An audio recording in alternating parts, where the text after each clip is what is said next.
Chapter 301. A nine-headed snake had come looking for him. It looked stupid and ferocious, and Yan Qinli asked if he should set a trap for it. Chu Ge told him to follow his own heart. Yan Qinli replied that his heart wanted to kill Wuji. Chu Ge agreed and noted that he had written exactly that in the story. Wuji stood frozen, unable to process the situation. Chu Ge sat cross-legged in his chair. Yan Qinli sat on one of his knees, and Qingyan sat on the other. A group of them were gathered as if for a campfire party. At a glance, the scene looked mystical. Two flames burned faintly on his knees, yet they did not even singe his trousers. If one looked closer, the scene appeared quite adorable, like two fluffy toy balls. If one looked a third time, Wuji felt a pang of jealousy. She wondered how Chu Ge and Tiange could be so close. Then, she chastised herself for being ridiculous, questioning why she would even feel jealous of such a thing. She made a mental note to reflect on this again today. Before she could finish her self-reflection, the voices from the other side made her boil with rage. Chu Ge, Yan Qinli, you two are asking for death. Chu Ge kept his tone steady. Calm down, calm down. Distinguish between the plot and reality. Readers do not know that Yan Qinli has changed. In the book, Yan Qinli is your mortal enemy. We already discussed this over there. They had discussed it, but it was far more infuriating to have him sitting on his knee, telling her he wanted to kill her right in front of her face. So, Yan Qinli is colluding with overseas forces to stir up a catastrophe in the Divine Land. Wuji pulled out her phone. I am going to report this for the 500,000 reward. Chu Ge's expression twitched. Her aptitude for making such accusations was nearly professional, fully capable of throwing labels around on the forums. Yan Qinli and Qingyan stared blankly, completely lost in the conversation. Chu Ge stroked the two flames. I will not mention the specific spoilers. Qian, just do as you wish. If the other side's goal is to repair the heavenly Tao, or make the world complete, you do not need to play the mole. Do whatever you want. I only need you to act as a mole if they intend to rebel against the heavens. If that happens, tell me immediately. Yan Qinli stated that as long as he did not touch his head, everything could be discussed. Chu Ge continued to stroke the flame. Yan Qinli fell silent. Chu Ge continued. Also, regarding the alchemy, I did not realize I could pull out items of such high quality now. Since I can pull out a nascent soul grade soul, theoretically, I can also pull out other nascent soul grade items.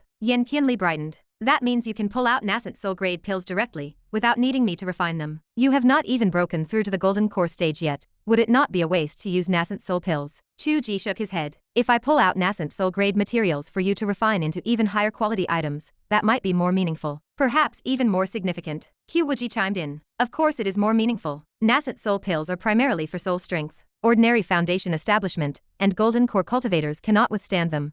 But your soul strength is exactly what requires nascent soul pills. Why bother taking those low-end ones? Yan Qinli raged. I see, you just want me to be a little flame doing your alchemy. Wuji slanted a look at him. Are you going to hit me? The small flame rose to his feet, clenching his fist. Chu Ge extended a finger and pressed down on the small flame's head. The small flame sat back down, hugging his arms and sulking. Go refine the pills. Chu Ge spoke with a kindly expression. Should I change your cauldron? The previous one did not match our Qingyan status. Yan Qinli cursed. Beneath the cauldron, the red and green flames intertwined, spinning slowly, lingering together. They looked like a Taiji symbol, appearing more profound the longer one looked at them. Chu Ge watched from the side, feeling that this was closer to the Tao. Whether regarding the quality of the alchemy, or Yan Qinli's own cultivation, it might bring about a miraculous leap. The movement of yin and yang is the constant of heaven. Setting aside personal emotions and moral judgments, and viewing these issues from an unbiased heavenly Tao perspective, the previous Yan Qinli likely had a tragic ending. Now, his potential was infinite, and he would certainly have a place in the heavenly realm. Chu Tiange's path of solitude did not truly match Chu Ge's overall worldview. There was a hint of awkwardness there as well,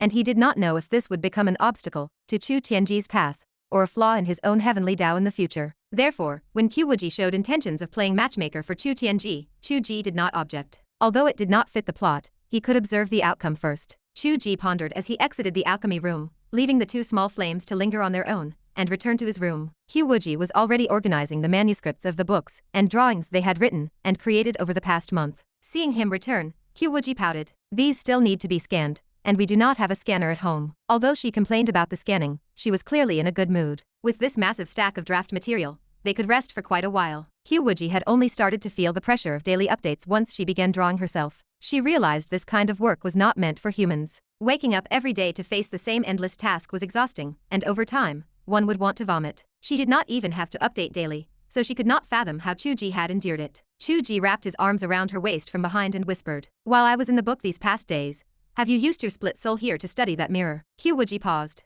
It was strange that Chu Ge was now more concerned about cultivation matters than she was. She thought for a moment and asked if he still believed the mirror could create a channel between the two worlds. Yes, at least it is a research direction. I have not stopped studying it these days. The principles are basically understood, and I can use them with my own methods. Wuji said. You asked me before why my ability for spatial transfer had improved. It is based on this. From the two worlds of truth and illusion within the mirror, I gained insight into the changes in the space between the two worlds. Is there any inspiration to help us establish a channel? This is still a step removed from establishing a channel between our two worlds. Everyone's world is not the same thing, and the theoretical foundation is different. It deals with returning to illusion and nothingness, while we are trying to become real. Even in terms of positioning difficulty, it has a mirror image to observe directly, but we do not. Chu Ge looked up and thought for a moment, then suddenly smiled. It seems we also have something that can correspond directly. Wuji asked in surprise what that was, warning him not to tell her it was his computer document. Not bad. It was only when you said that I realized why I had to sit in front of the computer document to perceive the world.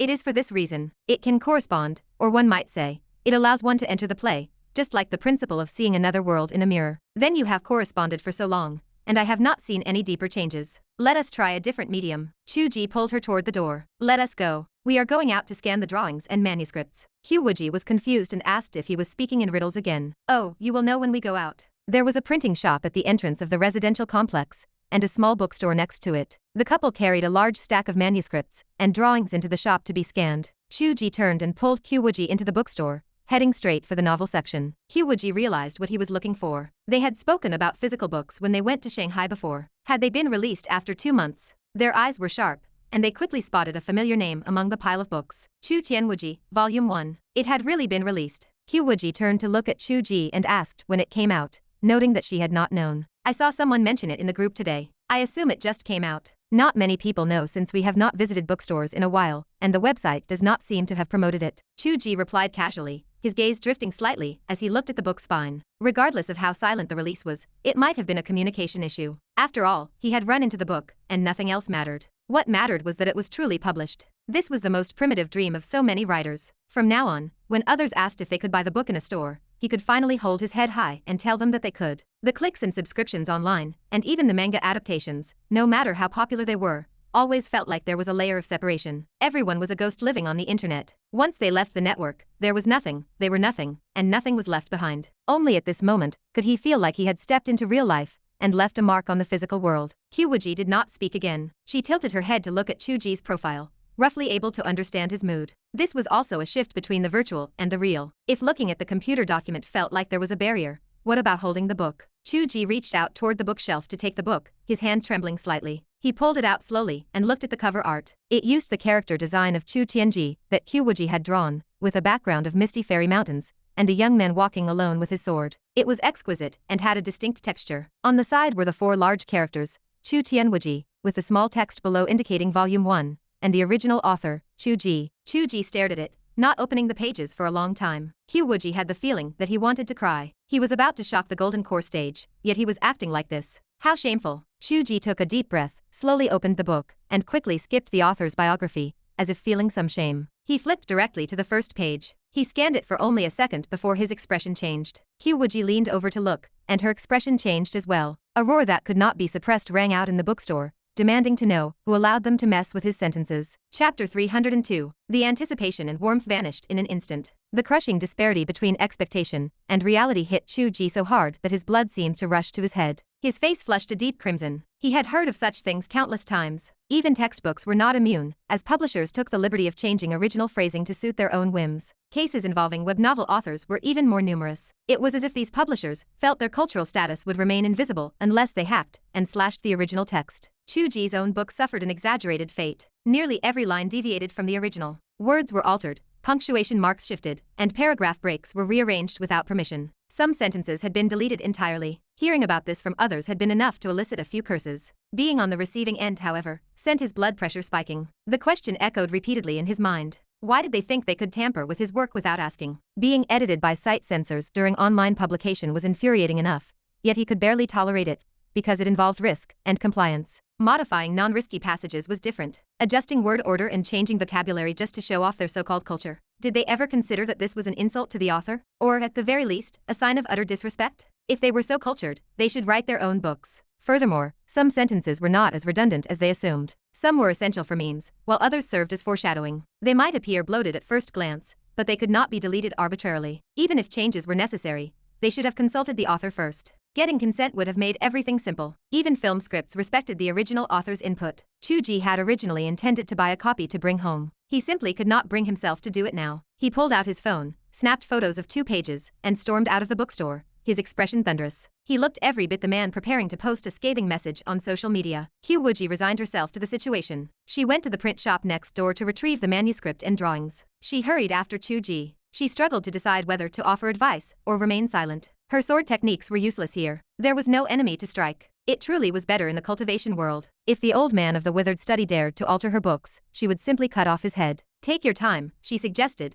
trying to sound soothing as she placed the drawings aside. Maybe try to communicate first. Chu Ge sat at his desk, typing out a declaration of war with frantic clacking. This is no longer a matter of communication, Chu Ge replied. There have been many similar precedents. The printing process did not start just yesterday. They have been printing for a while. I was still inside the book then, and no one ever reached out to me. It is sheer arrogance. Take a breath, Wuji urged. QQ, you know me. I am just a homebody. I am laid back about most things, and I have only lost my temper once or twice. Do you know what really makes me angry about this? Lack of respect? Wuji asked. That is only part of it. The truly terrifying aspect is this. While I did not make these changes personally, I authorized this publication. Does this impact the world inside the book? Wuji froze. Cold sweat broke out across her skin, and a chill crawled up her spine. At least it is only a change of phrasing, Chu Ge said, taking a deep breath. It is literature. They did not change the plot, so perhaps there is no effect. But I cannot gamble with that. Our situation is different from other authors. Things others might care about, we might not.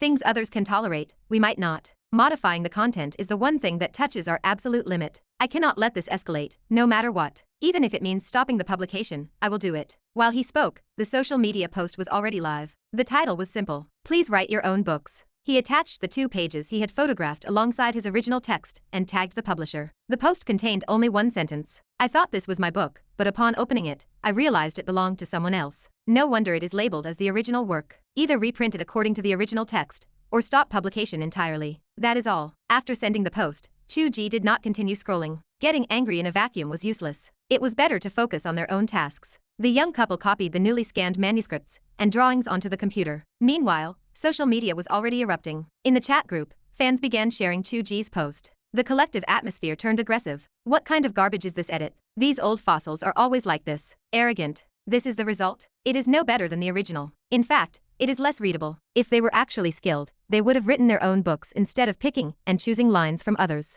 Why are you just discussing this here? Why not go help? Someone asked. What can we do? We can only repost and do our part. Forget it. It seems like they do not need us anymore. Go check the trending page. It is terrifying. Everyone opened the social media app, and their minds went blank. Within 1 hour, the original post had been shared thousands of times. The comment section under the publisher's page was filled with thousands of angry voices, and the number was still rising. Are the fans of our couple really this terrifying? It seemed many of them did not actually read the book. If they had, the author's stats would have exploded long ago instead of hovering in the top 10. They might not read the books, but they knew how to operate social media. The social media account was dedicated to their relationship, and the core fanbase consisted of fans who loved the couple. They often did not read the works, but the work itself was the foundation. When fans recommended the couple to others, they started with, "This is a writer, his book is good," or "This woman is an artist, her drawing is great." The perception that their idol was talented was the glue that kept them together. Whether they actually read the work was irrelevant. Now that the work of their idol had been bullied, they fought with more ferocity than average readers. The publisher was baffled. They had just printed the books, but due to poor coordination with the website, they had not even started promotional efforts. They did not know what was happening until they found their social media page flooded with hate. Some people even called the publishing house, cursing them and threatening to report them for copyright infringement. This is madness, they thought. If you think there is copyright infringement, go file a lawsuit. What is the use of reporting? Why are you so practiced at this? How many times have you done this before? Regardless, something had gone wrong. The publisher frantically called the website. The website staff were equally bewildered. They had encountered similar issues before, but even more famous authors had not triggered a reaction this extreme. The website had no intention of cleaning up this mess for the publisher. They were already fed up with the publisher's behavior. They replied coldly, "We gave you the author's contact information a long time ago. We told you to communicate. Did you not even add him?" The publisher had never actually added the author on their messaging app. In their traditional mindset, web novels were not legitimate literature. They published them only because they saw a market and profit, not because they valued the work itself. In their eyes, almost every sentence lacked literary merit and needed to be changed. Why would they bother talking to the author? Even after several similar incidents occurred, they would reluctantly print the original text, yet they could not help but let their arrogant hands tinker with the words. This time, however, They had accidentally provoked a fandom. Chu Ge swore that he had never expected this turn of events. Opening the social media account had been a casual suggestion from Zhang Kairan. He had thought it a waste not to utilize that popularity. Engaging in a battle on social media was standard procedure, but he had never expected to become the leader of a fandom. He had to admit, though, the fighting power was impressive. When the request to add him on the messaging app arrived from the publisher's editor, Chu Ge had not even finished organizing his drafts. The efficiency felt like a dream. What happened? Chu Ge could not help but turn to Wuji. The message request says they are here to apologize to teacher Chu. Did you hold a sword to their necks? Wuji stared blankly at the social media frenzy. She finally muttered one sentence. This is a demonic sword. It wounds both the enemy and the wielder. It should not be used lightly. Chapter 303. Chu Ge handled his smartphone with a hint of trepidation. The power of the demonic sword he had brandished weighed on him. He felt as though he had transformed into some sort of villain. Even the fire he felt toward the publisher earlier had dissipated into thin air. Chu Ge spoke into the receiver. Hello, this is Chu Ge. Teacher Chu, there might be a slight misunderstanding. Chu Ge knew better, but he let the excuse slide to offer them a way out. Sure, how about we find a solution? I cannot accept these edits. If it is too much trouble, we should just stop the distribution entirely. The voice on the other end urged him not to stop. Chu Ge pressed for the reason. Was there a legal issue? The caller hesitated before admitting there were commercial factors at play. Chu Ge understood. They were not afraid of the fan backlash. They were simply bowing to money. The publishing house existed to make a profit, not to promote literature. They had been reluctant at first, viewing the work as common, and had tried to force literary changes onto the text. Only when they realized the terrifying influence of his readership did they understand the commercial value was far higher than they had imagined. They could not afford to halt production now. Chu Ge sighed without the desire to explain further. I noticed there are not many copies in the local stores. Maybe a few thousand? Withdrawing and reprinting should not cause too much loss. The publisher admitted there were 5,000 copies in the first run. They acknowledged the mistake and promised to bear the consequences. Chu Ge laid down his terms. Print the original text. If you must edit, I only accept combining short sentences into longer ones for the sake of the medium. I know our paragraph breaks are not always standard, but that is a necessity for the mobile app format. When switching to a physical book, you may merge them, but do not assume the author does not understand the craft. As for the rest, you are not to change a single word. Even if you believe I am illiterate and made a mistake, you are not to touch it. The silence on the other end was heavy. Chu Ge asked if there were any difficulties. There are none. We will follow your instructions. Since they wanted to make money, they would listen to the teacher. In truth, Chu Ge's attitude was far more reasonable than they had expected. They had braced themselves for a verbal lashing, but he had been direct and to the point. Chu Ge sighed once more. Print them and send me a set of samples. I recall that used to be the standard practice. Why has even that been abandoned? The publisher laughed apologetically. We will ensure it happens next time. Chu Ge shook his head. I will post a follow-up on social media to clarify the situation. Let us leave it at that. The matter had been resolved faster than he imagined. He had braced himself for a long, drawn-out dispute or even a legal battle, but after the demonic sword had been unsheathed, everything ended in an instant. Chu Ge felt a sense of disorientation. It was no wonder Wuji had warned him that the sword was demonic. It was truly unsettling, even for the wielder. He hurriedly posted a new update on social media. I have communicated with the publisher. The work will be reprinted according to the original text.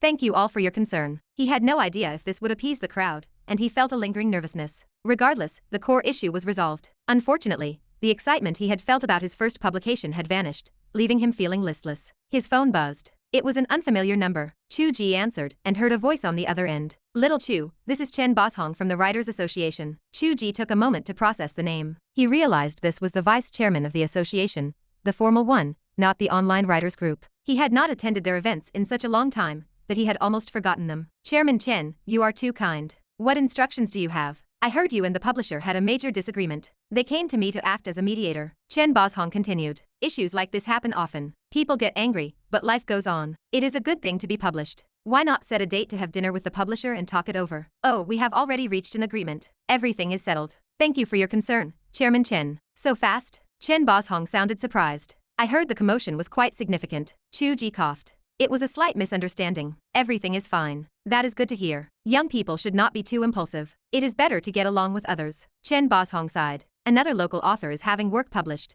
and nobody even reported it to us. The administrative work is not up to standard. Chu Ge laughed. I did not even know about it myself. It happened quite suddenly. It is not anyone else's fault. Chen Boshong cleared his throat. There is a state-sponsored project regarding key literary works. Little Chu, would you like to submit your work? Chu Ge felt a spark of interest. What is it? Are there any requirements? First, it must focus on the theme of the transformation of rural life in the new era. It should depict the new atmosphere of rural revitalization and the achievements of agricultural modernization. Second, it must align with national rejuvenation. Chu Ge listened as the list of requirements poured out. The sweat began to form on his brow, and his initial interest vanished instantly. Chairman Chen, let us forget about it. This is not for us. We only write martial arts stories. Think of it like Jin Yong. Are you asking me to write about the revitalization of Niu Village? Chen Boshong replied that it did not matter. If this one failed, there would be another. You have the writing ability to get published, and such a broad mass appeal. You could write more stories about your hometown. Think of it as promoting your home. Short stories would work too. Chu Ge asked if he meant his hometown, Nanjiang. Chen Boshong paused. Our city is not called Nanjiang, but I can only write about Nanjiang. Chen Boshong fell into a stunned silence, his confusion palpable even through the device. Chu Ge smiled. Even if I did, would that qualify as hometown spirit or cultural revitalization? Chairman Chen, I am grateful for your concern for a junior and your passion for our hometown. I will do my best if the opportunity arises in the future. Chen Boshong asked suddenly if Chu Ge had ever worked within the system. No, just at a state-owned enterprise. That counts for something, I suppose. Chen Boshong fell silent for a moment. Very well. Let us talk about it later. Chu Ge did not know if the man intended to cultivate his influence within the association, and he had no desire to dwell on it. He had previously felt that publishing was like turning the illusory into reality. After the publisher's edits and this phone call with the association, he felt a deep divide between these two worlds, or perhaps, these two eras. They did not understand each other. A deep chasm lay between them. Chu Ge leaned back in his chair, lost in thought. Since Wuji had arrived, life had become somewhat surreal, especially as he became capable of entering the book. The scent of reality had faded, leaving behind only the mundane chores of daily life that left no lasting memories. Today, encountering such a typical intersection of reality felt strangely unfamiliar. Scenes from the past, like blind dates, farewells, or class reunions, seemed distant. His earlier studies and work felt like a dream. In the future, he might encounter things that were even less realistic. Thinking about it, today's experience was not bad at all. It stood out as a rare, tangible memory in his life and work. Wuji poked her head through the doorway. Chu Ge noticed her instantly. He laughed. I did not even notice when you went out. Wuji walked in with her hands behind her back. I was there while you were messaging people on your computer. Why would I stay nearby? Chu Ge saw her hiding her hands and knew she was up to something. He asked what she had been doing. Wuji asked with a hint of anticipation if his anger had dissipated. It has. I even feel a bit melancholy about it. Wuji finally brought her hands out from behind her back. She held the book, the Chu and Wuji. Although you were unhappy, I bought it anyway. Chu Ge was surprised. We are about to reprint the entire thing. This single copy is useless. Are you planning to use it to steady a wobbly table? Wuji sighed. You really have been so distracted by everything that you have forgotten why you wanted a physical book in the first place. Chu Ge was struck by a sudden realization. He remembered that his original intent in seeking the physical book was to see if he could use this mirror image to locate the channel between the two worlds. At the very least, it was a path for research. These ridiculous events had completely driven the thought from his mind. Wuji pressed the book into his hands. Why not take another look? Since they did not change the plot, the mirror world corresponding to the book is still our world. Give it a try. Chu Ge laughed. A truly dedicated and responsible assistant. That I am, Wuji said. The boss can act on his impulses, but the little assistant must keep track of the details. Chu Ge teased her. Have you ever heard the saying, when there is work, the assistant does it, and when there is nothing? She kicked at him with her small foot. Chu Ge spun around nimbly to dodge, then wrapped his arms around Wuji's waist. Come, let us read together. Chapter 304. Wuji leaned against the shoulder of Chu Ge. Author and protagonist sat together, reading how the author had written the heroine. It felt strange, carrying a tinge of shame, yet it held an inexplicable sweetness. Chu Ge realized the benefit of the edited passages. Whenever he stumbled upon an awkward line, he could blame the publisher. They were not his doing. Slowly, the sense of disconnect from the edited text faded. He found himself immersed in the story again. The plot remained unchanged, the tale unfolded as it always had, and absorption came easily. Chu Ge's vision grew hazy. His hearing softened. Before he knew it, he witnessed time drifting away. Green hills and clear waters returned. Clouds and snow from that year emerged. Chu Tiange was in the outlying towns, exploring with his companions. He delved into low-level dungeons, making final preparations for the upcoming inner sect selection. The scene shifted. Wuji sat among the mountains, plucking a zither amidst drifting snowflakes. Nearby, several elders bowed low, waiting for her inquiry. She asked if there were any disciples worth noting in this inner sect selection. An elder replied that a disciple named Cheng Hao had made a name for himself in the outer sect as a standout in recent years. He added that another called Chu Tiange was acceptable, though he seemed unremarkable despite defeating an inner sect disciple. Wuji nodded slightly, stating that she would observe this tournament in person. The visuals fractured, the sound stuttered. It felt like stumbling upon an old disc in a dusty attic and shoving it into an antique player. A cheesy, dated smile from an action star flashed on screen. A classic ballad played. The audio glitched. A skip forward shattered the image. Reality rushed back in. The years had passed. The blood of the dungeon and the snow of the mountains vanished. The cold, aloof Wuji was currently nestled in his arms, reading the book with him. Chu Ge stared at the words in the book, dazed. That momentary vision stirred his heart. He had not expected the mirror of the physical book to reveal not a channel between worlds, but time itself. Past events drifted like wind. Yet, could this wind be captured? It made sense. If the heavenly Tao looked down, it should not merely view the present. It should not only weave the future. It was meant to see through the eternal river, to knit the shuttle of time. If space changed, time must depend on it. The flow of time differed between the two worlds. What was the present? Without breaking through time, how could he build a bridge of communication? Even if he forged a path, where would it lead in time? This keeps getting better, Chu Ge whispered. No wonder I could not find a way to establish a channel. It was never just a bridge of space. This mirror reflection provides such interesting reference. Fascinating. Wuji lifted her head from his chest, studying his pensive expression. She had seen nothing. That realm belonged to Chu Ge. He was the heavenly Tao. He possessed the perception. She did not. Yet, she felt his shift. His eyes turned profound. They were like the starry void, mysterious and vast. She sensed his emotions. Joy, anger, sorrow,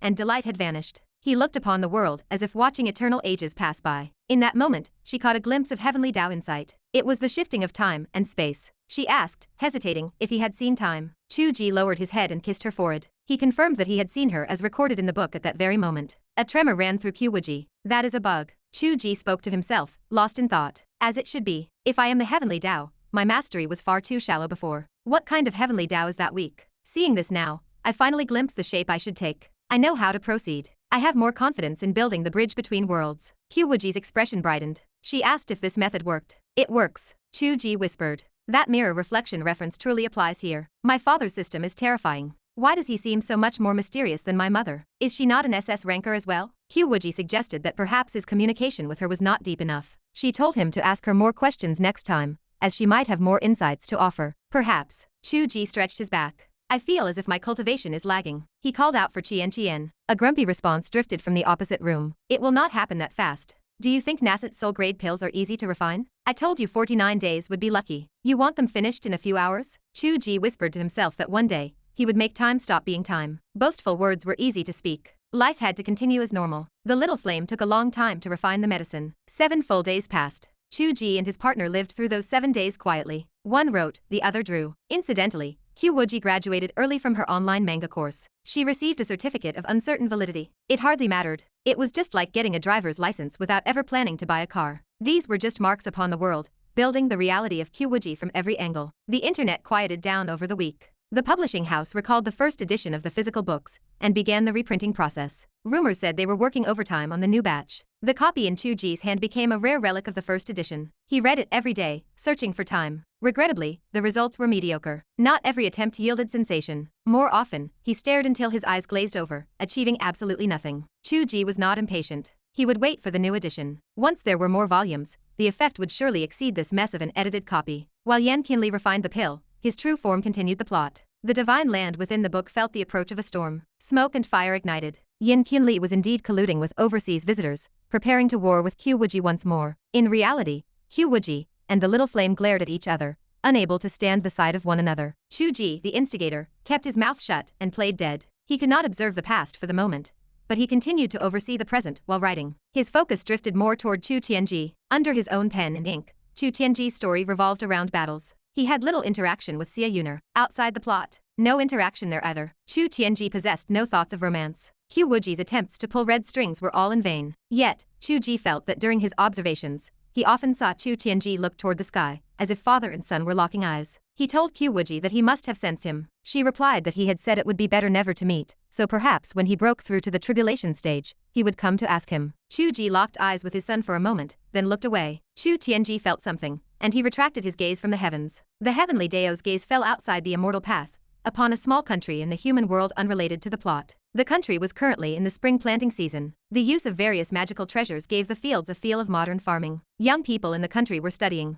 Wuji was piloting a project for compulsory education. It seemed ridiculous, but Chu Ge found the change interesting. He wondered when it would bear fruit. Amidst the evolution of plots within and without, Yan Qinli's pills finally finished. The little flame seemed at a loss as he made his final check. He asked if they were sure they wanted to use this soul jade spirit pill to break through to the golden core stage, warning that it was meant for the transformation stage, and if they blew up their bodies, they should not come looking for him. Wuji weighed the pill in her hand, admiring it. Her eyes showed amazement at the quality. The little flame crossed his arms. He noted that it was not of the human world. He added that throughout history, the world had never seen a soul jade spirit pill this good. If the probability of assisting a transformation breakthrough was 30% before, this one had 80%. It was a total cheat that should not exist in the world. Wuji asked if it was because of his cooperation with Qing Yan. The little flame replied flatly that from this alchemy session, he had gained new insights, and when he returned, he truly might be able to beat her. Wuji scoffed, telling him he knew nothing. She had gained insight into time. Though it was primitive and rough, its depth was not of the human world. Chu Ge did not know how much Wuji had grasped. At the very least, his own insight remained shallow. The little flame did not bother to argue. He said he was going back,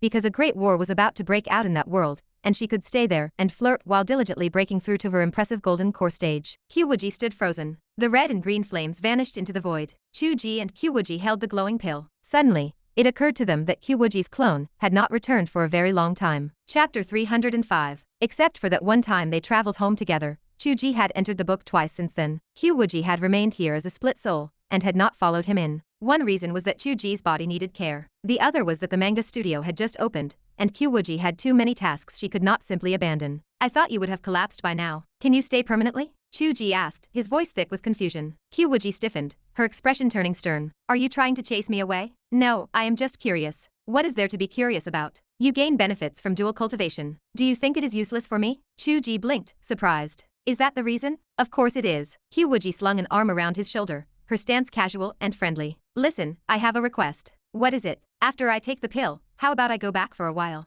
I have saved up enough drafts for the manga studio. Could you keep an eye on things? Chu Ge frowned. You should be able to stay longer after taking the pill. Why go back? I am going back for the same reason the little flame went back. Wuji spoke with venom in her voice. He went back to marshal his armies and prepare for war. Do you think I want to let him live? Chu Ge sighed, rubbing his forehead. You were on the verge of a decisive battle against him, yet you spent every day here eating and sleeping. When I urged you to go back and prepare for war, you complained that I was being long-winded. That was then, this is now. Back then, he did not jump in front of my face and provoke me. The level of hatred is different. Chu Ge rubbed his face, feeling weary. Actually, it is not because of him. I am just joking. Wuji turned serious. That side is reaching the final plot arc of the human realm. My heart is uneasy. I should not split my focus or divide my attention while here. It is better to go back and handle the situation with complete concentration. Chu Ge knew she was right. Just like that time during the decisive battle against Yan Qinli, he could not assume that because he wrote the plot, it would remain stable and unchanging. What if something went wrong? Everything here was stable, consisting of daily chores, and the manga had saved drafts. Wuji truly did not need to split her soul anymore. It was safer to return, though he felt reluctant to let her go. Wuji had stayed here for a long time. In his days, he truly felt she was a modern person living here, as if they were an old married couple who would never be apart. Looking back, he realized she was still just a split soul that could be recalled at any moment. He would have to endure another period of being alone. Go on, then. Chu Ge handed her a pill. Take the medicine before you leave. I believe that if your split soul improves, and then merges back into your true body, it will benefit your original cultivation. It is like an alternative way of cutting off the three corpses. Wuji's eyes curved into crescents. I felt that way for a long time. Neither of them treated the threshold of the golden core as a life or death barrier. For Wuji, it was a non-issue. Chu Ge knew from his own experiences within the book that his level had long surpassed the golden core stage. With Yan Qinli's soul jade spirit pill, calling this a breakthrough felt more like stabilizing his transformation stage power. They did not search for a secret chamber, or prepare nervously as others might. They simply sat cross-legged in their room, each swallowed a pill, and entered a meditative state. Chu Ge sensed the process with crystal clarity. The liquid gas in his lower dantian was already viscous, resembling the liquid metal from a sci-fi robot. Pushed by the medicinal power, it began to swirl and condense, gradually spiraling into a vortex that absorbed the surrounding energy. As it spun, it formed a sphere. Its surface remained draped in swirling gases, reminiscent of a photograph of Earth taken from outer space. It was a sphere dominated by water. A normal golden core was golden, symbolizing immortality, circularity, and oneness. It represented the form of the great Tao, and the beginning of the Taiji. From that moment on, the inner pill became a universe, and the exterior was a universe. The self stood independent of the cosmos yet fused with it. Heaven and humanity became one. In any Taoist setting, the golden core served as a sign of enlightenment, marking a typical distinction between mortals, or ordinary cultivators, and the ascended. In Chu Ge's own book setting, the golden core triggered a minor heavenly tribulation. Of course, that did not happen here because the world itself was different. This meant the golden core form defined in the book could not fully correspond to his current situation. He was not a golden core. He had even taken a transformation stage pill. He could not define his own standard, and neither could Wuji. Chu Ge realized his golden core was not golden. It appeared as a water-blue planet shrouded in clouds and mist. Upon closer inspection, it did not resemble Earth at all. The sky was like a canopy, and the earth was like a basin. Heaven and earth were partitioned, shaped like a chicken egg. This oval egg, clear on top and turbid on the bottom, rotated slowly. It was the shape of the world within the book. The world in the book did not equal his golden core. They were merely linked, closely connected. Perhaps it could be called a fate-bound artifact or a dharma image. Long ago, Wuji's judgment had been correct. If one killed this stinking heavenly Tao, the world would collapse. If the world became chaotic and disordered, Chu Ge's life would face a severe threat. That was why the previous mental test and the replication failed completely. It was the backlash of a world. No instrument or person could withstand it. Everything had been foreseen long ago. Now it was fully revealed. Chu Ge opened his eyes. Wuji, who had been sitting beside him, was gone. Her smiling pajamas lay scattered on the floor, still holding her bra and underwear. She had fled quietly before he woke, unwilling to face the goodbye. He could easily imagine the small pout she had worn before leaving, a look that would soon transform into her cold, distant expression on Cloud Mountain. Tiange, she called out. This disciple is here. Notify all the peaks. Winds are rising in the divine land. Draw your swords from the mountains. Shadows of swords rose from the peaks, piercing the heavens and blotting out the sun. Wuji turned to look east, and the thousands of swords turned with her, racing toward the meeting point of the east sea and the sky. Clouds pressed down upon the city like a vast swarm of locusts. Wuji reached out. The swords condensed into the shape of a massive ancient blade, which slashed down at the end of the sea and sky. A roar erupted. Deep within the thick fog, a column of blood shot into the sky. A giant turtle leg snapped, falling into the sea and dyeing the water crimson. Wuji's voice filled the firmament. I waited 49 days for you, yet none came to pay respects. Since you harbor evil intent, there is no need to come at all. From this day forward, the 90,000 miles of the East Sea are a forbidden zone. Those who enter will die. The final battle of the human realm had begun. Yin Qinli turned to look north, whispering to himself. That woman is truly fierce. I could not tell back there. She spent all her time acting helpless. Behind him, a giant nine-headed snake roared. She severed the foot of our divine turtle. The channel between the two worlds is broken. How did she know this? Is there a traitor among us? Shut up. Yin Qinli cast a disdainful glance behind him. Cloud Sky City overlooks the world. Did you think your infiltration in waves could escape Xiao's eyes? Then why not storm Cloud Sky City and capture Xiao alive? The nine-headed snake demanded angrily. Our king has arrived. Forget about Xiao. What does Wuji even count for? Yin Qinli sneered, swallowing the words he wanted to say. He discovered to his surprise that he had wanted to say, do you think you are worthy? That was not logical. Was the dog Heavenly Tao messing with his thoughts again? No, he had told him to follow his true heart. Looking down on these creatures was indeed his true nature. A group of scaled and horned things from the barbaric lands overseas, fit only for brawling with the monster clans in the vast mountains, dared to covet the divine land. Chu Ge's divine sense retreated from the book. This had only been a connection triggered by the surge of his divine soul during his breakthrough. It was as if information from across the land had flooded his mind. His processing power could not handle it, so it filtered out everything but the parts he cared about most. Then, even that connection faded. Wuji was gone, and the little flame had vanished. His bedroom remained, computer beside him, and her clothes tossed on the floor. Chu Ge released a long breath and flicked his finger. The clothes teleported through space, appearing directly inside the washing machine on the balcony. He walked out slowly, staring at the machine for a moment, then looked at his palm. His mastery of space had deepened. He could manipulate it as easily as play. He felt that his combat strength placed him among the elite, no matter where he stood. Yet he felt no excitement. He had not experienced the feeling of Wuji being away from his side for a long time. According to her, this trip back to her family home would take a while. She might not return for half a month. He missed her already. His phone rang. Chu Ge answered. It was Long Sijia. Brother Chu. You asked me to keep an eye on information about the boss. I did not find much, but I accidentally managed to get you a package ticket for his Nanjiang tour. Do you want to go watch? Why is it a package ticket? It seems there is a charity gala, or something after the performance, and you need an admission ticket for that as well. That is why it is a package. Chu Ge pondered for a moment then smiled.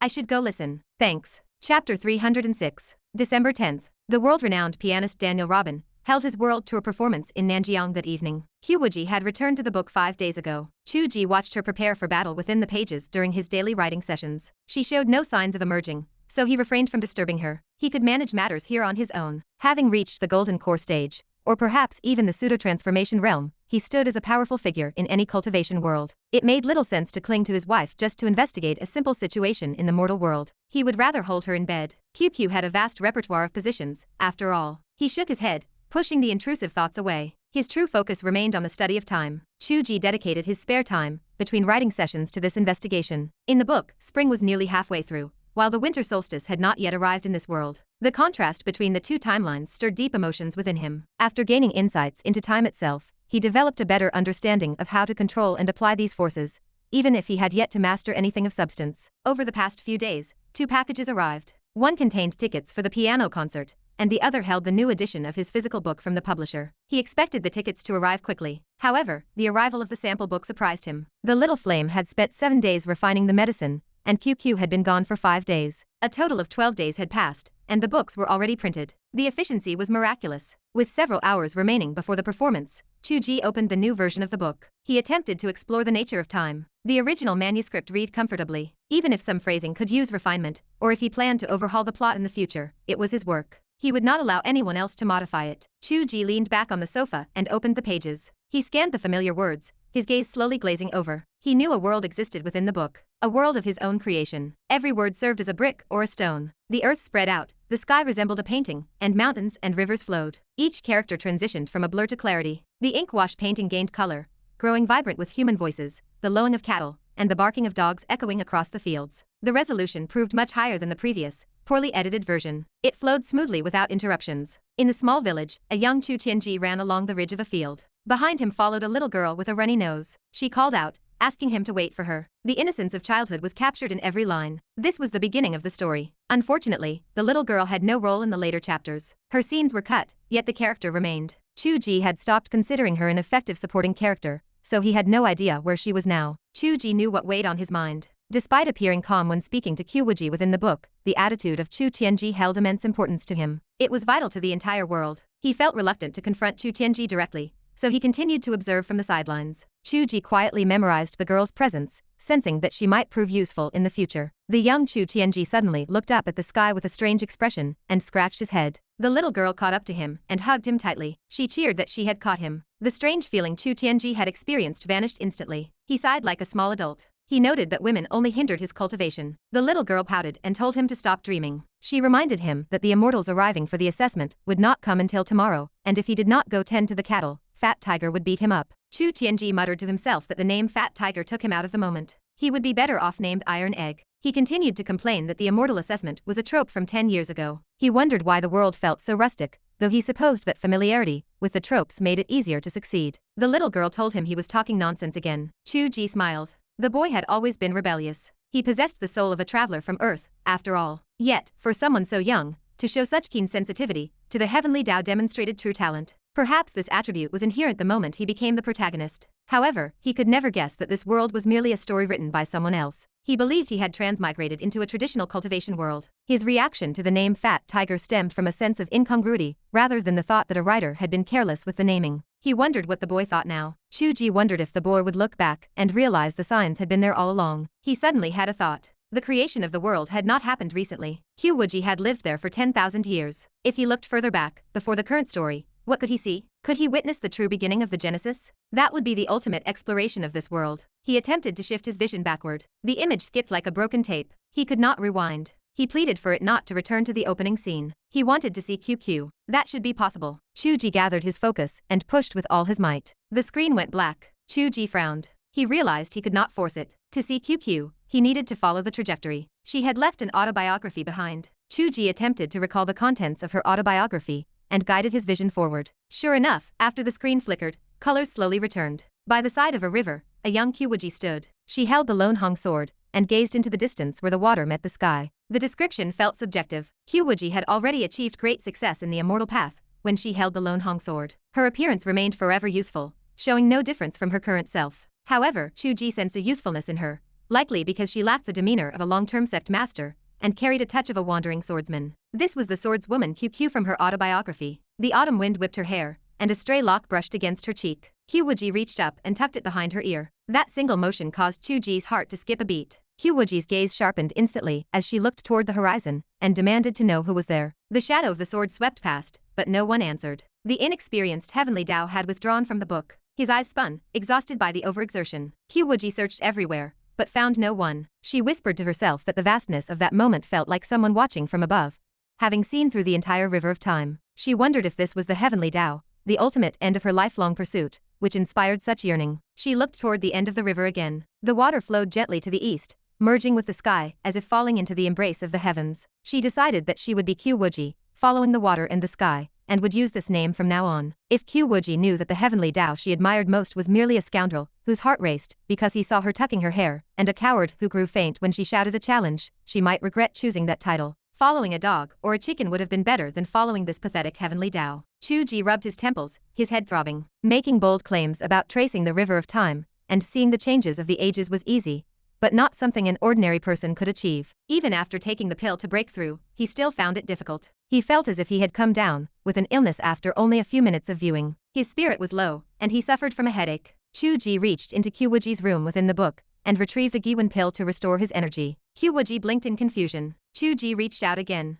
Wuji felt an invisible hand brush across her forehead, as if helping her tuck her hair. Wuji was stunned and asked why he was acting so brazenly. Chu Ge could not tell her that he had seen the young swordswoman Wuji from 1,000 years ago, and had been captivated. He could only pretend to be unresponsive. Wuji looked around and bit her lower lip. She told him that the elders were waiting for a meeting by the mountain, and if he messed around again, she would beat him. Others were still present. That made it even more interesting. He shook his head. He saw her face turning red and worried she might actually strike him. She was capable of splitting her soul at any moment. Chu Ge ceased his harassment and took the medicine to recover. Feeling his spirit improve, he looked at the sky and realized the time had arrived. His exploration for the day ended there. He would eat an early dinner and listen to the music to rest. He wanted to see what this international pianist was capable of. Chapter 307. The city lights flickered to life. Chu Ge arrived by taxi at the opera house where Robin was performing. Style was style, and while other stars held concerts in sports stadiums, this fellow insisted on an opera house. It implied fewer seats, and it signaled a niche experience. The people who came to listen to this kind of pure piano performance were a minority within a minority. They were either the upper crust or musical hipsters. Chu Ge belonged to neither group. Since performing flute and zither duets with Wuji, he could barely claim the latter title. Yet, as Wuji had noted, if they were going to listen to anything, it would be a traditional Chinese music concert. Listening to someone play a Chopin or Mozart piece on the piano, he really did not feel much of anything. It was all a bit too highbrow. He decided to treat it as a rest. He presented his ticket and entered the venue. The hall was not full. Roughly 2/3 of the seats were occupied, which was still more than Chu Ge had imagined. That explained why it had been so easy for Long Sijia to secure a ticket. His seat was neither too far forward nor too far back, tucked away in a corner. As he walked toward it, he found the neighboring seat empty, which made him feel quite at ease. Chu Ge leaned back comfortably in his chair and pretended to doze, his mind still drifting back to the sensation of peeking at time from within the book. Young Chu Tiange, the swordswoman QQ. Could he look further back to see QQ as a disciple of the Cloud Sky Sect, the young QQ just starting her journey, the innocent girl, or the QQ with a runny nose in split-crotch pants? He chuckled to himself. He wanted to see her in split-crotch pants in an old photo. It looked like she would have to see him in those pants first. Just as that thought crossed his mind, a fragrant scent drifted to his nose. Chu Ge instinctively opened his eyes, and his soul nearly leaped out of his body. Gu Ruian stood beside him, staring in surprise. She asked how he was there. Chu Ge found himself even more speechless. He retorted that he should be the one asking the question. Was it so strange for a Nanjiang local to attend a performance in Nanjiang? He asked what she was doing there when she was a government official from the capital. Gu Ruian glanced left and right, shook her head without answering, and sat directly beside Chu Ge. Chu Ge instinctively shifted away. Gu Ruian laughed instead. She asked if he thought she was some kind of terrifying monster. Chu Ge felt like crying. He explained that his girlfriend was the jealous type. He had not even attended a concert with her yet, and now he was sitting with Gu Ruian. He begged her not to set him up, as it would cost him his life. Gu Ruian looked exasperated. She stated that she was there on official business and offered him the chance to leave if he wished. Gu Ruian scoffed. She asked if his girlfriend could really drink such a large vat of vinegar, with so many people listening to the concert. She commented that she had not realized a big, strapping man could be such a coward. She shot him a sidelong glance and stopped talking,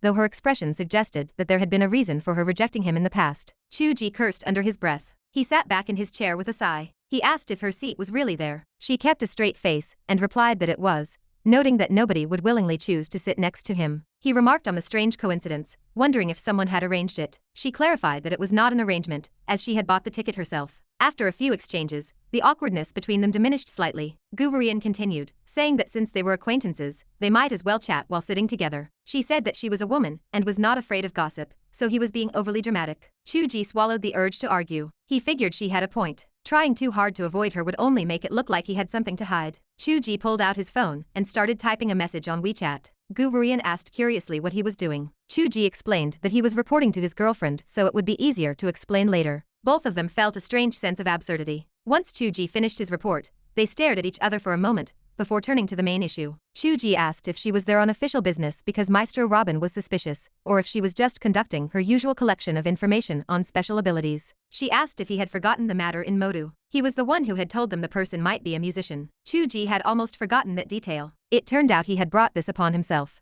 Gu Ruian explained that because there were so many musicians, they could not verify anything. Since this one had presented himself, they had to observe him. She asked if Chu Ge was there for the same reason. Chu Ge agreed. He asked why they were being so cowardly when he, a simple commoner, could only observe from the shadows. She replied that they could not just grab a foreign guest and interrogate them. They had to observe first. Her colleagues were watching other foreigners, but Robin was more important, so she had taken the task herself. This Nanjiang stop was his first in the country, so she might have to follow him to observe a few more stops. Chu Ge said sarcastically that it was a real hassle. He asked why they questioned people like him directly, questioning if foreign guests were just superior. Gu Ruian retorted with heat. She told him to be reasonable and asked when they had ever grabbed any of them for interrogation. She argued that even ignoring everyone else, look at his girlfriend. Her behavior was incredibly strange, yet had they asked her anything? She told him to ask the people in the Black House. Which one of them had they investigated? They had not even known about Zhu Mingmeng's ability until she displayed it. On the contrary, they were more cautious with these foreigners, which was why she was monitoring him personally. Chu Ge paused. He realized she was right. He had been biased. Filled with a sudden sense of civic responsibility,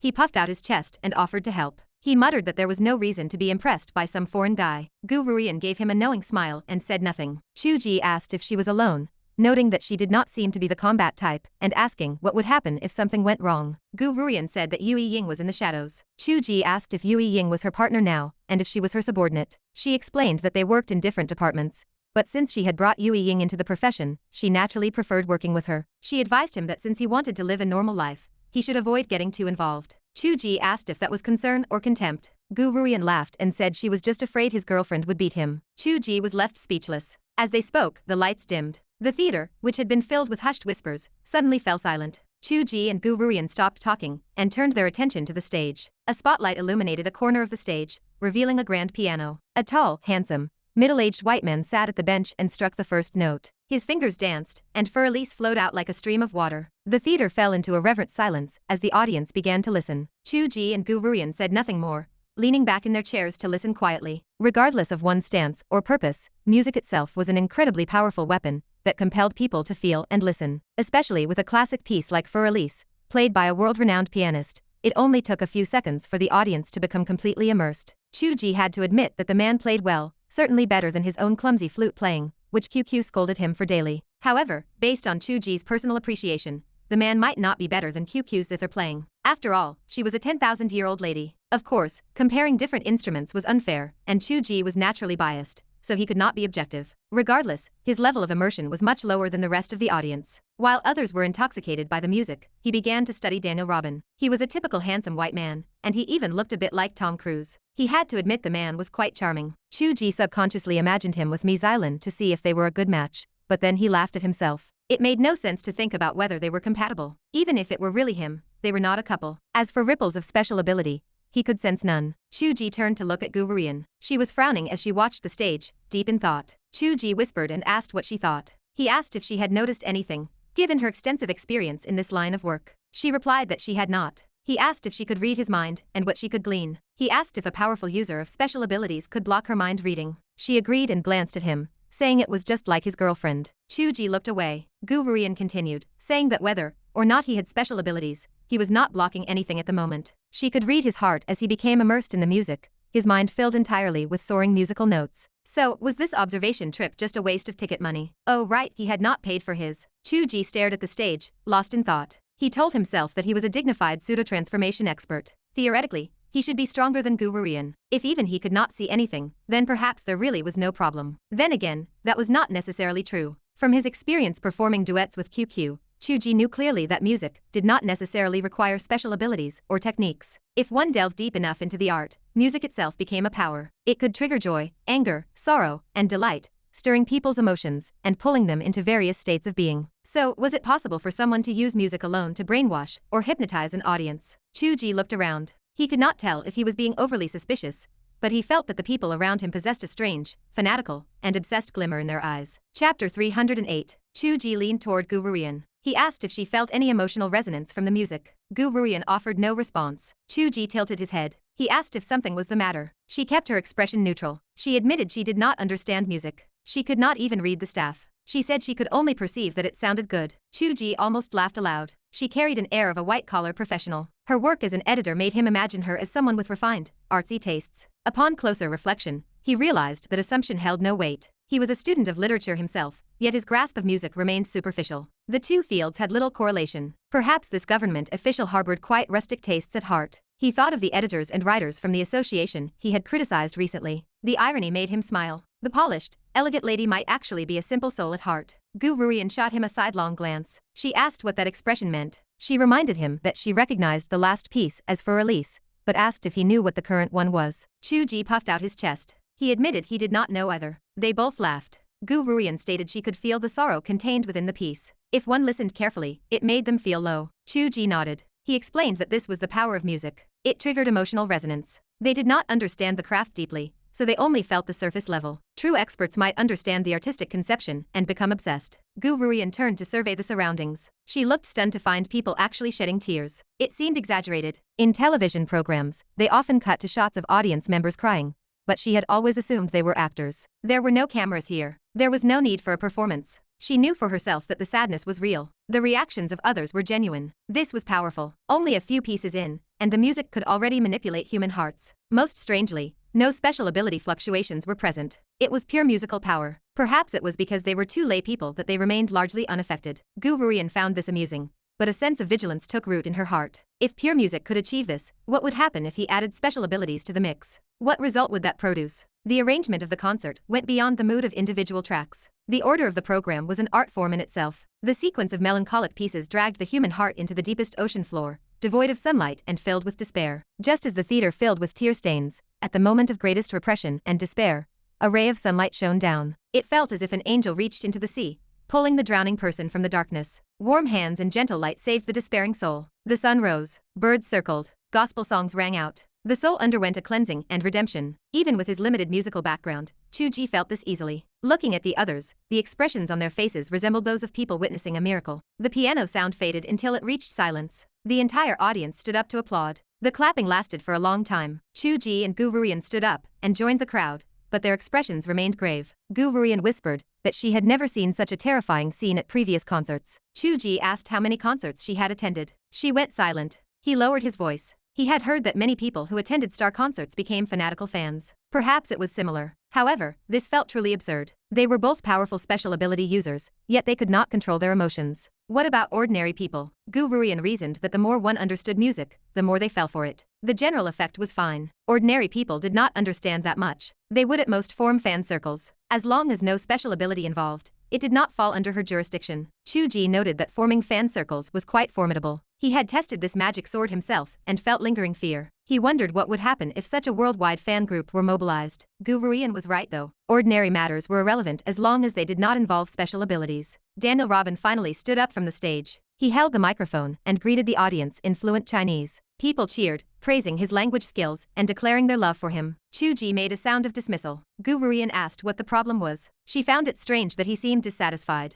Was it not a good thing that foreigners learned Chinese? Chu Ge explained that while it was good, it deserved no special praise. If she spoke English well, would she be praised in the United Kingdom or the United States? They came to China to make money. Was it not expected that they speak the language? If they could not, why bother coming? Gu Ruian fell silent. Chu Ge added that they were still stuck in the age of feeling excitement just because a foreigner gave a thumbs up and praised China as very good. He suggested that her mindset should progress. Gu Ruian stopped speaking. On stage, Robin offered more polite pleasantries. He claimed the theme of the concert was war and redemption, wishing for eternal peace. The audience cheered again. Gu Ruian glared at Chu Ge. She asked if he had more to argue about. Chu Ge noted that they were being hypocritical. Gu Ruian laughed aloud. Robin smiled and announced that the concert was short, and a charity gala would follow. He said that was the theme of his visit to Nanjiang, hoping to make friends with everyone. The event was co-hosted by Nanjiang City. He thanked the Secretary General for the strong support. Someone in the VIP seats turned and waved, acting as if they were hardworking comrades. Gu Ruian furrowed her brow. This was clearly not just about supporting a cultural event. It likely involved overseas investment and local economic development. The so-called charity gala was meant to be a business mixer. The Secretary General smiled and thanked Mr. Robin for bringing the Maritime Music Theme Park to Nanjiang. Maritime Park. Chu Ge first thought of the clam pearl he had retrieved from the ocean floor. Wuji had refined it into a guanyin pendant, which hung around his neck to this day. Gu Ruian recalled the Poison King cruise ship from the sea. They locked eyes. A strange premonition grew in their hearts, even though they knew these events were not directly linked. Gu Ruian whispered to continue observing. She warned him not to be too impulsive. Matters involving foreign guests and investment were troublesome. Chu Ge assured her that just because he was a bit patriotic did not mean he was impulsive. He was just a normal person living a normal life. Gu Ruian smiled brightly. She said she hoped that was the case. When they moved to the charity gala, it became clear the event had nothing to do with charity. Robin auctioned off several cherished art pieces at a low starting price, claiming all proceeds would be donated. However, no charity organizations stood on site. No one knew if the donations would actually happen. Chu Ge believed it might be true, as that was not the goal. They needed to buy a reputation. It became evident the theme revolved around the upcoming maritime park. It involved supporting projects, infrastructure, and supply channels. Robin was unfamiliar with the territory, so he held this mixer to make friends. Chu Ge held a glass of red wine, leaning against a corner wall to observe with cold eyes. The auction had not yet started, but the atmosphere made him feel uncomfortable. He had attended a similar high-end wine party in Moda for Xia Wenyuan. The nature and meaning were the same, intended to facilitate communication between potential partners. But that event involved equal parties chatting happily. This scene felt different. Robin had not come alone. He brought a full business team and an art team, a group of white faces. Perhaps because of the Secretary General's support, or the fan-attracting power of the concert, the scene resembled a flattering display of sycophancy. People surrounded the foreigners like stars surrounding the moon, licking their boots. If they could not reach Robin, they licked the boots of his assistants. The atmosphere made Chu Ge feel disgusted. Of course, this was not worth discussing and fell outside Gu Rurian's jurisdiction. Gu Rurian held her wine glass against the wall, maintaining a distance of several meters from Chu Ge. They remained silent, watching the crowd. An elderly man with a spirited expression walked up to them, holding a wine glass. He looked from left to right, politely nodding toward Chu Ge first. He asked how they should be addressed. Chu Ge blinked, pointing to his own nose. He asked if the man was looking for him. The man smiled. He noted that while everyone fawned over the center, someone leaned to the side with a sour face. He found it interesting and wanted to get to know them. Chu Ge stated he was there to listen to music, not to watch them brag. If it were a true charity gala, he would cooperate, but he did not know who was receiving charity in this scene. The old man laughed heartily. He said true charity was done, not conducted through wine galas. To show compassion for those frozen on the roadside, while surrounded by wine and meat in mansions was ironic. Any gala under the name of charity was simply doing charity for the organizers. Chapter 309. Chu Ge found the old man interesting. In the midst of the sycophantic atmosphere where everyone seemed to be fawning over Robin, the old man stood out like a crane in a flock of chickens. Or, at least, that was likely how the old man viewed them as well. The emotional hysteria from the concert had not yet faded. Chu Ge understood the behavior of the others, but the old man seemed an anomaly. Do you also fail to understand much of the musical substance, sir? Chu Ge asked.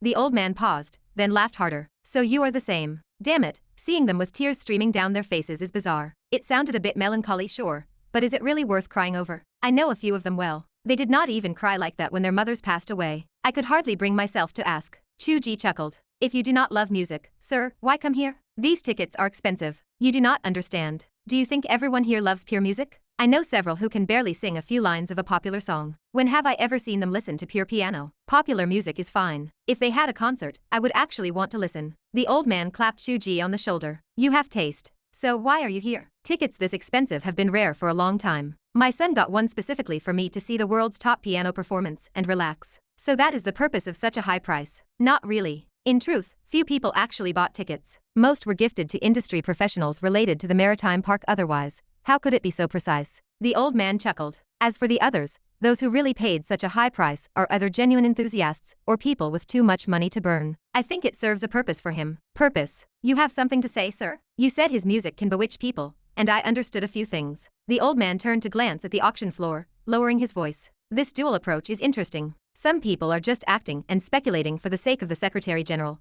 while others are true music lovers who have become obsessed. As for the few of us who do not fit the mold, they do not care. So, why use such an aggressive and secretive method to build a maritime park? Is it shameful, or are they in a rush to be reborn? Who knows? They have their own ideas. The old man did not seem to care. Robin will likely not stay for long. Tonight is just about establishing an image. Afterward, his assistant team will take over. Chu Ge spat out. How unlucky. A concert that claims to be elegant has such ulterior motives. Since you do not understand music well, why are you here? Did you get a gifted ticket from an elder? Whose child are you? Perhaps I know them? I am just here to see how great an expensive performance can be. One of those people with too much money to burn. The old man laughed loudly. The two of them clinked glasses and finished the drinks. Chu Ge did not intend to ask who the man was. The old man seemed to want to ask, but let it go with the laughter. There was no need to ask. Until the old man left, Gu Rurian walked over, speechless. Hey, you do not know who that is? Chu Ge paused. Am I supposed to know? If you read the news even a little, you would know he is Mr. Cheng Guanjiao, the most famous musician in Nanjiang. Sorry, I truly do not know any of these people. If you mentioned a big entrepreneur, I might have seen it in the news. By the way, he told me he could not understand music. You actually believe him? He was just being humble. Would he tell you how impressive he is?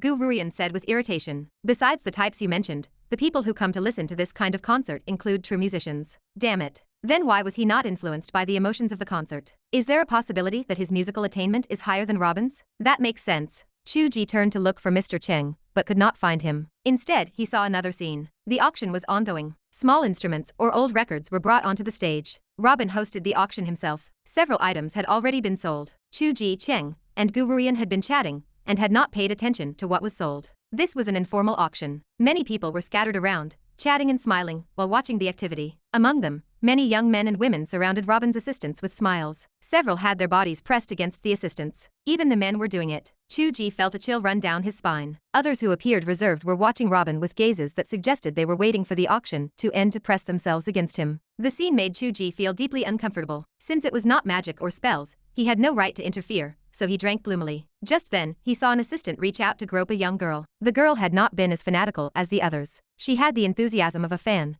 but she had not pressed herself against them like the rest. The assistant, perhaps feeling arrogant, reached out to hug her. The girl jumped in fright and dodged backward. The assistant said something vicious. Chu Ge did not hear it clearly, but he saw a slap land across her face. The girl stood stunned, covering her face and crying as she ran away. Chu Ge stood straight. Before he could act, he saw the assistant pull out a small harmonica and smash it on the ground. She broke our next auction item. Security guards surrounded them, blocking the girl. The auction floor went quiet. Everyone stared at them. The girl cried loudly. No, he molested me and hit me. I never even saw that harmonica. He smashed it himself. Robin smiled with great grace. Can someone tell me what happened? He looked at his assistant. The assistant nodded slightly. Chu Ge narrowed his eyes at this strange detail. If Robin were inquiring about what happened, why would the assistant react that way? He did not have time to think. He heard the young men and women nearby saying they did not know and had not seen clearly. Although they said they did not see, several had seen it clearly. They lowered their heads, refusing to speak. Someone in the auction hall pointed at the girl. How shameful to our country. Pay the compensation. The girl cried.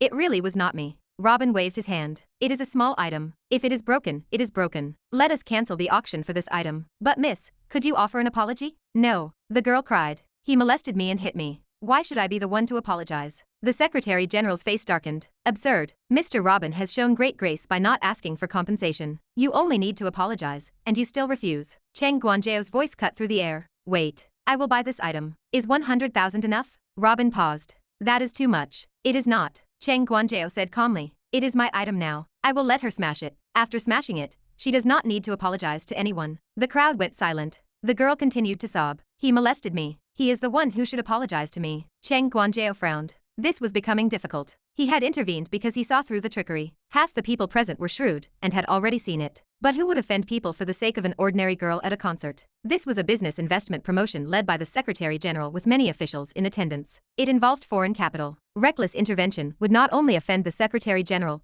but could cause the foreign capital to withdraw, affect his political achievements, and even stir up international controversy. Who would take that responsibility? Everyone had families and careers. Who wanted to look for trouble over a small matter? Cheng Guanzhao's approach was the most appropriate method. Demanding an apology from the perpetrator was impossible. Chu Ge looked at Gu Ruian. I saw it. The white guy harassed her, and when he failed, he hit her. Gu Ruian avoided his gaze. Mr. Cheng's handling was already very good. Chu Ge spoke calmly. Are we doing this for the big picture? Is the girl's beating just for nothing? You are a woman too. Gu Ruian sighed. The mission is one thing. Chu Ge, being in the system requires discipline and caution. Chu Ge nodded. Suddenly, he stepped forward, grabbed the assistant, and delivered a punch. No one had time to react. With a loud bang, the assistant's nose was smashed, and blood sprayed. Now we are even. No one needs to apologize. Chu Ge dropped the assistant like trash. Is that not simple? Everyone stood stunned. After several seconds, the Secretary General stood up, trembling with rage. He pointed at Chu Ge. You are being completely reckless. Which department are you from? Chu Ge turned to look at Gu Ruian and smiled. Me? I am unemployed. Chapter 310. Gu Ruian pressed her lips together. The words hung in the air, unspoken. Chu Ge held a grudge. That phrase, unemployed drifter, had come from her own mouth during their blind date. It must have stung him deeply back then. Now he had returned the insult, like a slap across the face. Her hesitation and his boldness stood in stark contrast. She had to admit, the man who stood among the elite had overshadowed everyone there. Everyone possessed some reservation, but Chu Ge had none. He wrote web novels. He only answered to his readers, never to the whims of bureaucrats. Even setting aside his parents, local officials could hardly touch someone who lived on his own terms. He wanted nothing more than to clear his mind. But this went beyond caution. This was chivalry. For the first time, Gu Ruian felt a flicker of regret regarding her past choice. This man was exceptional. What a shame. Chu Ge gestured toward his own bare feet as he spoke to the Secretary General. He asked if the official planned to call the police and charge him with causing a disturbance. He pointed to the palm print on the girl's face, and suggested the official start by charging the white assistant with assault. It was only fair, after all. He warned that if he had to spend a few days in detention, he would post a detailed account on his social media account with 600,000 followers. Even if the official could suppress the news, the backlash would certainly damage his career. The Secretary General fell silent. A subordinate leaned in to whisper in his ear that he recognized the man as Chu Ge, a popular internet personality and local author who had published physical books. An influencer and an author. Someone who could be considered a minor celebrity in the literary circles of Nanjiang. The Secretary General twitched. Either label alone meant little, but combined, they were toxic. He did not rely on them for his livelihood.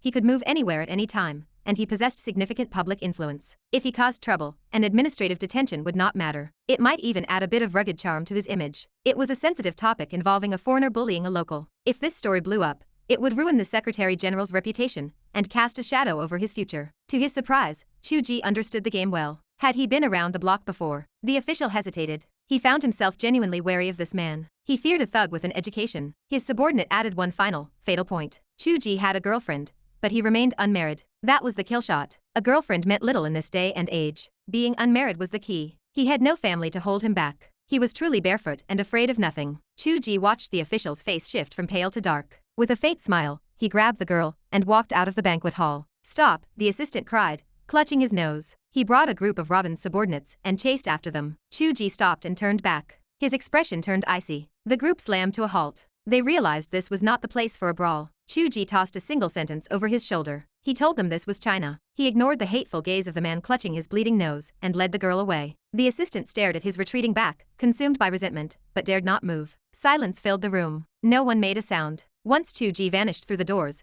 Cheng Guanjiao began to laugh. He remarked that it was an interesting young man, and that the trip had been worth it. He stood up and strode out of the room. Outside the banquet hall, the girl blossomed into a smile. She thanked Chu Ge. Tears still clung to her lashes, but her smile reminded him of a flower in the morning dew. Chu Ge felt a wave of relief. He told her to stop idolizing stars, especially foreigners. She knew now that few of them were good people. He asked her to go home since she was still a student. The girl blinked. She asked if he did not plan to develop their relationship after playing the hero. She pointed out that he had not even asked for her name. She noted that it was the middle of the night. Chu Ge tilted his head back. He told her he had a girlfriend, and that she was not pretty anyway. The girl stomped her foot and called him a jerk. Chu Ge waved his hand with a chuckle and walked away. She called out that she would still chase stars. Chu Ge paused. The girl yelled to treat QQ well, his own Chu Chu. Chu Ge stumbled. He nearly tripped. He realized she was one of their fans. After parting ways with the girl, Chu Ge felt on top of the world. This was what it meant to have a clear mind. This was the wandering lifestyle QQ had imagined. The only regret was that QQ was not by his side. That did not matter. There would be plenty of opportunities in the future. He had once wanted to avoid trouble, afraid of disrupting his normal life, always acting like a cartoon character whenever he had to fight. As his cultivation deepened, he cared less and less. If he kept hiding, what was the point of cultivation? He had practiced for so long precisely so he could stop wearing a mask and act as he pleased. What did it matter if he offended a secretary general? Who was more afraid was up for debate. Offended Robin. Even if the man was the true boss, let him come. He and his wife had nothing to fear. They would take him down. This feeling of inner peace exhilarated him. He felt like howling at the moon in pure joy. As he rounded a street corner, Gu Ruian stood waiting for him, leaning against a wall beneath a street lamp. Chu Ge felt no surprise. He walked toward her with a smile. He asked if she had been waiting for him to show off like that. Gu Ruian smiled. She asked if he had been waiting a long time to put on a show like that in front of her. Chu Ge shook his head. He claimed he had no such idle thoughts, and that it had simply happened by chance. Gu Ruian fell silent for a moment and sighed. She thought he had been nursing a grudge, trying to slap her in the face. In reality, the most painful realization was that he had never even kept her in his heart. The Chu Ge of today lived for his girlfriend. He barely remembered his parents, let alone anyone else. She dropped the subject. She told him that since the police were not called on the spot, nothing would happen. The Secretary General was more cowardly than she had imagined. She worried about whether he would be targeted in the future, but she doubted he could touch him. She laughed at herself. Officials had a hard life too. She should have realized that she had her own constraints, but so did he. In fact, he had more constraints than she did. Chu Ge stopped mocking her. He told her if anyone targeted him in the future, he would call her to settle it. He told her not to tell him she could not do it. Gu Ruian laughed. She asked if he really did not see himself as the child of a privileged family. Chu Ge paused. He had never even thought about it. Good, she said with a smile. It was a good thing. Chu Ge ignored her and asked about Robin. She told him he had great self-control. He acted as if nothing had happened and continued to host the auction and the following dance. She felt the event would not end until midnight, so she had left early. Chu Ge asked if leaving now meant she had missed her chance to monitor him. He asked if his actions had disrupted her surveillance. She reminded him of what he said about being a regular person, who just wanted to live a normal life. Chu Ge laughed. She conceded that he was right. She told him she had not stopped monitoring because she lost track of him, but because she had discovered the truth. Chu Ge froze. He asked what she meant. She told him that when he punched the assistant, Robin had instinctively prepared to fight back, but managed to suppress it. In that moment, she sensed his energy fluctuations. She said he was an esper, a powerful esper. Chu Ge turned serious. He had thought the target would be difficult to investigate, and would require tracking over several stops. A minor incident had exposed the secret. Whether or not he was the person from Moda mattered less now. Once he was revealed as an esper, the nature of the event changed. From this moment on, he fell squarely within the scope of her authority. Chu Ge recalled his own observation. He told her that when Robin asked what happened, the white man nodded at him. He asked if that was how an underling responded to a superior. Guvurian frowned. She realized that was the attitude of someone following a plan. Chu Ge snapped his fingers. He agreed. At the very least, it proved that the bullying was not an accident or a habit. It had been intentional. She asked what sense it made to bully a girl on purpose. Chu Ge mused that it might be a test. A test of the limits of the people of Nanjiang, to see how far they could push them. He paused and hesitated. Perhaps they used the excuse of damaged auction items to force girls, who were not obsessed with them, to do something else. Chapter 311. Guesswork held little meaning. Whatever their true intention, one night was not enough to reveal it. They had come to Nanjiang to invest, suggesting a long, unfolding process. In theory, everyone should have gone home. They should have waited for the marine theme park to open before investigating further. Yet, a bad taste lingered in Chu Ge's mouth. He could not stop picturing the young women pressing themselves against those men. This was no ordinary celebrity obsession. Even the most fanatical fans rarely acted with such excess. In the middle of an auction, surrounded by witnesses, they had been groping, hugging, and kissing. Remembering the scene, it felt unnatural and twisted. It was the influence of the music. Robin had been cautious and avoided using any overt supernatural ability,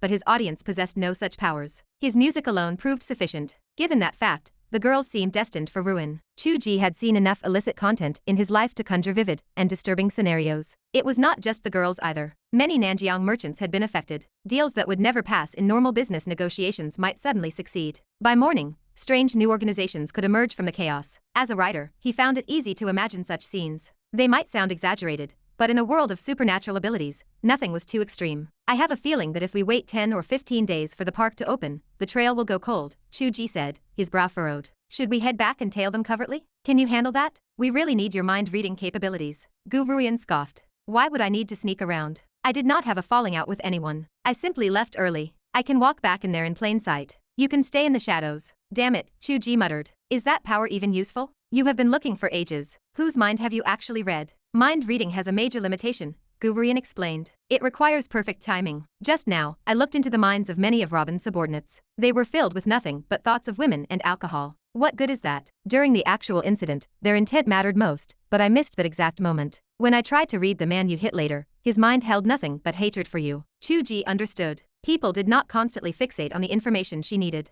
Reading a mind full of useless noise would be a waste of strength. He would not want to burn his own energy by constantly probing the thoughts of others either. Success required a clear target and the right moment. Guvurian added, it is best to avoid reading Robin directly. His power is clearly substantial. If he detects someone probing his mind, it will only alert him. Chu Ge suddenly smiled. That is simple enough. That idiot had his nose broken by my punch. He must be getting treated at a nearby clinic. I will go beat him up again. That should solve it. Guvurian stared, completely speechless. A small clinic sat nearby. One of Robin's bodyguards supported the injured assistant, who sat inside, moaning in pain as he received treatment. You are useless, the large bodyguard sneered. One punch and you went down. You did not even try to block. You are a waste. The assistant clutched his broken nose. Even the clinic's simple treatment failed to stop the pain and anger. He moved too fast. I did not even see it coming, he retorted. You are the bodyguard. Why did you not stop him? You are the one hired to protect us. I just handle the music. The bodyguard whistled. I was busy touching women. Who had time to watch you? If he had the guts to come at me,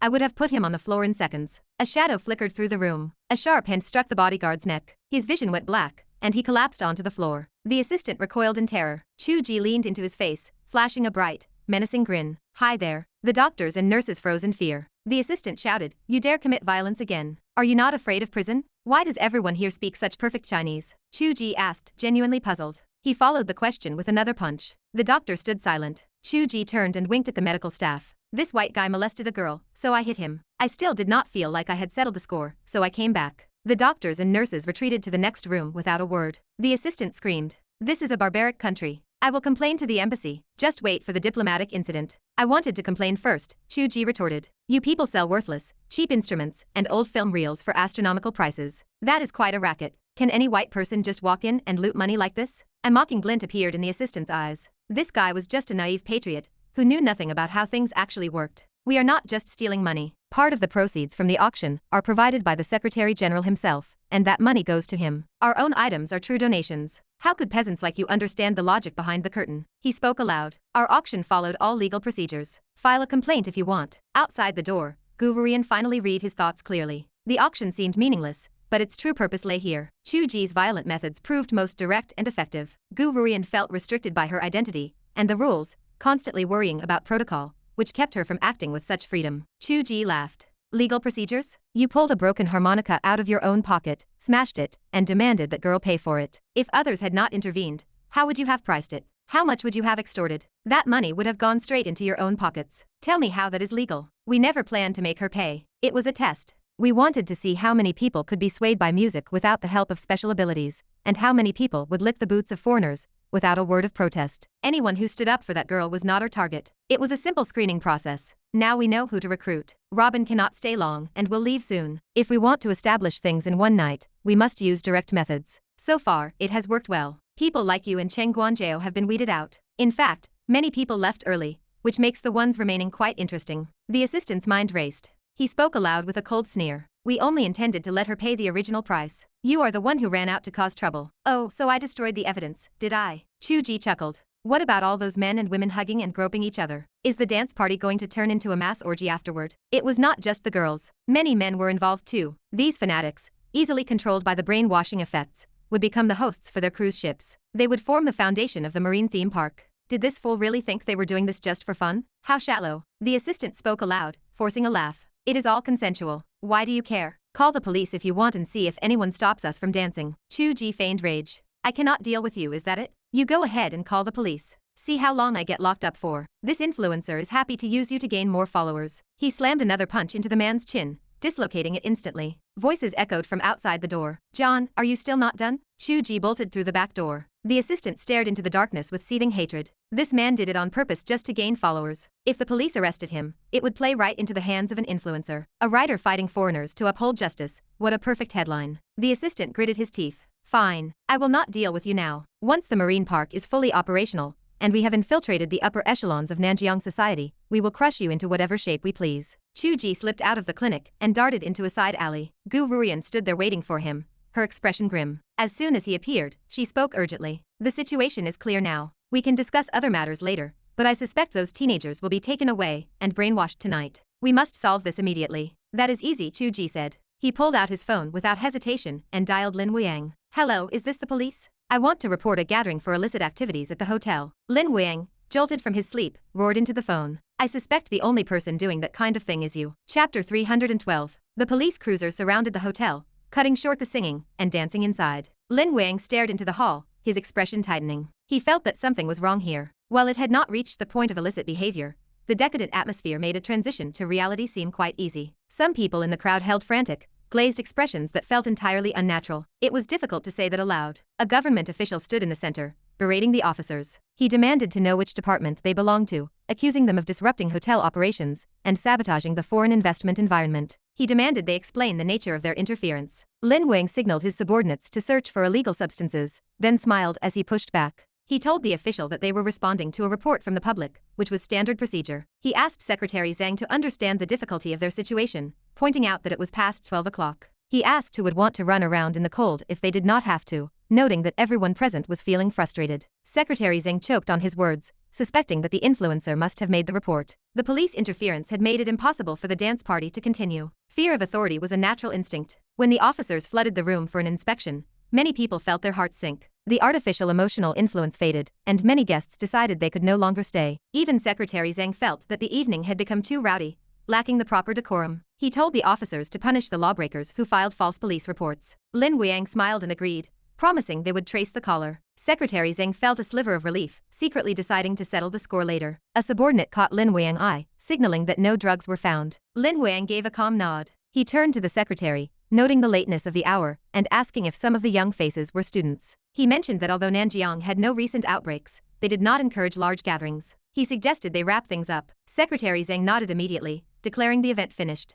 The foreign investment charity dance ended in a whimper. The crowd dispersed, and Secretary Zhang and Robin led the way out. Lin Wang watched as the teenagers climbed into ride-share cars, exhaling a long breath. Chu Ge was not the type to shoot without a target. Coming here tonight was the right choice. Had he not arrived, real trouble might have occurred. Lin Wang rounded the back of the hotel and found Chu Ge and Gu Ruian standing side by side. He paused, surprised to see the director. Gu Ruian gestured toward him. She greeted him as Division Chief Lin, noting that they were meeting again, and that the next steps would require his cooperation. Lin Wang shook her hand. He told her to drop the formal title, as it annoyed him. He turned to Chu Ge, looking helpless. He asked if the report had been premature. He pointed out that nothing had happened yet. He admitted that if he had not become a seasoned veteran, he would have struggled to handle that bureaucrat, ending up humiliated and scolded for no reason. Chu Ge smiled. He reminded Lin Wang that they had agreed their goal was to stop tragedies before they occurred, rather than waiting for events to unfold just to imprison people longer. Lin Wang grinned and tapped Chu Ge on the shoulder, remarking that he finally sounded like a human being. Chu Ge teased him,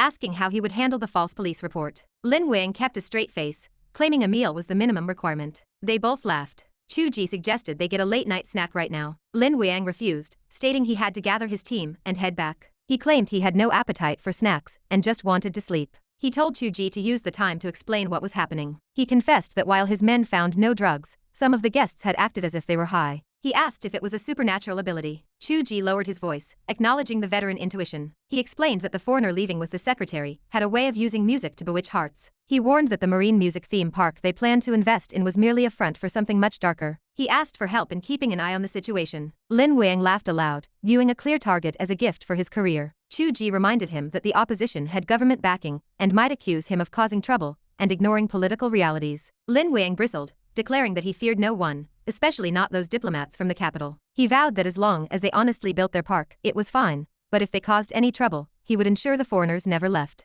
Gu Ruian pondered the situation. She wondered if Robin was only investing in Nanjiang, or if he was using the tour as a cover for a wider operation. If it were a multi-city tour, it might just be a money grab. But if they toured multiple cities and only targeted Nanjiang for this specific project, what were they aiming for? Chu Ge felt a shiver. Multiple groups had set their sights on Nanjiang, all convinced the city held a secret. He realized these were all part of Mi's Island group, which was led by a musician boss. He wondered if previous failures had driven this boss to take action personally in Nanjiang. Robin's identity became clear. It was definitely him. He felt a sense of frustration that their city really held nothing of value. The foreigner was truly stubborn. The night events came to a temporary close. There was no point in staying, so they parted ways to head home. Despite the new concerns weighing on his mind, Chu Ge felt a surge of excitement. He had not just saved a girl today, but many people. With Lin Wang on the watch, a man with a strong sense of justice and a hunger for merit, the opposition would find their movements difficult. They would be trapped, much like Zhang Kairan had been when he complained about being watched too closely. Any brainwashing attempts were doomed. If they tried, Lin Wang would kick down the door and arrest them on the spot. It was a virtuous act.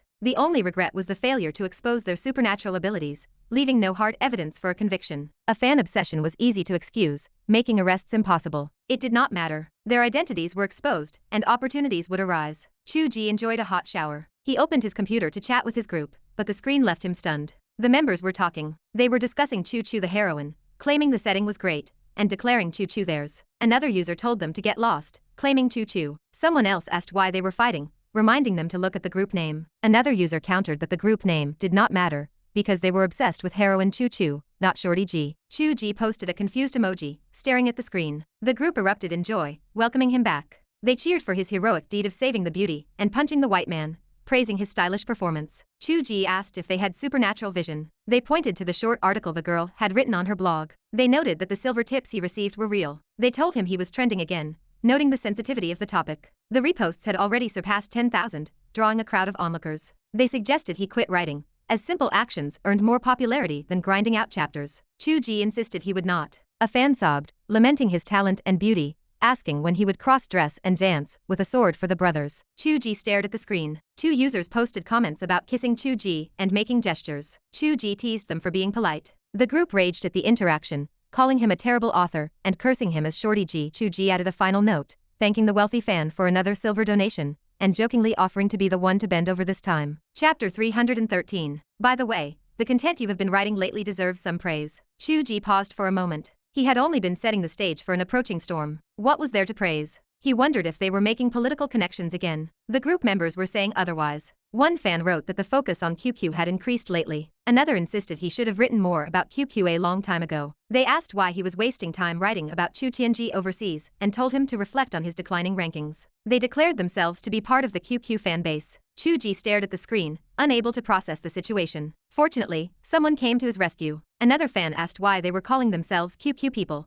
claiming they were all Chu Q fans instead. They asked if there was no QQ without Chu Chu. Someone countered that he had just cursed at Shorty G. Another insisted that Shorty G was Shorty G, and Chu Chu was Chu Chu. Chu Ge felt like he did not fit in with these silly people, because he was not ridiculous enough. He shut down the software immediately. He could not talk to these blockheads. He needed to sleep. The girl posting essays online was likely just a flash in the pan with no evidence. He did not pay much attention to it. He felt exhausted. Recalling the passage of time had drained him, and he had been through so much since then. It was best to get some rest. He could replace sleep with meditation now. He could have done it before the breakthrough, but who would be foolish enough to meditate when he could hold QQ to sleep? He only meditated now that QQ was gone. The effect of meditation was better than sleep, though it was not as good as dual cultivation. He missed QQ again. He stopped dwelling on it and entered deep meditation. He was tired, so he would rest and worry about it later. He spent 3 hours in deep meditation. When he opened his eyes, it was dawn. Chu Ge went to wash his face out of habit. He realized his skin was clean, without any oil or secretion. He had not noticed it before, but now he truly felt like an immortal. He was pure, unstained by dust. This was the rebirth brought by the golden core. In theory, he would not age, or would age very slowly. His lifespan should reach 500 or 1,000 years. He thought about his soul strength and realized it should be far more than 1,000. The thought felt unreal. Chu Ge drifted off while looking at his reflection in the mirror. He wondered if his DNA was still the same, or if it had been rearranged. If he took a paternity test, would his parents start a fight? Cultivating immortality was too unscientific. Chu Ge stared at his reflection, lost in thought. He realized that the QQ body he had materialized through his imagination had been the best choice. That body possessed the breath of life. If he had needed nothing from the start, no washing, no eating, no sleeping, what would his life with QQ look like? Would it be as warm? It certainly would not. But what about the future? He shook it off. They were an old married couple now, so there was no need to force it. Chu Ge rubbed his face out of habit, swallowed a pill for breakfast, and did not abandon his human habits. The pill energy filled his body, replenishing his needs. He sat back in front of the computer, spirited and ready to write. He had only written a title when his phone rang. He picked it up to see it was Heroine. Robin left Nanjiang early this morning. He flew directly to Suzhou and Hangzhou to perform his tour. I will continue to follow him to see if he causes trouble in other places. Actually, we can guess by looking at how many people he took with him. Yes, he only took the regular assistants and bodyguards needed for the concerts. Many people stayed behind. She paused. Looking at it this way, he should not be running projects in other places simultaneously. It should just be Nanjiang. Chu Ge had anticipated this. He told her to go ahead, and promised to keep a close watch with Riang. He told her to remember to notify him if there were any changes on Robin's side. Are you concerned about him? My girlfriend is quite attached to him. My girlfriend should be here the next time we meet, and she will be happy to see an old friend. Gu Ruian paused, then laughed. Very well. You should take a look at Weibo. It feels a bit out of control. Let me know if you need us to help you remove the trending topic. What? A trending topic? Can a baseless essay actually make the trending list? There are many trending topics based on baseless essays. It is fortunate that yours is positive. I will take a look. Chu Ge hung up in confusion. He opened the application and nearly threw his phone away. It was not baseless. This popularity was triggered by concrete evidence. The Hotel Weibo account had reposted the girl essay. They had also posted a surveillance video lasting over 10 seconds. The video clearly showed Chu Ge striding forward, grabbing the tall white assistant, and punching him right in the nose. The title of the video was the 4 words Chu Ge said before leaving the banquet hall. This is China. The surveillance video was not very clear,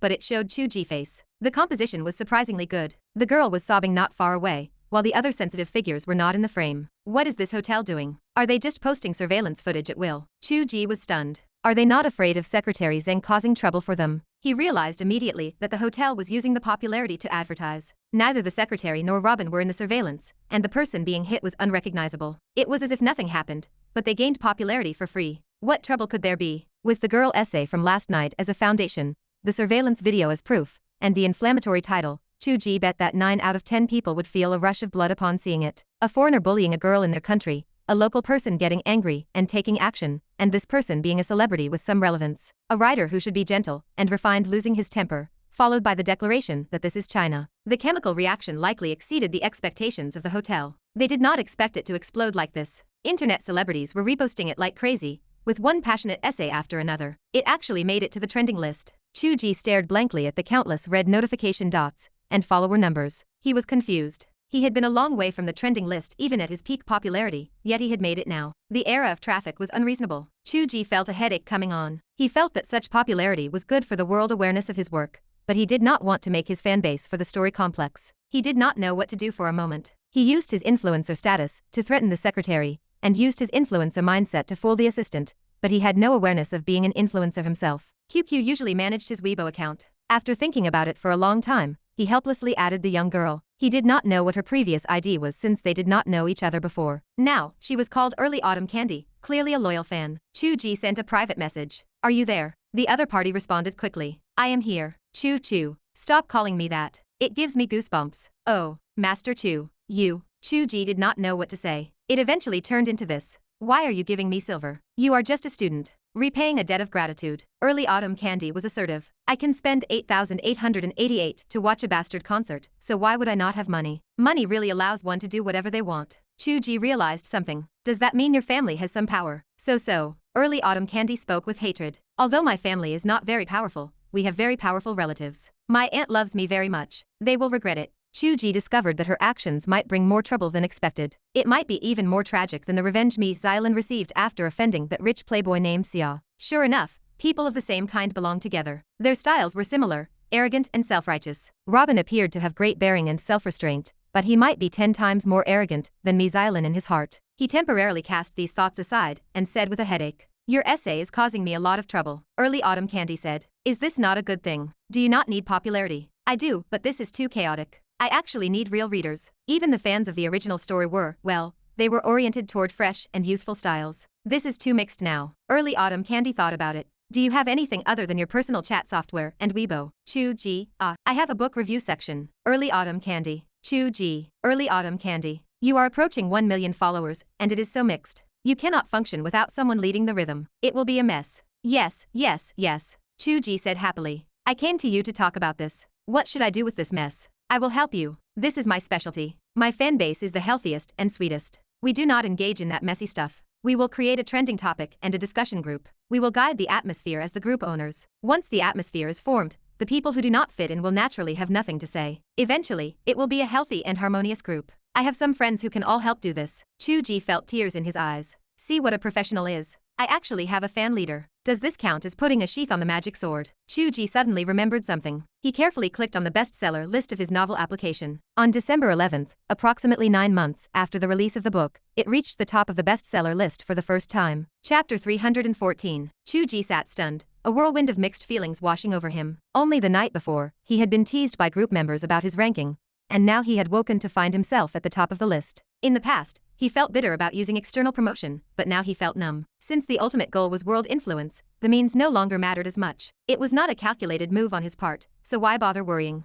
The honor of the top spot felt tangible. Every writer dreamed of such a thing. That dream had manifested into reality without warning. Flashes of memory raced through his mind. His literary dreams in youth, the struggle for a paycheck after entering the industry, the exhaustion of juggling a job and writing, and the resolve of his resignation. He told himself he could not manage both, but his sacrifice showed his love for this craft. Years drifted by. He lived on the brink of poverty, surviving the sickness and exhaustion with his friend Zenkiren. He said goodbye to his friend and pushed forward to this day. He leaned back in his chair, rubbing his aching lower back out of habit. He closed the browser tab and opened the document. Why dwell on the past? This popularity was fleeting, and essentially represented nothing. The only thing it moved was his own hidden emotions. Completing this world was the priority. Everything else was secondary. Coincidentally, he faced a meeting of foreign powers in reality, while his story also depicted a war between lands. Due to the early warning from Chu Tiange, and the observation of Xie Zhuxiao, the Divine Land was not caught off guard by the massive overseas invasion. On the contrary, under the guidance of Wuji, they had formed a trap. Disciples of the Cloud Ridge sect drew their swords, sealing the East Sea. Wuji personally set up a heaven-shaking sword array in the distant ocean. The enemy attempt to swarm in was temporarily severed. Breaking through the restricted area drawn by Wuji would not be a task achieved in a short time. The powerful overseas figures who had already entered were merging with the demonic path, attempting to attack from within and without, seeking to overturn the world. The demonic path had been defeated during the battle between Yan Qinli and Wuji. The path of righteousness had spent a whole volume purging them, leaving them scattered and hiding, waiting for a chance. Now that chance had arrived, so they rose like dragons and snakes, threatening a new calamity in the Divine Land. This was the background. It was not particularly new, as fairy hero tales followed a few set templates. Group dramas naturally involved multi-party conflicts, so the quality depended on the writing. For Chu Ge, this was not just about writing. He needed to observe whether changes beyond the plot occurred within the established narrative. He was arguably the most exhausted author in history. No other author had to manage such things. He had to worry about the villains and his protagonist as well. Fortunately, the strongest being in the world was his wife, and the demonic path supreme was his own little spark. Both sides were under his control, and Xiao and Debi, who he had conquered after entering the book, were on his side. The situation remained controllable. The current plot was already unfolding. The demonic path raged across the divine land, mainly to distract the path of righteousness, while their true purpose remained hidden. Chu Tiange had been busy extinguishing fires everywhere. In fact, the demonic path had split its forces into two paths. One group, led by the Hydra, launched a night raid on Cloud City to pluck the lookout tower that overlooked the divine land. The other group, led by Yan Qinli, went south to connect with the god of insects, making the entire southern frontier their base. Another king from overseas lurked somewhere unknown, spying on the shifting tides. Wuji had no time to focus on romance with Chu Ge amidst this war. She had not even read the outline of the future, so she acted according to the logical train of thought belonging to the Sect Master of Cloud Ridge. According to Chu Tiange, overseas nations were numerous. They might have a common goal for a complete heavenly Tao, but they could never be fully united. Disagreements regarding whether to invade the divine land or negotiate were inevitable. Wuji discussed this with Xiao and Debi. Since the overseas passage was no longer a secret, and Chu Tiange had drawn a rough map, who was willing to travel overseas to dismantle the enemy rear. Debi volunteered to go. Wuji wondered if he did not have other matters to attend to. Those matters referred to the Bodhi tree sealed with the heavenly Buddha that he was studying. This was the most important event for human cultivators,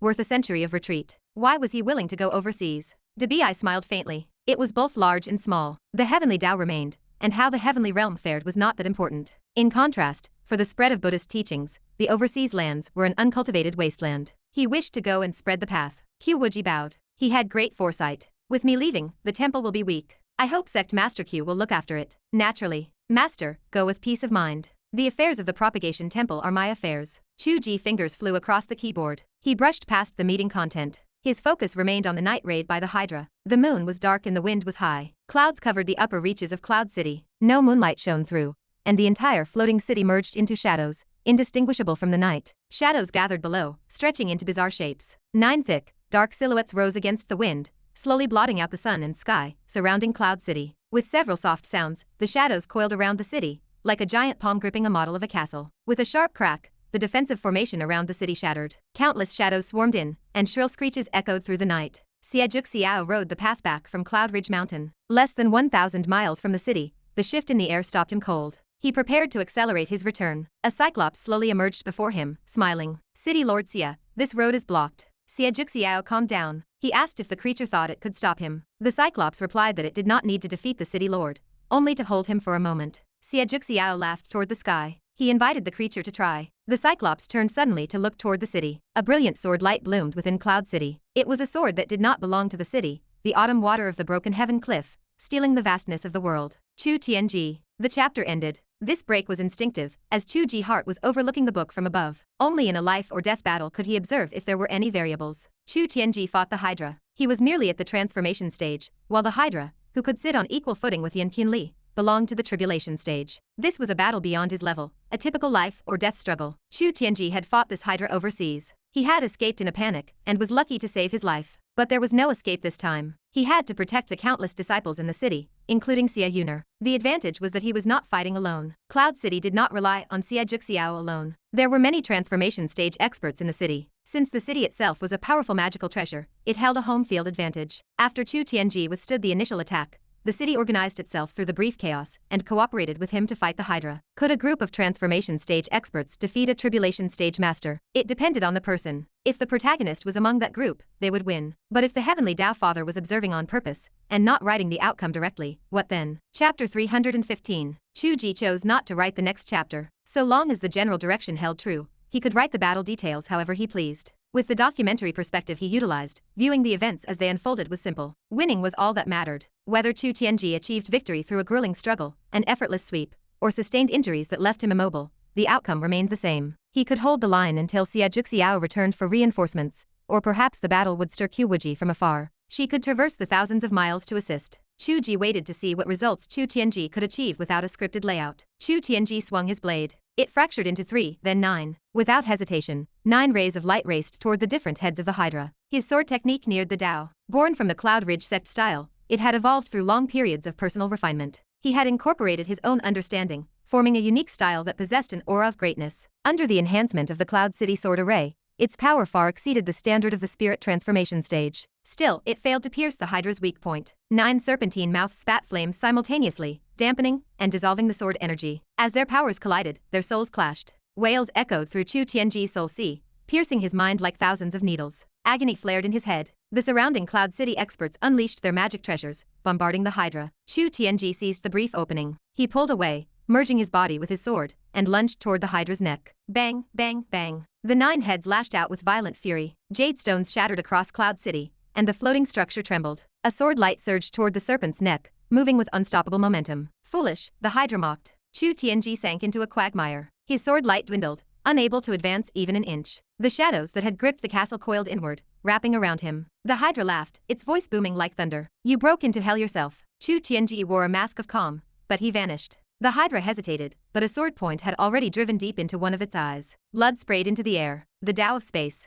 How could you possibly master such a law? The Hydra shrieked at the sky, swinging another massive head with bone-crushing force. Chu Tiange barely managed to raise his sword in a defensive posture. The force sent him flying like a broken kite for over 100 miles, and blood spilled from the corner of his mouth. The Hydra's eye recovered its luster, uninjured. It mocked him again. Only this. Is your Tao of space nothing more than this? Chu Tiange wiped the blood from his lips, his expression grim. This biological trait was innate. A single eye, or even an entire head, likely meant nothing if severed. Most novels followed this logic unless the level gap was insurmountable. Unfortunately, he was the one being crushed. Before Xie Zhuxiao arrived, Cloud City could only hold out. Could Xie Zhuxiao return in time? Xie Zhuxiao fought the Cyclops to a stalemate, gaining the upper hand. He had no intention of deciding the victor, provided he could shake off the entanglement and return to the city. Bang! Xie Zhuxiao repelled the giant and prepared to flee. A faint voice transmitted into his soul sea. We appear to be intercepting you, but our true target is Cloud City. In reality, the opposite is true. Xie Zhuxiao frowned. His tone remained cold as he signaled for the creature to continue. Attacking Cloud City is a ruse. We know we cannot break it. We merely use the pretext of this battle to speak with you. Xie Zhuxiao processed the words in an instant. Speak your mind. Unifying the human realm is the decree of the Heavenly Emperor. As the successor of the Heavenly Emperor's legacy, it is time for us to coordinate. Xie Zhuxiao narrowed his eyes. How do we coordinate? The Cyclops answered. We will pretend to be defeated. Cloud City will remain yours, but when the time comes for our decisive battle against the Cloud Ridge sect, you will know what to do. Xie Zhuxiao pondered the offer. Since the ancient destruction of the link between heaven and earth, the two realms had been severed for a long time. The human realm was not under the jurisdiction of the heavenly laws, and the Heavenly Emperor could not reach here. He could understand that once the Heavenly Emperor found a bridge between the two worlds, the idea of bringing this realm under control would inevitably arise. He wondered when the Heavenly Emperor began communicating with the ground. He was the successor to the legacy, yet he received no word, requiring overseas forces to act as messengers. Regardless, had he received this news in the past, Xie Zhuxiao would have obeyed the Heavenly Emperor without a second thought. However, things were different now. He had already pledged allegiance to the Heavenly Tao. Was the Heavenly Emperor greater than the founding father? Everyone here was a child of the father. Xie Zhuxiao realized that surrendering to the Heavenly Emperor was certainly not the fate the Heavenly Tao had set for him. Looking at the ugly side of the Heavenly Tao standing shoulder to shoulder with Wuji, how could he be arranged to submit to the Heavenly Emperor and backstab Wuji? If such an arrangement existed, the Heavenly Tao would have certainly communicated it and told him to follow through. This was not a plot written by Chu Ge. The opposing force was attempting to perform the very act of rebelling against heaven that Xie Zhuxiao had once carried out himself. Xie Zhuxiao did not know that the essence of the Heavenly Tao was an author. He could not imagine such details. He only knew that the father would certainly not allow him to submit to the Heavenly Emperor, so he would simply refuse. Wait. He did not necessarily have to refuse. It might be better to feign compliance and see what they did in the future. A gentleman does not lie, and heaven cannot be deceived, but heaven would surely agree to him telling a lie, right? With that thought, Xie Zhuxiao revealed a radiant smile. Cloud City has worshipped the legacy of the Heavenly Emperor for thousands of years. I have always wished to serve at the feet of the Heavenly Emperor and listen to the great Tao. Since it is the call of the Heavenly Emperor, I will naturally comply. However, how can you prove you act under his command? The Cyclops replied, our feigned defeat and retreat will be the signal. Otherwise, regardless of whether we could break Cloud City, causing casualties would not have been difficult. Xie Zhuxiao shook his head. Not enough. The Cyclops said, as long as you are willing to follow the Heavenly Emperor's decree, we will meet again afterward to discuss the details. The creature turned, ready to transform into light and depart. In the distance, outside Cloud City, a earth-shattering scream erupted. The two figures turned to look. A terrifying sword beam pierced the heavens and the earth, shattering the vast night, and tearing through the Hydra's body, which had merged with the darkness. The massive form that had blocked Cloud City like layers of shadows was cleaved apart by this single strike, splitting into two halves. Blood sprayed like a torrential rain, blotting out the sky. The Hydra, severed in two, shrieked in agony as it retreated rapidly, vanishing from sight. The Cyclops stared, his single eye wide. What is happening? Xie Juxiao tucked his hands into his sleeves. He wondered if the heavenly Tao originally intended to match his daughter with Chu Tiange. If so, this Chu Tiange might be the true son of destiny. A mere stinking snake tried to attack his cloud city under his protection, and met its doom. This was the protagonist transcending his limits. Without Chu Ge writing a single line of this battle, Chu Tiange had achieved a breakthrough on the spot. Combining the power of the tribulation stage with the home field advantage of Cloud City, he had forcefully cleaved the body of the Hydra. Chu Ge, watching from above, froze, unable to process the situation. Damn it. He had not intended for him to reach the tribulation stage at this moment. Did he need to correct the plot? The protagonist had not reached the tribulation stage yet, so the plot had collapsed. As he stood in a daze, he saw Chu Tiange collapse on the wall, gasping for breath. The aura of the tribulation stage faded rapidly, returning to the spirit transformation level. Chu Ge let out a sigh of relief. It was only a temporary state with some aftereffects. That made sense. Otherwise, it would have been too terrifying. It was already shocking enough. Even with this temporary boost, he had not written such a buff for him. The protagonist was truly the protagonist. A graceful figure ran out of the castle. Brother Chu, are you all right? Chu Tiange leaned on his sword to stand, breathing with difficulty. I am fine. Yuner, could you find me a quiet room? Xie Yuner blushed slightly. She whispered, I will help you. No. Chu Tiange stepped back slightly. He lowered his head and said, just point me to the place, and I will go myself. Xie Yuner stomped her foot. You are wounded like this, yet you remain so aloof. I am sorry. It is not convenient. Chu Tiange kept his eyes lowered. Go spend your life hugging your sword. Xie Yuner walked away in a rage, shouting orders to those around her. Take him to a quiet room. Do not mind him. Chu Tiange followed the city guard slowly to the quiet room. The door closed. Chu Tiange pulled out a medicinal pill, swallowed it, and adjusted his breathing for a moment. Suddenly, he looked up at the sky. Chu Ge paused, and heard Chu Tiange whisper, we need to talk. Chu Ge stared, unable to process the situation. You said it was not convenient. You turned down the chance for the beauty to tend to your wounds, and you hid in a quiet room to recover. Also you could speak to your father. You said that meeting was worse than not meeting, yet how many days had passed? Did the breakthrough just now give you new ideas? Chapter 316. The quiet room offered absolute solitude. It was the perfect place for a father and son to converse. It was even more convenient than when Wuji had been present. Chu Ge hesitated only a moment. He projected a fragment of his soul across the void, manifesting before Chu Tiange. By habit, he adopted his traditional costume template, dressed once again as a core disciple of the Cloud Ridge sect. Chu Tiange examined Chu Ge with a strange expression. He studied the similarities between their faces before curling his lip. Damn it. You look more handsome than I do. Chu Ge blinked, finding no words to counter the blunt assessment. It is fine though. We do not look exactly alike. It actually makes me feel quite comfortable. It proves you are not a body double, right? Correct. That removes a burden from my heart. Chu Tiange sounded remarkably refreshed. Though it feels as if you have become the body double instead. For instance, was this outfit originally meant for me to wear? Chu Ge blinked rapidly. Stealing my outfit is one thing. Have you noticed that you have stolen something else? Chu Tiange smiled, showing no signs of deeper contemplation. Chu Ge continued. You are right. Originally, Wuji might have accepted you as her direct disciple. In truth, whether you were a direct disciple or not would have made little difference. You would not have learned too much from her anyway, as it would have constrained your own path. Original setup. Yes, the original setup. You are a person with strong opinions who pursues your own path. It is just like your 9-splitting light sword technique from earlier. Wait. If you are already asking about the original setup, does that mean you already understand the reality of the situation? I am not entirely certain. At first, I was guessing which category I belonged to. Perhaps I was a piece on a track of destiny arranged by a great power. Later,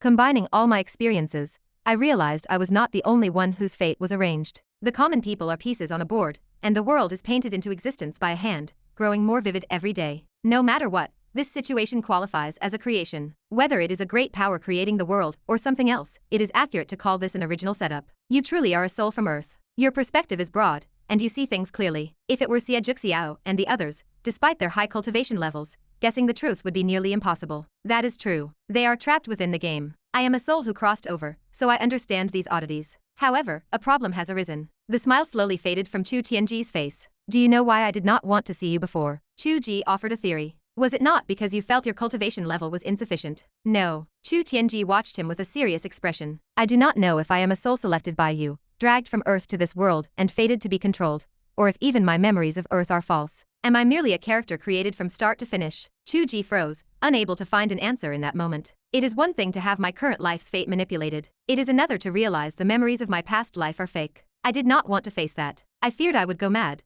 that I would want to kill you, and that I would want to destroy this false world. Chu Tiange lowered his voice. I cannot bear it. If you were in my position, could you? Chu Ge acknowledged he could not bear it either, which was why he could not answer. It was one thing for a single life to be fake, but to have 2 lifetimes of memories be false was truly tragic. If he were in those shoes, he would be cursing with frustration. Another reason he could not answer was that he was not entirely certain of the truth. He had constructed this world. The thoughts and abilities of every character derived from the internal logic of this world. Whether it was Wuji or Yin Qinli, none could escape those boundaries. That much was easy to understand. Chu Tiange was the sole exception. He possessed knowledge equal to Chu Ge, perhaps even surpassing it. After all, most protagonists of novels knew things their authors did not. Historical protagonists, for example, could recite recipes for gunpowder and classic poetry by heart. Chu Tiange certainly possessed modern knowledge that surpassed Chu Ge's own. Where did it come from? Who bestowed it upon him? If that were the case, could he write a character who was omniscient and omnipotent and truly create one? The question was beyond his capability to answer. Chu Tiange offered a self-deprecating laugh.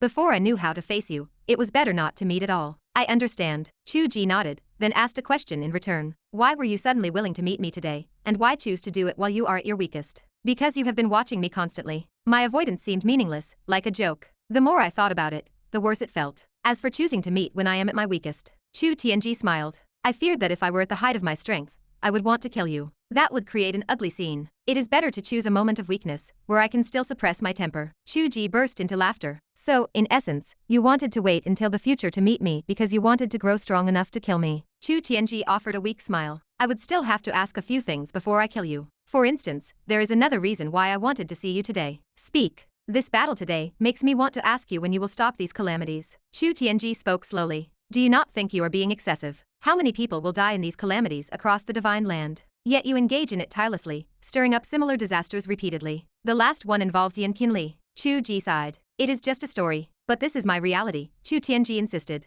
The dead might be my friends, along with thousands upon thousands of innocent people. Chu Ge stared at him steadily. Chu Tiange met his gaze without flinching. They locked eyes for a long time. Chu Ge finally spoke after careful consideration. In the modern world, without the manipulation of immortals or gods, wars still rage, and killers still exist. That is the fundamental nature of humanity, which no world can escape. Chu Tiange watched him, offering no rebuttal as he waited for him to continue. Even if I did not influence anything, as long as this world birthed living beings, similar events would inevitably occur. There would still be the struggles and slaughter you have experienced. There would be wars between nations, blood flooding the rivers, battles between righteous and demonic forces tearing the sky, and conflicts between civilizations at home and abroad. Do you agree? Chu Tiange fell silent for a moment before finally nodding. Yes, it would still happen. I am simply projecting what might happen in this world. Because of my own preferences, I am reluctant to hurt the good people, so the final result of the story will always be good triumphing over evil. If I were not here, according to the natural progression of a world of martial might, do you believe that more people would die, oppression would be heavier, and human life would be treated as nothing more than grass? So, do you believe a positive story like mine is wrong, or is the mere act of creating the world the mistake? Chu Tiange opened his mouth, then closed it. After a long while he sighed. I cannot get past this hurdle in my heart. I always feel that you are the one directing the deaths of so many. That is one of the roots of the dissatisfaction I once felt toward you. Yet to you, everything feels so logical and natural. Is this the perspective of the eternal heavenly Tao? It is not that I want to play the role of the aloof heavenly Tao viewing the world as a chessboard, Chu Ge countered. Do you think a world without death is a plausible concept? Now that you put it that way, I largely understand. You want to consolidate the world toward a positive direction. It is no wonder that someone as chivalrous as the Sect Master would have such a good relationship with you, playing the game of accepting apprentices as a way to help you control the world. You had better not mention the Sect Master. Chu Ge felt his cheek twitch. Since you know this is a story, and a story where good triumphs over evil, you should know that following my narrative path is the most responsible choice for the lives in this world. According to the design, you will manage the world in the end. Given your chivalry, you will certainly not let anything go wrong, right? Chu Tiange looked at him blankly. I do not want to be your puppet. Chu Ge waved his hand. That is a matter for another time. Regardless, that is my intention. If I lose control, and let some ambitious maniac run wild, that would be the true tragedy. Do you have any other questions? Chu Tiange watched him with a strange expression for a while. Why are you so kind to me? I am interrogating you and harboring thoughts of killing you, yet you explain things to me with such composure, and even speak of letting me rule the world. Chu Ge froze. He realized that while they had been speaking of a story for so long, he had not explicitly revealed that this was a novel. From Chu Tiange's perspective, this was still a matter of a great being of creation deducing the world's chessboard. They were not even on the same page. Where was his modern imagination? How disappointing. Chu Ge hesitated. He was unsure whether he should reveal the truth about the novel. In a certain sense, I may not even treat Wuji as well as I treat you. Chu Tiange spoke suddenly. They say you might be the 3 corpses severed by the heavenly Tao. Perhaps it should be phrased this way. You are the main body of the heavenly Tao, and I am one of the 3 corpses. Chu Ge wore a strange expression. The thought was quite interesting. From Chu Tiange's perspective, it was indeed true. Even in reality, it could be argued as such. I once thought, Chu Tiange said, staring directly into his eyes, that I was one of the 3 corpses you severed. You watched me coldly from above, arranging my growth until I reached the appropriate moment, and then you would step in to devour me, achieving your own great Tao. He spoke slowly. Tell me, does my idea make sense? Chapter 317. Chu Ge felt a mix of irritation and amusement, yet a cold shiver traced down his spine. Chu Tiange spoke of having thought about it in the past, but the look in his eyes betrayed that he still held those suspicions today. This was, in fact, the most reasonable conclusion Chu Tiange could reach given the information at his disposal. Chu Ge had read similar web novels where the boss always lacked a sense of proportion, allowing the protagonist to grow until he thought he could harvest the results, only to be overturned by the protagonist instead. Chu Tiange must have read the same stories. After all, Chu Tiange was a fan of fantasy and cultivation literature. Chu Ge shook his head and chuckled. You want to kill me mostly because of this, do you not? You do not believe at all that I want you to rule the world. It is a lie. You are just drawing a big cake to keep me moving. If that is the case, should you not be hiding your true intentions, waiting for the right moment to kill me in one stroke? Why are you saying it out loud now? Are you not afraid that I will kill you first? Chu Tiange spoke softly. Whether I say it or not, the result remains the same. You have laid out your plans for 10,000 years. It is impossible for you to close the net this early and let all your hard work go to waste. You will wait for me to continue growing. Reaching the tribulation stage is not the end. I will likely need to become a profound immortal at the very least. Chu Ge could not help but laugh out loud. That is true. Thinking about it this way, it is quite atmospheric. I really am a boss with a sense of dignity. Chu Tiange posture, previously upright, slacked until he sat in a lazy, unbothered slouch. He spoke with a lethargic tone. To be honest, even though I talk about killing you, I feel a strange closeness to you. Is this because of the severed corpse aspect of our connection? Am I a part of you? I do not truly want to think of you as an enemy. I would rather think of you as, well. Chu Ge kept a straight face. Call me father. Chu Tiange choked on his own breath. He could not bring himself to say it. With a bit of indignation, he turned his head away. I will just call you the main body. Chu Ge roared with laughter. It was far too entertaining. He felt a reluctance to expose the truth now. As expected of my protagonist, his values are upright, and he is adorable. I have not spoiled you for nothing. Chu Tiange sounded resentful. So, let us lay everything on the table. If one day you truly want to consume me, I will resist.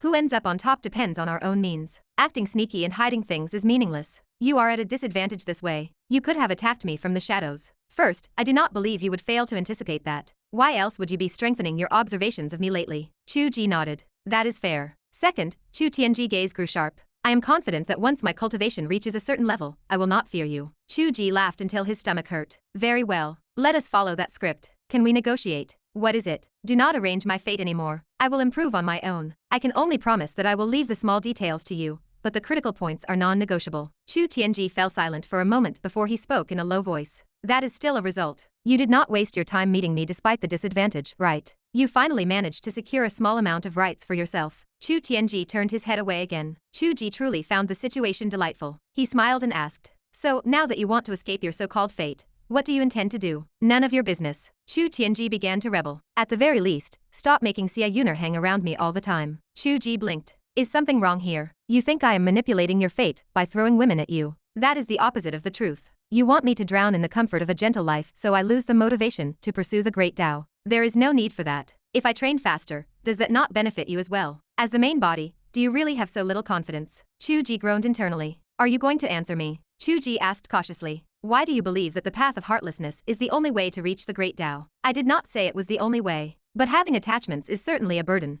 and it makes one less focused on cultivation. There is a reason why stories without female leads have become the mainstream now. Is that really what you think? Is that not what you think? Chu Tiange countered. As the heavenly Tao, if you really wanted it, you could have every woman in the world you desired. Why do you choose not to? Even someone like Sect Master Q is peerless, yet you only choose to manifest as her disciple. It would not be difficult for you to be companions, so why lower your status? This proves you have no intention of engaging in romantic matters, yet you want to trick me into falling into those traps. Chu Ge cursed under his breath, wondering how he had written such a foolish version of himself. Chu Tiange looked at him with a question in his eyes. If you do not want Xia Yuner, that is easy enough to fix. You are such a fool. You still want to reverse the roles with your father. Just keep waiting. Chu Tiange wanted to retort with defiance, but he forced himself to hold back. He feared that if he made a scene, the other man would force someone else upon him. It was better to swallow the indignity of the title for now. Chu Ge felt jubilant. That was a default acceptance of his authority, was it not? Chu Tiange thinking was quite interesting. If one considered the idea of a clone arranged by a great power, his nature was that of a true spirit from the great power growing up on Earth.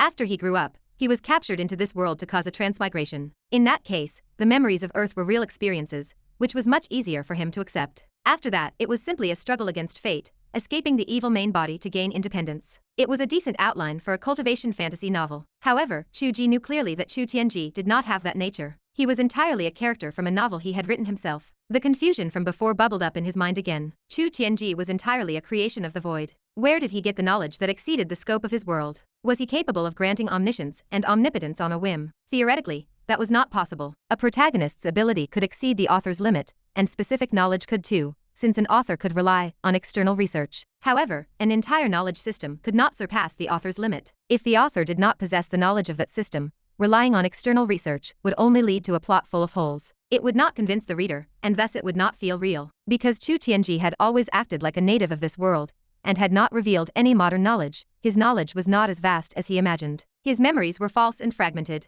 He only thought of airplanes when mentioning flying treasures, and only thought of modern songs when mentioning music of the immortals. His thoughts on cultivation might be filled with impressions from web novels, but in reality, they were only impressions. He did not possess a complete knowledge system. This was logical. How could he confirm this? Should he test him with 2 math problems? Chu Ge reached out and manifested 8 characters in the air. Read these. Chu Tiange focused his eyes and read with perfect pronunciation. Snowflakes drifting, the north wind whistling. Chu Ge stared at him. Chu Tiange scratched his head. What? Are these 8 characters difficult to read? Is this some kind of true explanation of the great Tao? Chu Ge suddenly changed his voice to a weird tone. Wife. Chu Tiange shrank back in fear. What are you doing? It is nothing. Chu Ge patted his shoulder. Rest well and reach the profound immortal stage as soon as you can. Father will be waiting for you. Without waiting for Chu Tiange to protest, he switched his divine manifestation and went straight to find QQ. Since he was already there, he had to see his wife after seeing his son. His son was quite adorable. Sect Master, an urgent report from the Capture Wind Hall. Suanji reported to Wuji. 1 hour ago,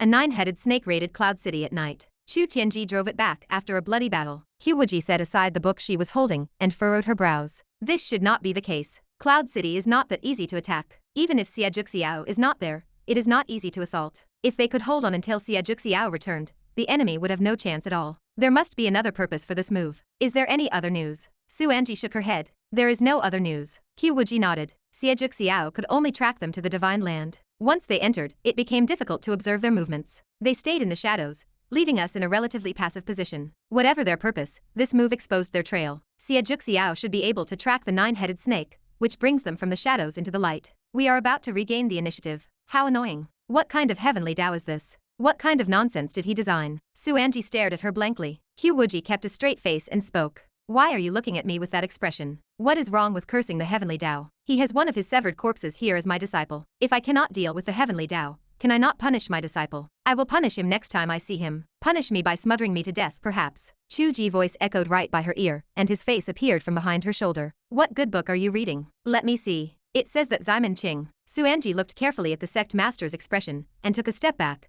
then another, quietly retreating. The way the Sect Master's face shifted between green, red, and white was quite spectacular. She felt that the junior martial uncle would suffer a terrible fate. Chapter 318. Suanji guessed correctly. Barely had she turned and sprinted away, when a deafening crash shook the air. A massive hole erupted in the roof of the Sect Master, and the junior martial uncle went spiraling into the sky, screaming all the way. Suanji shivered and accelerated. She marveled at the feat. How did the junior martial uncle arrive behind the Sect Master, without a sound or trace? The ability seemed preposterous. Was this the true power of the heavenly Tao? Wuji, flustered and indignant, shouted at the gaping hole in the roof. Who allowed you to enter my room without permission? There is no decorum in your actions. Chu Ge materialized beside her with a soft whoosh. He grinned at her. Suanji has already run off, so there is no need to pretend. Wuji stomped viciously on his toes. No, that is not allowed. It is not allowed. Chu Ge laughed, yielding. Fine, it is not allowed. She glared at him. I am not reading the story of Ximen Qing. I am merely examining those underlines to see if there is any hidden significance. Chu Ge nodded in exaggerated agreement. Yes, you are just examining the underlines. Wuji stared at him for a long time, unable to handle his antics. She lowered her voice. According to your previous thought process, the role of Wuji's disciple was merely a footnote in the book. Anyone doing things here is acting outside the plot. But this period is a critical point in the narrative for us characters in the book. Your presence here is inappropriate. Getting involved in the plot creates unnecessary complications. It will be difficult to fix later. Chu Ge chuckled, finding the phrasing amusing. You are excluding me now? Am I an outsider to you? Wuji snorted. That is exactly what you are. It is fortunate I have not labeled you an extraterrestrial demon. You should not be interfering in our affairs. Chu Ge looked at her with amusement. You all have grown quite independent. You all have your own ideas. Yes, very strong ideas. Wuji refused to back down. You speak of others. Who else has stronger ideas than me? Seeing the heavenly Tao as an outsider. My son, Chu Ge said with a grin. One is my wife, and the other is my son. Both are quite remarkable. Wuji instinctively retorted, her voice firm, though her heart was drawn to the news about her son. Who is your wife? You actually met Chu Tiange? Chu Ge nodded. I did. Wuji began to pace back and forth, her brow furrowed. You actually went to see him. Such an interesting scene, and you did not let me observe. Chu Ge watched her circle the room. You forgot to change your persona. This is the persona of Sect Master Q. Wuji stopped immediately, straightening her posture, and keeping a straight face. What did you say to him? Chu Ge shrugged. Nothing much. It was the usual speculation that you locals love to indulge in regarding the three corpses. Others guess that I am the three corpses of the heavenly Tao, but Chu Tiange simply guessed that he was my three corpses. Wuji widened her eyes. Wait, when you put it that way, it does seem to fit the facts. He is your projection and your anchor. It makes sense to call him your clone. Chu Ge sighed. True, it does seem that way. But the nature of his existence is not the kind where a true spirit is split to create a separate person, raised on earth, and then pulled back. The scale of his imagination is truly vast. Wuji countered. How do you know that is not the case? Chu Ge smiled. I tested him with 2 cultural references well known to every person in China. If he did not know one, that might be excusable, but the chance of him not knowing both is slim. Even you know them. Wuji paused, looking confused. What do you mean even I know them? Which references? Chu Ge spoke softly. Wife. Wuji blinked. Aha. Chu Ge continued. That proves it. Wuji felt a flush of embarrassment. Are you trying to take advantage of me? Chu Ge shook his head. No, I used that to test him. You have only lived here for half a year, and even you know it. Wuji sighed. Fine, he is truly not a transmigrator. You hear that phrase on the street all the time. Even the older women in the square next door are dancing to it. Chu Ge nodded. It has become less common in these years. Given the age I set for his transmigration, if he were truly from there, he would have heard it everywhere. It is impossible that he would not know it. Both of them fell silent. They looked at one another, and Wuji sighed. He is quite pathetic. Chu Ge felt a pang of helplessness. It depends on the perspective. Change the angle, and you realize there is nothing pathetic about it. How many readers would give anything to be in his position? Wuji scoffed. That is the difference between us locals, and you stinky heavenly Tao demons from the outside. Chu Ge did not argue with her. I have not told him the truth for the time being. Let him continue to misunderstand. It is not necessarily a bad thing. When he reaches a certain state of mind in the future, it will be easier for him to let it go. Wuji considered this and agreed. Yes, at the very least, we should not create complications for the current plot. Chu Ge nodded.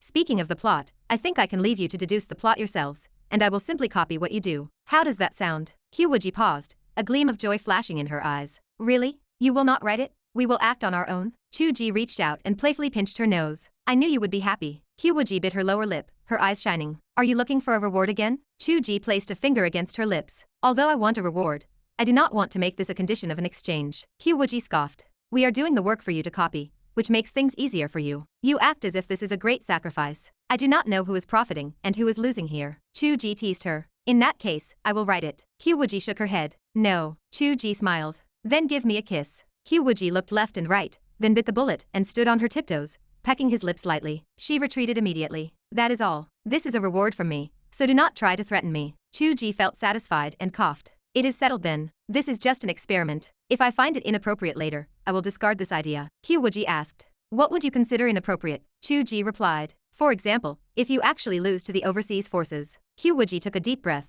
her eyes filled with determination. Even for the sake of freedom, we will not lose. Sect Master, the voice of Suanji came from far away, trembling with hesitation. Is it convenient to speak? Wuji broke her composure immediately. Why would it be inconvenient? What do you think we are doing? Suanji felt wronged. I did not think you were doing anything. Wuji demanded. What is the matter? Suanji replied. City Lord Xia of Cloud City requests an audience. Wuji paused and looked instinctively at Chu Ge. Xia Juxiao had just been raided in his own Cloud City. Instead of stabilizing his situation, he had traveled thousands of miles in the middle of the night to visit. The situation felt wrong. Chu Ge asked. Is this a plot you wrote? Chu Ge shook his head. No, my plot ended with the battle between Chu Tiange and the Hydra. I did not even write the outcome. From that moment on, the plot has been deducing itself. Let him in. There may be something important. Before long, Xiao hurried in. When he saw Chu Ge, he was overjoyed. The Father God is here. That is even better. Chu Ge asked. Were you looking for me? Xiao replied. I originally intended to ask Sect Master Q to pass on the message. Since the Father God is here, it is even more convenient. Xiao hurriedly relayed the information about the Cyclops. This matter is of great importance. Please forgive the disturbance, Sect Master Q. Wuji did not mind such trivialities. Her expression grew serious. The Heavenly Emperor. How can we be certain that this is truly the decree of the Heavenly Emperor, and not a fabrication by the Cyclops to deceive you into submission? Xiao nodded. I naturally questioned this. He said he would contact me again in the future, and I would know then. In any case, I will pretend to comply for now, and see what argument they bring forward next. Chu Ge looked up and thought for a while, then smiled brilliantly. Whether it is the real Heavenly Emperor or a fake one, they could never guess that I have so many moles inside their ranks. Xiao laughed. As long as the Father God is aware, that is enough. I will report any further developments. Chu Ge commanded. You do not need to come to Cloud Ridge Mountain to relay messages in the future. Your own Cloud City has a site for worshipping the Heavenly Tao. Meditate and call out to me at the altar. I will sense it, and we can speak directly. Xiao bowed. Understood. Wuji asked. It is said that the Hydra that raided Cloud City retreated with injuries. Did you track it? Xiao lowered his voice. The reason I arrived so late to visit is that I went to track it. I am ashamed to say that we have been ignorant for so long. Beyond the 100,000 mountains in the southern frontier of the Divine Land, there is a volcano. The surrounding 1,000 miles are uninhabited. The center is extremely scorching, and flaming clouds billow above, obscuring our observation from Cloud City. I suspect that within that volcano lies the legendary Heart of Flame. Chu Ge stepped back quietly. Wuji clenched her fingers until they cracked. After all that, the enemy has been hiding with Yan Qinli the entire time. When she turned her head, Chu Ge had already vanished, fleeing for his life at the speed of light. Xiao sighed in awe. As expected of the Heavenly Tao, I could not even perceive how he vanished. He is truly powerful. Chapter 319. Chu Ge slipped back into his world and effortlessly continued the chapter where he had left off. Chu Tiange joined forces with the powerful figures of Cloud City to resist the nine-headed snake. The narrative flowed easily. Chu Tiange displayed his nine-splitting light sword, while the snake showed its formidable power and self-healing abilities. Chu Tiange used a flash of space movement that he only barely controlled, and the experts of Cloud City unleashed various magical treasures. The protagonist reached a breakthrough, and the nine-headed snake fled. Everything was vivid, as if he were witnessing it firsthand. It was firsthand. This method of watching and describing was far more comfortable than racking his brain to write. He recalled having similar feelings in the past, when he was synchronizing with important scenes. He could not tell if he had written them, or if he was simply copying their actions. Back then, the sense of immersion had been incredibly profound. Unlike now, where he was copying events after the fact, the feeling was completely different. The action sequence concluded. It was time for the interpersonal drama. Chu Ge did not want Chu Tiange to be distracted by women, so he truthfully wrote that Chu Tiange refused Xia Yun'er's help and retreated into a secret room to heal his wounds alone. Such a note, recorded by the Heavenly Tao, carried far more significance than the small details of reality. Ink was precious. Any detail written into a book had its own value. To the readers, that single sentence was a clear sign of refusal, emphasizing the inevitability of Chu Tiange remaining single. Since he did not want her, he should be quite happy. The subsequent plot was also easy to copy. Xiao tracked the nine-headed snake, the Heart of Flame was exposed, and Xiao informed Wuji. Would Wuji organize an offensive to flatten the Heart of Flame? He did not know what strategy Wuji would devise, but he would simply wait to copy it. Looking at the sequence from the beginning of the battle to the end, it was already 2 chapters. Mostly action, shock followed by more shock, and the chapter was finished. This was the nature of cultivation literature. He had completed the writing for the day. Chu Ge uploaded, saved, and scheduled the release. He felt incredibly satisfied. He spoke to the file. You are a mature novel now. You must learn to write your own words. Chu Ge stood up comfortably, stretched his limbs, and walked out of the room. He stood by the window in the living room and watched the sky outside. He let his mind go blank to rest for a while. He still felt quite exhausted. Why was that? He was not even using his brain to write anymore, yet he was still tired. It was likely the continuous barrage of events inside and outside the book. Robin outside, the Heavenly Emperor inside, and all kinds of incidents coming one after another. For a slacker who only wanted to write, it was annoying. The most comfortable time had been his daily life with QQ. She was cute, the couple lived in harmony, and he earned money. What more could one ask for? He missed QQ. He really missed her. He was not used to days without her by his side, even though he could go in and see her at any time. He just liked having her nearby, seeing her sit cross-legged on the sofa watching television, while holding a piglet-shaped pillow, or seeing her ponytail swing as she walked along, sipping on a cup of milk tea. As he thought of this, he sensed something. Instinctively, he stepped aside. A small fist brushed past his ear. Chu Ge wrapped his arms around, pulling the failed attacker into his embrace. It was Wuji. She had not expected him to be so alert, to be able to dodge her sneak attack. Caught off guard, she struggled vigorously. Let me go, you stinking lecher. Chu Ge had no intention of letting go. He felt a surge of joy. I do not need to let go. Wuji panted. Who is playing games with you? Hit me. Why should I hit you? The overseas elements were placed there by you. If you are not responsible, who is? He laughed.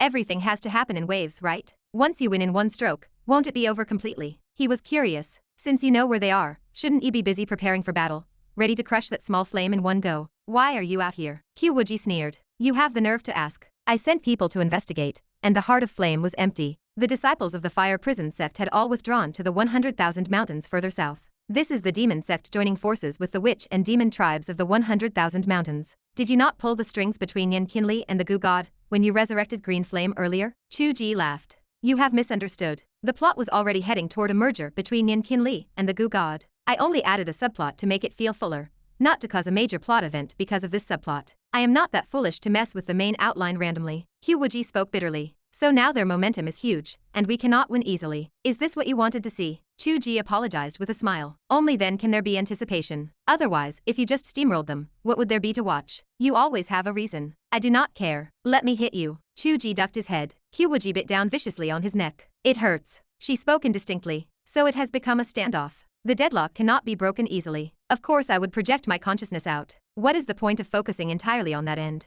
I thought I could make a quick decision in a few days, but it turned out to be a waste of time. Chu Ge laughed. It was meant to be a volume, not just a few chapters. You can go in during more critical times later. Think of this as a rehearsal. It is good that you came out. She glared at him. Does it not hurt you anymore? How can you still laugh? How about we change the position to bite? He tested the waters. Get out of here. She kicked out. Chu Ge turned and ran. The couple chased and fled, turning the room into a mess. Eventually, the roles reversed. Wuji was the one caught and pressed onto the sofa. Did you miss me? Chu Ge asked. Wuji looked heroic and unyielding, turning her head aside. Who missed you? But I missed you so much, he whispered. Wuji pursed her lips, peeked at him, and turned her head away again. Chu Ge kissed her cheek. For the past 2 days, whatever I did, I thought of you. I saw this and wished QQ was here. I saw that and wondered what QQ would do. I looked back through time to see Chu Tiange, but after only a glance, I wanted to look back even further to see the QQ of the past. Wuji felt her heart soften. She spoke in a low voice. All right. Did I not come out? Stop kissing, it tickles. Chu Ge continued to kiss her earlobe, stubbornly asking, do you miss me? She panted.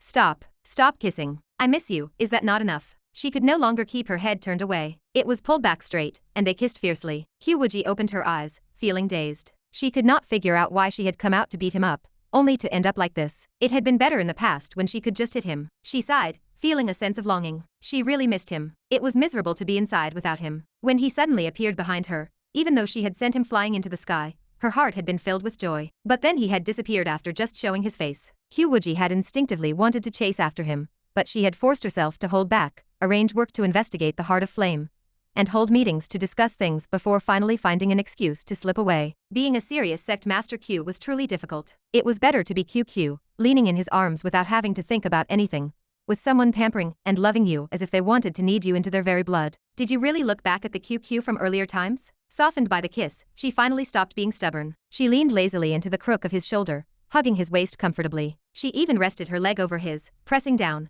as if she were hugging a giant bear. Chu Ge held her, satisfied, and smiled with extreme comfort. Yes, I saw you standing by the water with a sword, looking at the vastness where the sea and sky met. I felt that in that moment, you had attained some realization. It looked like you were pursuing the Tao. Wuji recalled the moment, feeling a sense of wonder, as she whispered to herself. So the intuition I had back then was real. It really was you. Chu Ge blinked. Wuji spoke as if in a dream. So, I saw you 1,000 years ago. What about even earlier? Is it possible that you have always been in my life? Chapter 320. Chu Ge could not be certain whether he would continue to catch glimpses of her past life as he looked back, or whether his companionship had truly been there throughout her history. He felt certain he would manage it. This was romantic. Even if Wuji had been unaware for 10,000 years, she knew it now. Each memory of their past was a new romance. I will be there, he whispered. I will not only accompany you through your past life and watch little QQ grow up, but I will also be there for the future. You will always have me. Do you think this man is annoying? Wuji smiled so broadly that her mouth almost went crooked, but she forcibly stiffened her face. Of course, you are annoying.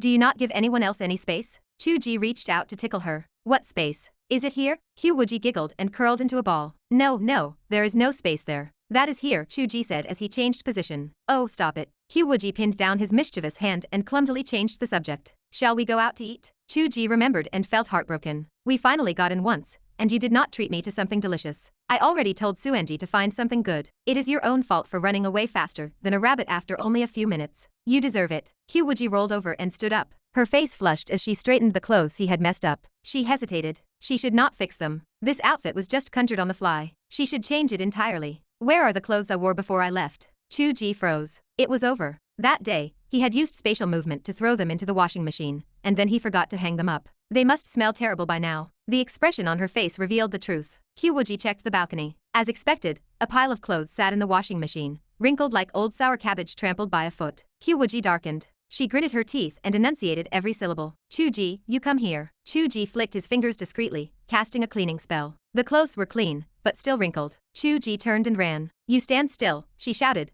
turning to chase him. Chu Ge scrambled away. The room filled with a banging sound, as if the entire building were jumping. Chu Ge lay on the floor with dizzy eyes. Wuji took out her phone and recorded a 3-second video. She added a fainting sound effect and uploaded it to social media. Chu Ge stared up, feeling the room spin. Oh, Wuji finished posting the video and realized something odd. Why did our followers increase like this? What happened? Chu Ge did not have time to answer. The comments section laughed. Is QQ so violent? Chu Ge is a hero who can knock down such a tall Westerner with one punch, yet he is beaten like Tom from the cartoons. Laughing. He can beat a Westerner, but he cannot beat his wife. Today is a breath of fresh air. It makes people feel warm. Little Chu looks so cute when he is dazed. Poor Tom, played in the palm of her hand. Wuji looked stunned. You being beaten by me is considered a breath of fresh air and cute. That is right, Chu Ge said in a muffled voice. Compared to those whose families are suffering from severe illnesses with no one asking, and those who worship Westerners, I can beat Westerners, but let my family have their way. It naturally looks positive. The scale in people's hearts is simple. After all, they do not know I really cannot beat you. The Westerner? What happened in the few days since I left? Chu Ge took the chance to scramble up. The opponent you fought in Shanghai is found.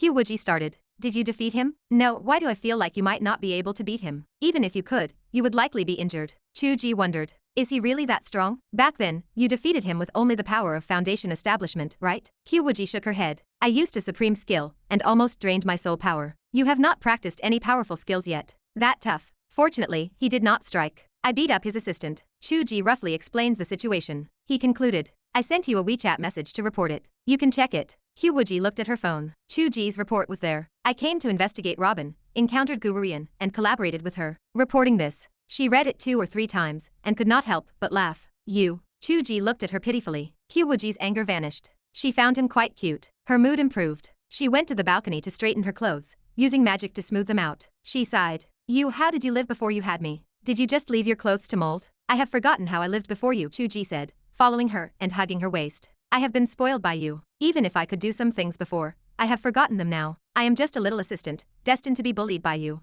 Wuji turned and pushed him. All right, let us go out and eat something. Tell me slowly what happened in these days. Why does it feel like nothing happens when we are together, but you encounter trouble as soon as I leave? Because we are only complete when we are together. When we join forces, we are invincible. Even the gods and Buddhas of the heavens would have to retreat, and bad luck would not dare to come knocking. You have a silver tongue. They walked out holding hands. Wuji listened to Chu Ge describe the story of the past few days. A smile remained on her face. When he spoke, she realized that his words were quite nice. When they were together, they were complete. When he was missing, she felt that something was lacking on Cloud Ridge Mountain. When they were together, even a simple walk on the road holding hands felt happy. Since Robin is likely the person we fought, we cannot let him do the animation music. Wuji spoke slowly. Why do not I do it myself? As you said, I will provide the music, and find someone else to arrange it. Did you mention this requirement to the animation team at the time? Did they reply? No reply, Chu Ge said. Actually, I think it is fine to let Robin do it. Although we might feel a bit uncomfortable, looking at it from another angle, this is using his fame to promote our own animation. He is the one working for us. Wuji scoffed. What if he does a sloppy job? Beat him back to redo it. The animation company is the employer. Then the time will be dragged out. Chu Ge scratched his head. That is true. I am not sure if they have signed the contract. Should I intervene? Wuji smiled. Are you sure you have the face to intervene in the operation of the animation company? Yes, because the animation company and our book site actually have the same boss. I can just find him. While they were discussing, the conversation of passers-by drifted into their ears. Hey, have you heard? A new sea music park has opened. It sounds very high-end. I heard it too. Many high society people are supporting it. It is said to be the venue of a world-famous musician. I also heard that the so-called park is not a real park. The whole venue is a large yacht, suspended on the sea. It picks people up at fixed times. It is a concert floating on the sea. That is so stylish. I wonder if the tickets are expensive. Just thinking about it makes it feel very chic and elegant. It should be very expensive. When does it open? The day after tomorrow night for the trial operation. The couple looked at each other. Chu Ge had thought that as long as Lin Wang kept an eye on this park, it would be fine. But hearing these people speak made him feel a little moved, and he wanted to go see it. He did not know if he wanted to investigate the villain's movements, or if he was hooked by this chic sentiment. Taking QQ on a cruise on the sea, with the sea breeze blowing on the deck, playing the You Jump I Jump routine, and listening to the piano and saxophone inside, the feeling was something else. Both spoke in unison. Do you want to go see it? They stopped and turned their heads. Both spoke in unison again. I said I wanted to see if they had any tricks up their sleeves. They stared at each other and glared. Why are you saying exactly the same thing as me? A passerby nearby could not stand it. Are you two rehearsing here? Chapter 321. The passersby stared as if they were watching fools, but they ran away in a panic. As they sprinted, they both began to laugh. The laughter carried on as they ran. Their thoughts were perfectly synced. They shared the same small pride, the same conflicting words, and the same ability to speak in unison. It felt as if two people had merged into one. Wuji pulled Chu Ge into a milk tea shop. They each ordered a peach oolong milk foam tea. They sipped the drinks while pulling out their phones to check the ticket booking for the Sea Music Park. They did not need to ask each other if they wanted to go. Of course they wanted to go. The trial opening was 2 days away. The tickets were likely difficult to buy. They had probably been snatched up by the affluent crowd. They spent a long time searching, but could not figure out where to book them. Wuji opened WeChat and messaged Zhu Mengmeng. Zhu Mengmeng exploded on the other end. She fired back a message. Wuji, you have the nerve to show yourself. I have never seen someone so shameless. Wuji blinked, confusion coloring her tone. What is wrong? Zhu Mengmeng sent a volley of texts. Is this your company or mine? You are the majority shareholder. You have been missing for nearly 1 week. I used to spend my days at work drinking tea and listening to zithers. Now I am running around doing all the work for you every day. Do you have a heart? Wuji chuckled. That is not the reason. It is because you enjoy hearing the young handsome men call you Sister Mengmeng all day long. Zhu Mengmeng replied. Go to hell. I do not like listening to that at all. Wuji added. I will treat you to a meal later. Zhu Mengmeng retorted. What is the use of a meal? We are a manga studio. The manga needs you to oversee the quality. You just tossed a stack of rough drafts over and vanished. Are you the artist or the boss? I do not understand these things. What is the use of me overseeing them? The new chapter is about to be released. Do you want to come and take a look? Wuji felt genuinely surprised. Mengmeng, do you actually care about our work this much? Tell me, who has possessed my Mengmeng? Zhu Mengmeng scratched her head in her office. She also felt it was strange. Why did she care so much? Should she not be grabbing her bag and heading out for yoga? She thought for a long time, and could only conclude that this was the first project she had followed from start to finish. Watching it grow from nothing, slowly climbing to the top of the popularity chart, felt incredibly fulfilling. Wuji smiled. Mengmeng, you are the best. How about this? The day after tomorrow is the weekend. I heard there is a sea music park. I will treat you to go have fun. Zhu Mengmeng asked. You are paying? Wuji replied. I am paying. Zhu Mengmeng texted. This is truly rare. The stingy Wuji is actually plucking her feathers. That is a deal. Wuji said. Wait, I do not know how to book these tickets. Zhu Mengmeng boasted. Leave it to me. Wuji transferred the money immediately. Is this enough? Zhu Mengmeng stared at her phone, feeling a strange sensation. She wondered if she was being used. Chu Ge sipped his milk foam tea and looked Wuji up and down. Wuji put her phone away as if nothing had happened. She asked him why he was staring and if she looked good. Chu Ge could not help but laugh. You are becoming more malicious, Sect Master Q. Did you learn this from bullying Tiange? Wuji pouted. Not at all. I am the best to the people around me. Chu Ge nodded. Yes, yes. Shall we go see the manga today? Wuji grumbled. You have the nerve to say that. Did I not tell you to check on the manga before I left? You made me get scolded by Mengmeng. Chu Ge held up his hands, accepting the blame. He had too many things going on between the two worlds, so he had genuinely forgotten. He had submitted the script for the adaptation to the studio, but he had not actually checked how the art was progressing. This matter was quite important, as it involved patching the loopholes from earlier chapters. For instance, there was the Heavenly Emperor. Xie Juxiao and Wuji believed the Cyclops might be lying, but Chu Ge instinctively felt it was true. It was highly likely that the Heavenly Emperor had secretly ordered people in the overseas realm to set up some kind of layout. Even the elites of the human world, when approaching the node of cultivation that involved space and time, could perceive the existence of the heavenly Tao. The people of the heavenly realm were even more likely to do so. It made perfect sense for the heavenly emperor to have a plan. However, his own setting dictated that the heavenly realm and the human realm were separated. He had never written that the heavenly emperor could communicate with anyone in the human world. Otherwise, the course of the human world would have been too heavily interfered with by the heavenly realm, and it would have been a mess long ago. Yet, he did not know how the heavenly emperor had managed to communicate with the Cyclops. It was not difficult for the opponent to achieve,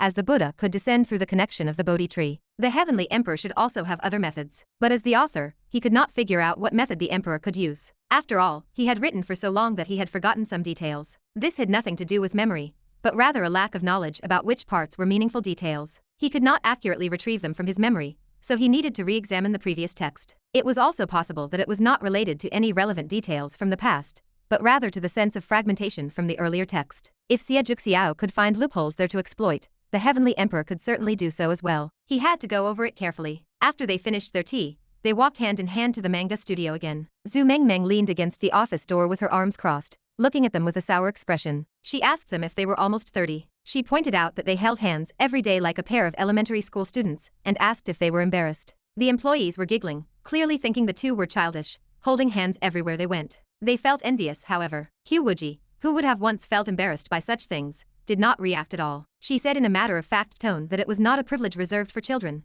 noting that many couples in the park held hands too. Zhu Mengmeng asked if they were in a park. Wuji replied that many grandfathers and grandmothers on the street held hands like that as well. Zhu Mengmeng sighed. How old are you? Wuji declared. 1,000. Zhu Mengmeng gave up. She walked over, pulled the two apart, and dragged Wuji toward the office. She told them to hurry up, saying there was a backlog of several chapters, and they dared not publish without her checking them. Wuji agreed. Fine, I will check the latest ones. Chu Ge can look at the earlier ones. Zhu Mengmeng asked why Chu Ge should look at them, questioning if he understood manga and suggesting he was at her level. Wuji stared at Zhu Mengmeng as if she were a fool. She reminded her that he was the original author. Zhu Mengmeng paused. I forgot. Wuji hugged her with a smile. Mengmeng, you are so cute. Let me kiss you. The two women giggled and went into the room next door to check the new drafts. Chu Ge smiled and entered the office. Soon, an employee walked over with a strange expression and handed him the previous chapters. The employee asked if Chu Ge had practiced martial arts, mentioning that some people said his punch was the move of a trained fighter, including his stance and footwork. Chu Ge decided to copy Wuji and reveal the truth. He said he was a cultivator,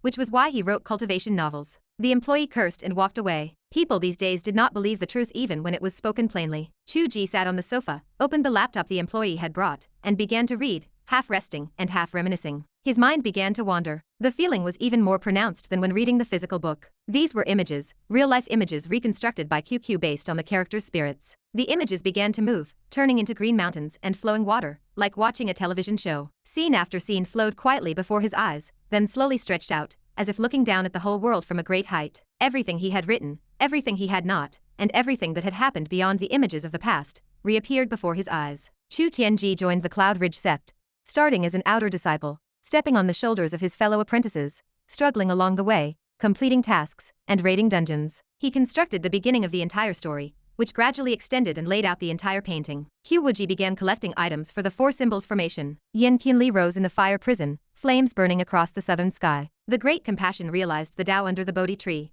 and Xiao sat in the Cloud City. Across the vast land, winds rose from all four directions. Each beginning of a story, each familiar face, and each familiar conversation appeared. For others, it might be a television viewing experience, but for Chu Ge, it was clearly a regression through time. Every bit, every piece he had forgotten, ignored, or not cared about, was right before his eyes. Up to these chapters, there was no shadow related to the heavenly realm. No details had been missed that could connect the human realm and the heavenly realm. But Chu Ge could be certain that if there had been any loopholes before, there were none now, at least not in the manga. Chu Tiange's character design had been to shun emotions from the beginning, pursuing only the heavenly Tao. The sense of fragmentation in Wuji's character design had already completely disappeared along with the deletion of that previous sentence. No matter how one looked at the world, it was perfectly integrated. Even if he were to try to find a loophole himself, he was afraid there would be nowhere to look. Even he could not see the heavenly realm. After all, the book had not yet written to that point, and the manga was even less so. Even he could not see what the heavenly emperor looked like. So how exactly did the heavenly emperor connect to the human world? Chapter 322. Chu Ge mulled over the puzzle, but the answer remained elusive. He eventually concluded that the manga content lacked depth. There was simply too little material to judge anything. The number of physical volumes remained insufficient. Only 2 sample books had arrived in the mail. He wondered if new volumes would release over the next 2 days. He would read a few more then. The right direction certainly lay within these pages. In truth, Chu Ge did not believe the characters within the book could cause any real trouble. His control over the narrative grew stronger by the day. He could conjure objects within the book with a single thought. A typical example surfaced. When he appeared beside Wuji now, she failed to detect his presence entirely. This appeared to be a minor detail on the surface, but it held deep significance. Wuji stood without question as the most powerful person in the mortal realm. In the past, she had caught him instantly whenever he peeked. This time, he stood right behind her, yet she remained oblivious. This proved that his presence had transcended the awareness of the strongest mortal. He existed almost everywhere. He marveled at the magnitude of that concept. With all the major figures from the righteous and demonic factions now submissive, his previous worries regarding the protagonist had faded. He could speak freely to the protagonist, One could say the mortal realm had become his personal garden. Chu Ge truly did not believe the heavenly emperor could stir up any waves. He continued to monitor the changes merely out of habit. Forcing results brought no benefit. In any case, every adaptation required time. Impatience never yielded a good result. Reviewing the previous text, his greatest gain remained his insight into time. The sensation felt mysterious and wonderful, though it remained too profound to master. He could not turn it into a controllable method. He had tried to regress to the time before the novel plot began, but he succeeded only once. Most attempts stalled and refused to reverse. He could only watch the movie over and over, drawing closer to that sensation, hoping for progress one day. Zhu Mengmeng poked her head through the doorway. Wuji immediately yanked her back. Zhu Mengmeng lowered her voice. What are you doing? He is staring at the screen with glazed eyes. He looks like a mental patient. Are you sure he is all right? It is fine. Wuji offered an apologetic smile. This is how he works. The glazed look actually means he is focusing intently. That looks like spacing out. Or maybe he is slacking off. No. Even if he is focusing on work, you could at least ask if he is finished. Why are you so nervous? Do not disturb people when they are working. Wuji cleared her throat. She would never tell Zhu Mengmeng that she was waiting for Chu Ge to wander through time to find the little QQ of the past. How could she let anyone ruin that? Anyone who did not know better would think this was vital creative work. It is just editing. Wuji did not bother explaining. She pinched Zhu Mengmeng's cheeks and dragged her into the next room. What is wrong with editing? Do you look down on copy editors? Go publish a story on the Dian Niang site and see if it gets rejected during the intake process. Then you will know what it means to have your fate in someone else's hands. Zhu Mengmeng whined. Do not pinch my face. It is getting fat. She felt Wuji was changing the topic, but she let it slide. So you know you are getting fat. Wuji said. I have something to ask you in private. What? Have you made any progress with your ability? Zhu Mengmeng checked left and right like a thief, then lowered her voice. I can distinguish what many of the lines represent now. It is not just relationship lines anymore. Wuji widened her eyes. Really? Zhu Mengmeng nodded. Wuji felt stunned.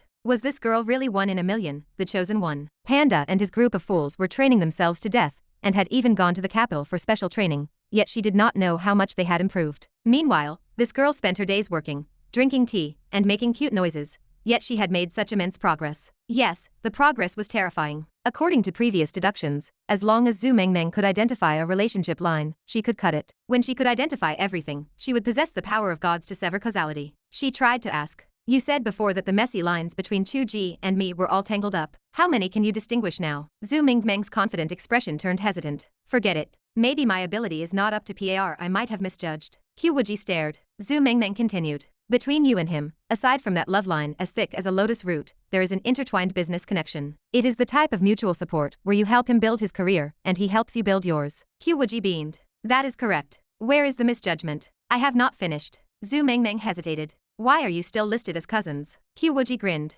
Yes, we are cousins on our legal documents. You are amazing, Mengmeng. I see. Then he is your teacher. Yes, he is. You are his teacher as well. And you seem to have the air of a principal. Wuji grew more amazed. You are so accurate, Mengmeng. How is that possible? What is so shocking about mutual learning? That does not seem right. Ordinary mutual learning does not form such a distinct teacher-student line. Like when I learn wellness and dietary therapy from you, we do not produce a teacher-student line. Usually, that requires a formal apprenticeship to count. Wuji giggled. Does it matter if we performed a small private ceremony? That counts. Wuji nodded. So, Zhu Mengmeng hesitated more and more. If even such an incredibly complex relationship is true, then the other items I see must be true as well. Wuji thought to herself that if Zhu Mengmeng claimed they were father and daughter, then she was mistaken. Their ages were clear. How could that be possible? Surely Mengmeng would realize she was wrong without needing to say anything. Then, she watched as Zhu Mengmeng cautiously retreated. You are his marionette. It is like there are ropes tied to your body, making you do whatever he wants. So you play so wildly in private. When will you let me see where you bought that collar? Wuji's smile froze on her face. Silence filled the air. Zhu Mengmeng could almost see the animation effects of Wuji slowly turning to stone and cracking. Smoke practically poured from her head. Actually, Zhu Mengmeng felt this was not a big deal. Modern men and women could play however they wanted. Besides, if QQ felt thin-skinned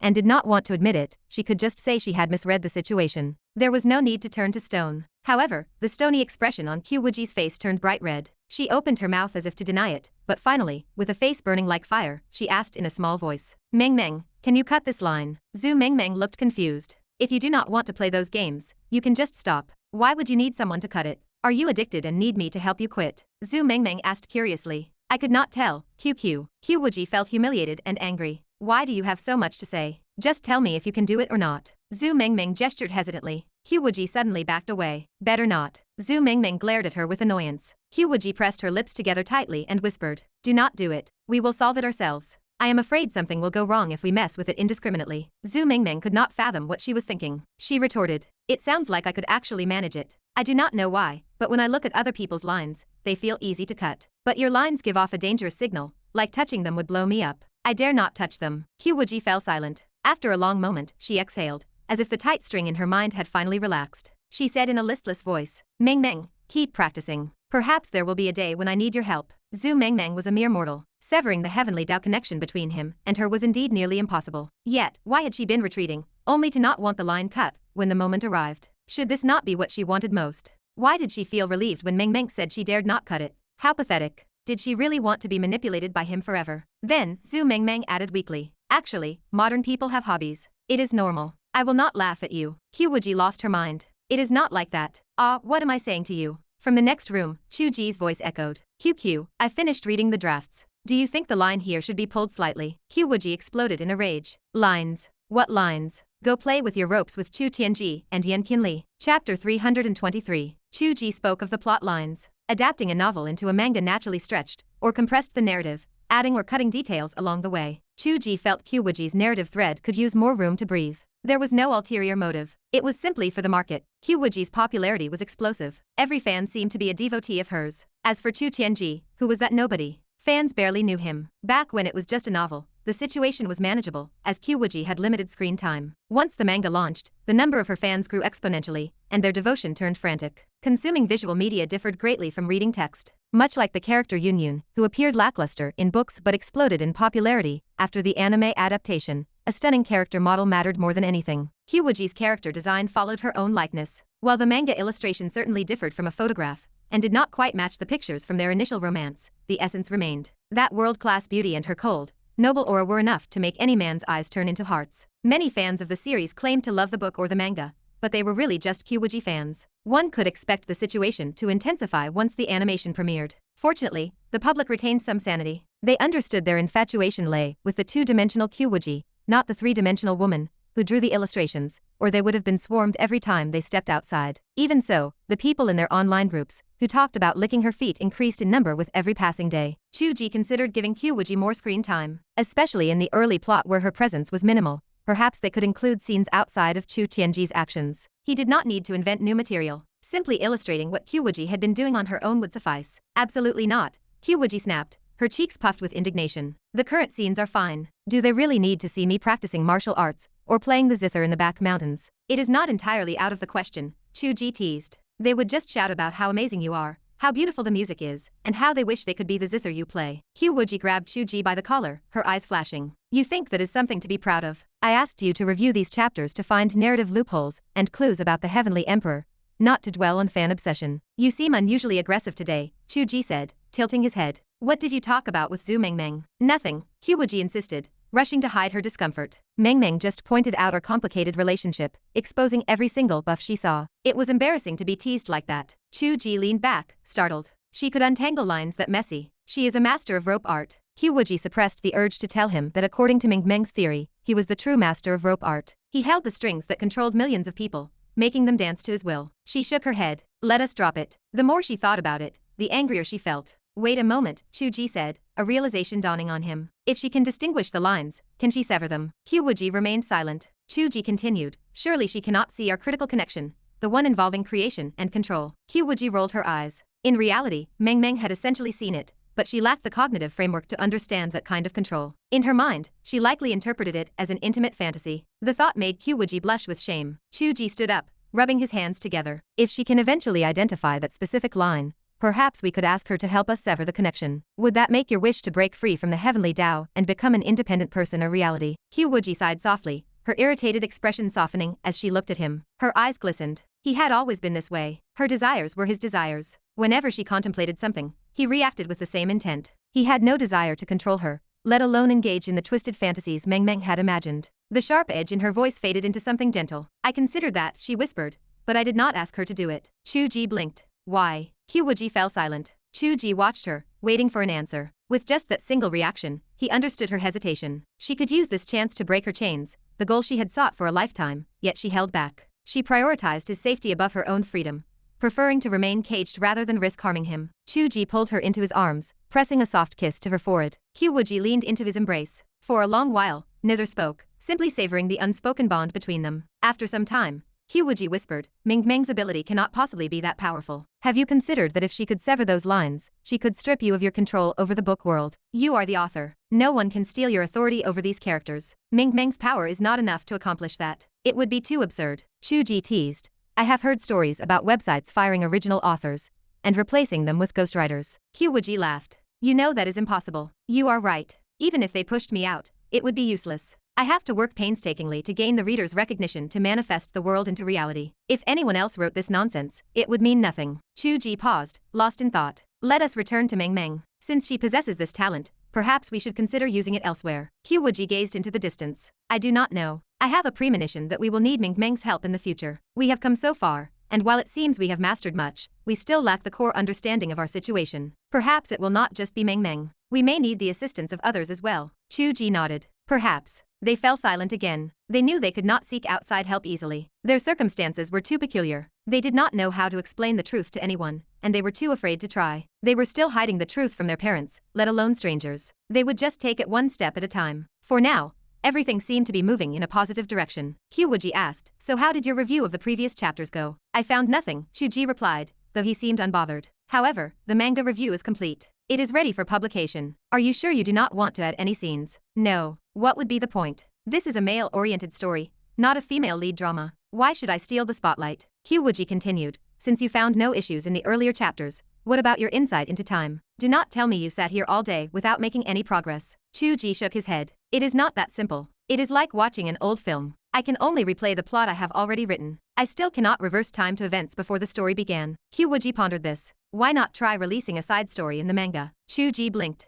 QQ's autobiography. Yes, exactly. If you combine the autobiography with the main text while attempting to regress, perhaps it might work better. Lightning struck his mind. Chu Ge slapped his thigh. That makes perfect sense. The last time he succeeded in rewinding time, it was because he had visualized the images from Wuji's autobiography. That was the key. He had not written the events before the plot began, so why should he be able to rewind to them? He needed an anchor. Currently, the only anchor he possessed was Wuji's autobiography. That was the fundamental reason he had managed to regress to the waterside swordsman scene last time. Without such an anchor, his attempts at force-feeding the timeline would only cause the mental equivalent of a stuck tape. That is it, Chu Ge declared with certainty. Come, I will write the script, and you draw the original art. We will try to produce one side story chapter within the next 2 days to test the theory. They sprang into action immediately. They began working on the spot. One drafted the script while the other sketched the art. Zhu Mengmeng poked her head in, holding a stack of financial reports. Hey, do you two want to look at the financial status from last month? They waved their hands in perfect synchronization without lifting their heads. No need. We trust you with the money, Sister Mengmeng. Zhu Mengmeng pursed her lips and retreated. The way they spoke, pausing and stressing every syllable in unison, along with their identical movements, was truly something else. Every time she saw them, she felt like she was being fed dog food. Yet it was funny and heartwarming. To have such a partner in life was a beautiful thing. Zhu Mengmeng counted herself as a fan of the initial romance couple. If these two did not end up together, she would never believe in love again. Chapter 324. Wuji's autobiography consisted of only 100,000 words. The content was highly condensed. Because it followed a first-person perspective, it did not involve the actions of others outside that view. The visuals remained focused primarily on Wuji herself, which made the adaptation relatively easy. Even so, it could not be finished in 1 or 2 days. Chu Ge planned to split it into 20 or 30 chapters to work through slowly. If they pushed themselves, they hoped to finish the first chapter within 2 days. By evening, they finished the line art for the first chapter. Chu Ge treated the team to a feast as usual. The couple held hands on the walk home to rest. Once inside, Wuji kicked off her slippers and flopped onto the sofa. She mumbled into the cushions, wondering why their lives were becoming so busy. In the past, she only had to cook, scroll through book reviews, and spend the rest of her time watching videos or reading novels. Now, she had to worry about the manga studio and fret over weekly updates. The happy days had vanished like smoke. Chu Ge sat beside her, feeling the heavy exhaustion of the day, though it was more of a mental strain than physical fatigue. They felt an increasing number of obligations weighing them down, leaving little room for relaxation. In reality, their actual workload remained manageable. For two cultivators, these tasks were trivial, yet the mental burden persisted. Chu Ge found her slumped posture amusing. He reminded her that she had been the one to declare she did not want to be a housewife. She had insisted on having a career, yet now she complained about having too much work. Wuji leaned back and gave up on the argument. She told him that once the manga was finished, he would have to support her. Chu Ge laughed and reached for her small feet. Being a golden core cultivator offered certain advantages. She remained spotless and unblemished. Even after a day of running around, her small feet looked like sculptures of crystal, translucent and smooth, completely devoid of any unpleasant scent. Wuji kicked her legs to drive him away, complaining that he was tickling her. Chu Ge caught her feet and held them still. He promised to stop touching and simply hold them instead. She called him a pervert. Chu Ge leaned into the insult, declaring that he was a pervert. If he could not touch her feet, who would support her? She did not argue back. She lazily rolled over and rested her feet on his lap. She told him that work was fine, but the constant feeling of having an unfinished obligation felt stifling. She often worried in the book if she should return to the modern world, wondering if the manga would miss an update. She complained that their world back then never had such feelings. She asked who invented the serialization model. Chu Ge chuckled, blaming the ancient storytellers, who always ended with a cliffhanger to keep the audience listening. Wuji threatened to go back and beat up the author, Kuzai Lauren. Chu Ge laughed, asking why she would take it out on him, when he was not the one who invented it. He asked if she finally understood the bitterness of being a writer. Wuji muttered for him not to try and sell his personal grievances. She told him he had it much easier than other writers. His writing had long been on autopilot, and now he had gone even further by plagiarizing his own plot. Chu Ge sighed. He faced his own unique miseries. What other author had to deal with the characters in their book rebelling? It was a matter of life and death, leaving him constantly treading on thin ice. Wuji could not help but laugh. Chu Ge complained that he faced the same daily psychological pressure of wondering if he had updated. He told her that even though she could rest, he still had to write a chapter for the next morning. Wuji asked why he needed to write it now. He explained that he had set it on a timer, but since he had spent the day copying Chu Tiange and their actions,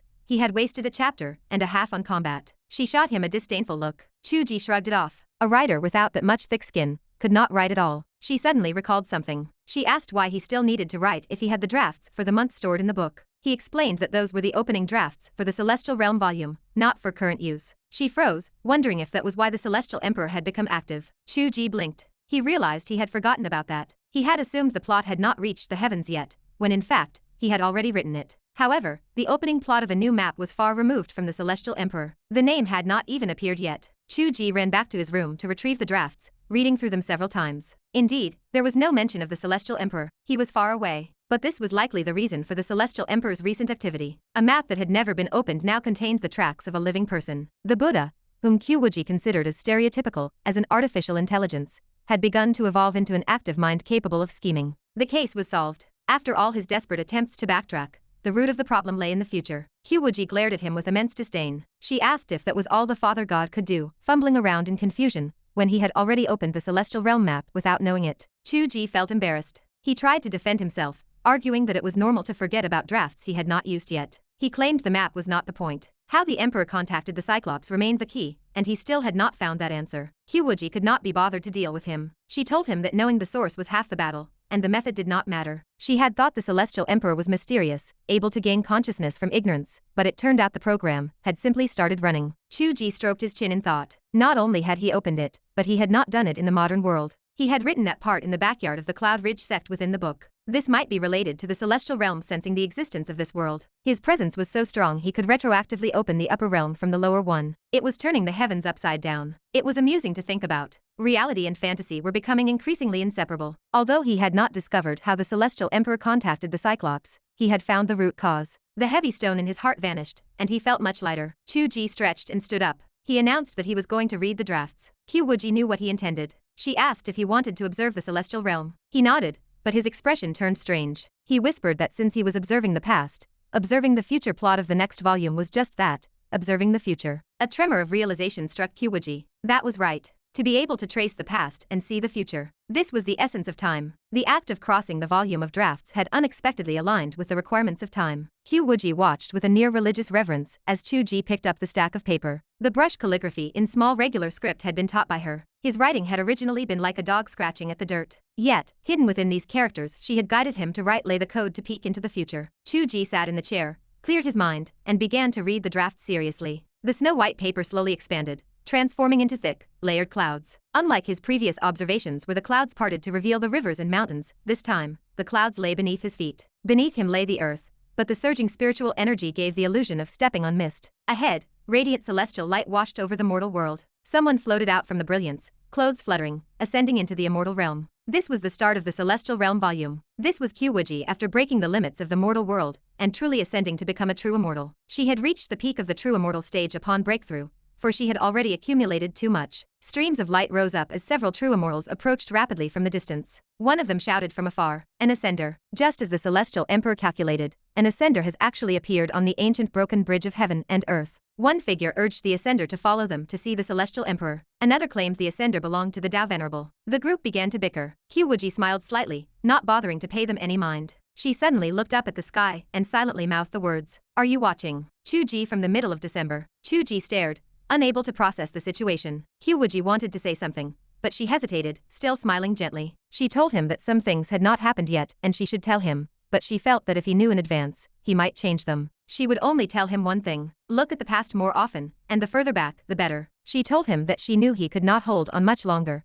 as the mental backlash from peeking into the future was too much for him to bear. She told him to go back and rest. Chu Ge cursed aloud. He really could not hold on. After hearing just that one sentence, his head felt as if it would burst, and his consciousness retreated from the celestial realm like a retreating tide. He turned to see QQ blinking at him, looking at him with anticipation. She asked how it went, and if he had seen the future version of her. She asked if she looked good after ascending. Chu Ge stared at her with glazed eyes for a moment, before he could gather his thoughts. He gritted his teeth and told the riddle maker to get out of Nanjiang City. Chapter 325. Wuji giggled. She leaned close. "You are really playing riddles with a future version of me, are you not?" She knew it. She pointed to his head. "Think about it. You peeked into the future while I stood right beside you. I knew what you were doing. I knew you were looking at the moment I ascended. Of course I would know you were watching me the moment I reached that point." Chu Ge rubbed his aching temples. "Viewing the future is absurd. Backtracking to the past takes a long time to drain me, but this, looking into the future, only took 2 sentences before my head felt like it would burst. I wrote all of this myself. Why is there a difference?" Wuji rested her chin in her hand. "Perhaps this counts as peeking at the secrets of the heavens. If I could tell you everything,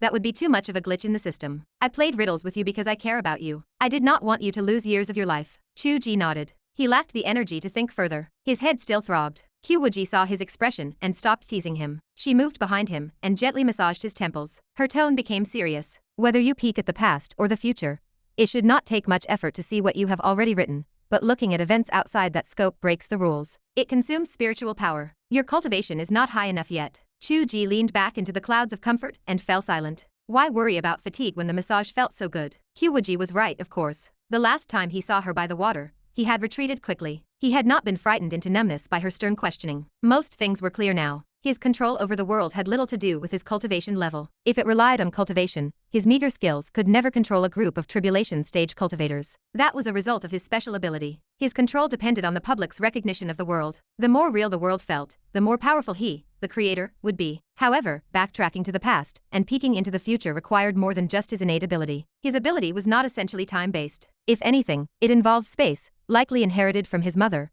which allowed him to learn a few tricks with space, though not deep ones. A world could not exist without the dimension of time, so he could touch upon the mysteries of time by skirting the edges. This required cultivation. Seeing what he had already written counted as an effect of his ability, but seeing things beyond the plot required actual strength. In a sense, he was using his ability to open a backdoor, allowing a cultivator who was far from ready to touch upon time and space. This could not last long. Seeing a few key nodes was already quite an achievement. Furthermore, the observation just now was not meaningless. He had heard the subordinates of the Celestial Emperor and the Tao Venerable fighting. They were fighting over people. He had not written that part. The previous chapters explicitly stated there was no Celestial Emperor, nor even a mention of one. Where did these people come from? Were they outside the plot? How could the first moments of ascension involve things outside the plot? A deep confusion took root. Not only was his QQ speaking in riddles, but the vision itself was a riddle. The future seemed better left unseen. It was maddening. Many protagonists avoided divination for this exact reason. Unless one could foresee everything, the practice only added frustration. Chu Ge looked at her. He decided to voice his concerns. QQ, when you ascend in the future, if you see people asking you to meet the Celestial Emperor or the Tao Venerable, stay alert. That was not my plan. My rough estimate is that the Celestial Emperor and the Tao Venerable have gained self-awareness. They have their own plans for the celestial realm. I do not know how that will distort my plot. It has not happened yet, so it is difficult to judge. Wuji paused. Her eyes curved into crescents. "I will find out for you." Chu Ge shook his head. "It is not about finding out for me. You need to be careful." Wuji clenched her fist. "I am not afraid of them. Whether it is the Celestial Emperor or the Tao Venerable, the capable should lead. If they can do it, why can I not?" Chu Ge laughed. "That is my Wuji." Wuji pumped her fist. "Work hard, future me." Chu Ge felt a surge of affection. He turned and pulled her into an embrace. He buried his face in her warmth. "To become the Celestial Emperor or the Tao Venerable, should we not work hard on our cultivation? Should we not practice dual cultivation?" Wuji struggled. "Stop messing around. You have not written your manuscript for tomorrow morning." Chu Ge pressed on. "I will update late. The readers will forgive me." Wuji chided him. "You are a negligent ruler." Chu Ge teased her. "You are the one acting cute on purpose, you enchantress." Wuji began to argue, but her voice was swallowed by a kiss. They tumbled onto the bed. The result of their indulgence was Chu Ge crawling out of bed early the next morning to rush the draft. Wuji felt refreshed. She hummed a tune while making breakfast. When one has not yet succeeded, the man is the one pining for it. After success, it is the other way around. She acted cute on purpose. How else could she get him to pay his dues? He performed well. He even knew to report his meeting with Heroine. Wuji felt a swell of happiness and rewarded him with 2 extra positions. That led Chu Ge to lose track of the night. By the time he realized, the sky had brightened. The only problem was that while he enjoyed himself, her true body in the book suffered all night. She crossed her legs this way and that, unable to find comfort. Tiange stood before her. The sect leader, Elder Zhou, and the others are here for the meeting. When will you see them? Wuji replied, do not hold the meeting. I have some arrangements. Tell them for me. Tiange stood staring at the sect leader's flushed face. She was puzzled. You told them to hold this meeting. This is like the story of the king who lit signal fires to amuse his concubine. The elders had already been complaining about the sect leader neglecting court to teach a disciple. Now that the disciple was not around, she was still acting this way. Big events were happening outside. What would people say? Wuji ground her teeth. She could not see them. Even if others did not know why, she felt ashamed. But she had no choice. She had seduced him. She had to endure the consequences. Wuji made breakfast. She listened to the sound of rapid typing from the next room. She wondered if the readers would think the great ruler Chu was neglecting his court. It was not mutual career support as Meng Meng said. They were dragging each other down like an enchantress and a corrupt ruler. Wuji blushed. She felt happy regardless. She added an extra egg to Chu Ge's breakfast for nourishment. Did a golden core cultivator need such nutrition? It did not matter. He liked to eat it. Chu Ge typed away in comfort. Chu Tiange, Wuji, Xiajuk Xiao, and Yan Qinli all had their own movements. Debi was crossing the sea. To recount what everyone was doing at the same time took more than a chapter. He did not need to think about plot. He only needed to retell important points and focus on the atmosphere. It was easy. By the time breakfast was ready, the chapter was done. He sent it out. It was not much later than usual. He saw the fragrant breakfast waiting. His girlfriend called him to eat with a beaming smile. She looked at him with affection. Just a moment ago, he felt burdened by the world. Now, he felt there was no better life than this. Chu Ge thought that with Wuji by his side, everything was a good life. Whether it was the celestial emperor or foreigners, he felt he could smash a spaceship with one punch. Wuji grabbed her phone and screamed. What is wrong? 12 has passed. I added a bunch of things to my cart. I forgot. I am truly not a modern person. I did not remember this at the first moment. Chu Ge laughed. You are modern enough. I never even thought about 12. Wuji looked up, frustrated. Chu Ge called out. QQ. Wuji raised her head. Chu Ge said, it is good to have you. Wuji rolled her eyes. You are crazy. Clean up the bowls, then go write more drafts. We have to go stir up trouble at the music park. Chapter 326. Chu Ge was sent off to write. Wuji sniffed, deleting items from her shopping cart one by one. The loss stung, as if she had thrown away a fortune. Once the list was cleared, her mood lifted. They were just a pile of useless snacks. She did not need them. They would only make her gain weight. She considered the art drafts she had approved yesterday. She could afford to be lazy and skip the office today. Her spirits rose further. She brewed a cup of tea, leaned back in the guest room, and opened her computer to watch videos. A sense of nostalgia washed over her. It had been a long time since she lived like this. It reminded her of the days when she first arrived in this world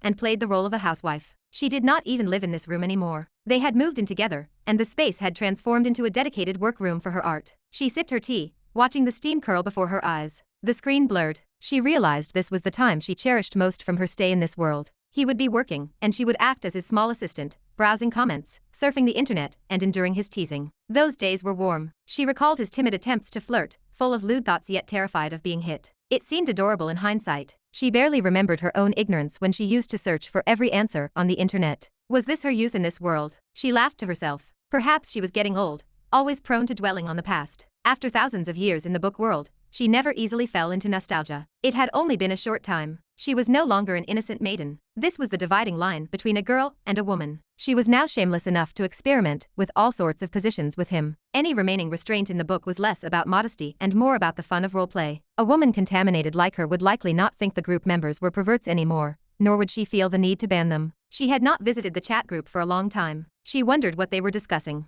Was it still about Chu Ge beating up foreigners? Or was the novel topping the charts? Or perhaps they were speculating about the animation. She opened the chat group. The first thing that caught her eye was a news image about Japan planning to amend laws to allow 18-year-old high school students to film adult movies. Wuji stared at the screen, speechless. She had overestimated them. Below the image, a flurry of messages scrolled by. Some claimed it was old news. Another user joked about how slow the internet was. The user who posted the news clarified the intent, posting a new screenshot. An assemblyman argued that if high schooler, adult films became popular, Japan would truly become a nation of adult videos, and he would not allow it. A single question mark popped up from a group member, followed by a wave of disbelief. One user asked how the assemblyman could possibly think they were not already a nation of adult videos. Others chimed in, telling him not to be a busybody. A wave of repetitive messages flooded the chat. Wuji could not resist and clicked the +1 button. She typed the same message, telling him not to be a busybody. The group went silent for a moment before exploding again. Newcomers wondered if it was really Wuji. They did not believe she would join in the repetition. They expected her to scold them for being perverts and ban them. One user jokingly asked if she had been kidnapped by Chu Ge and needed help.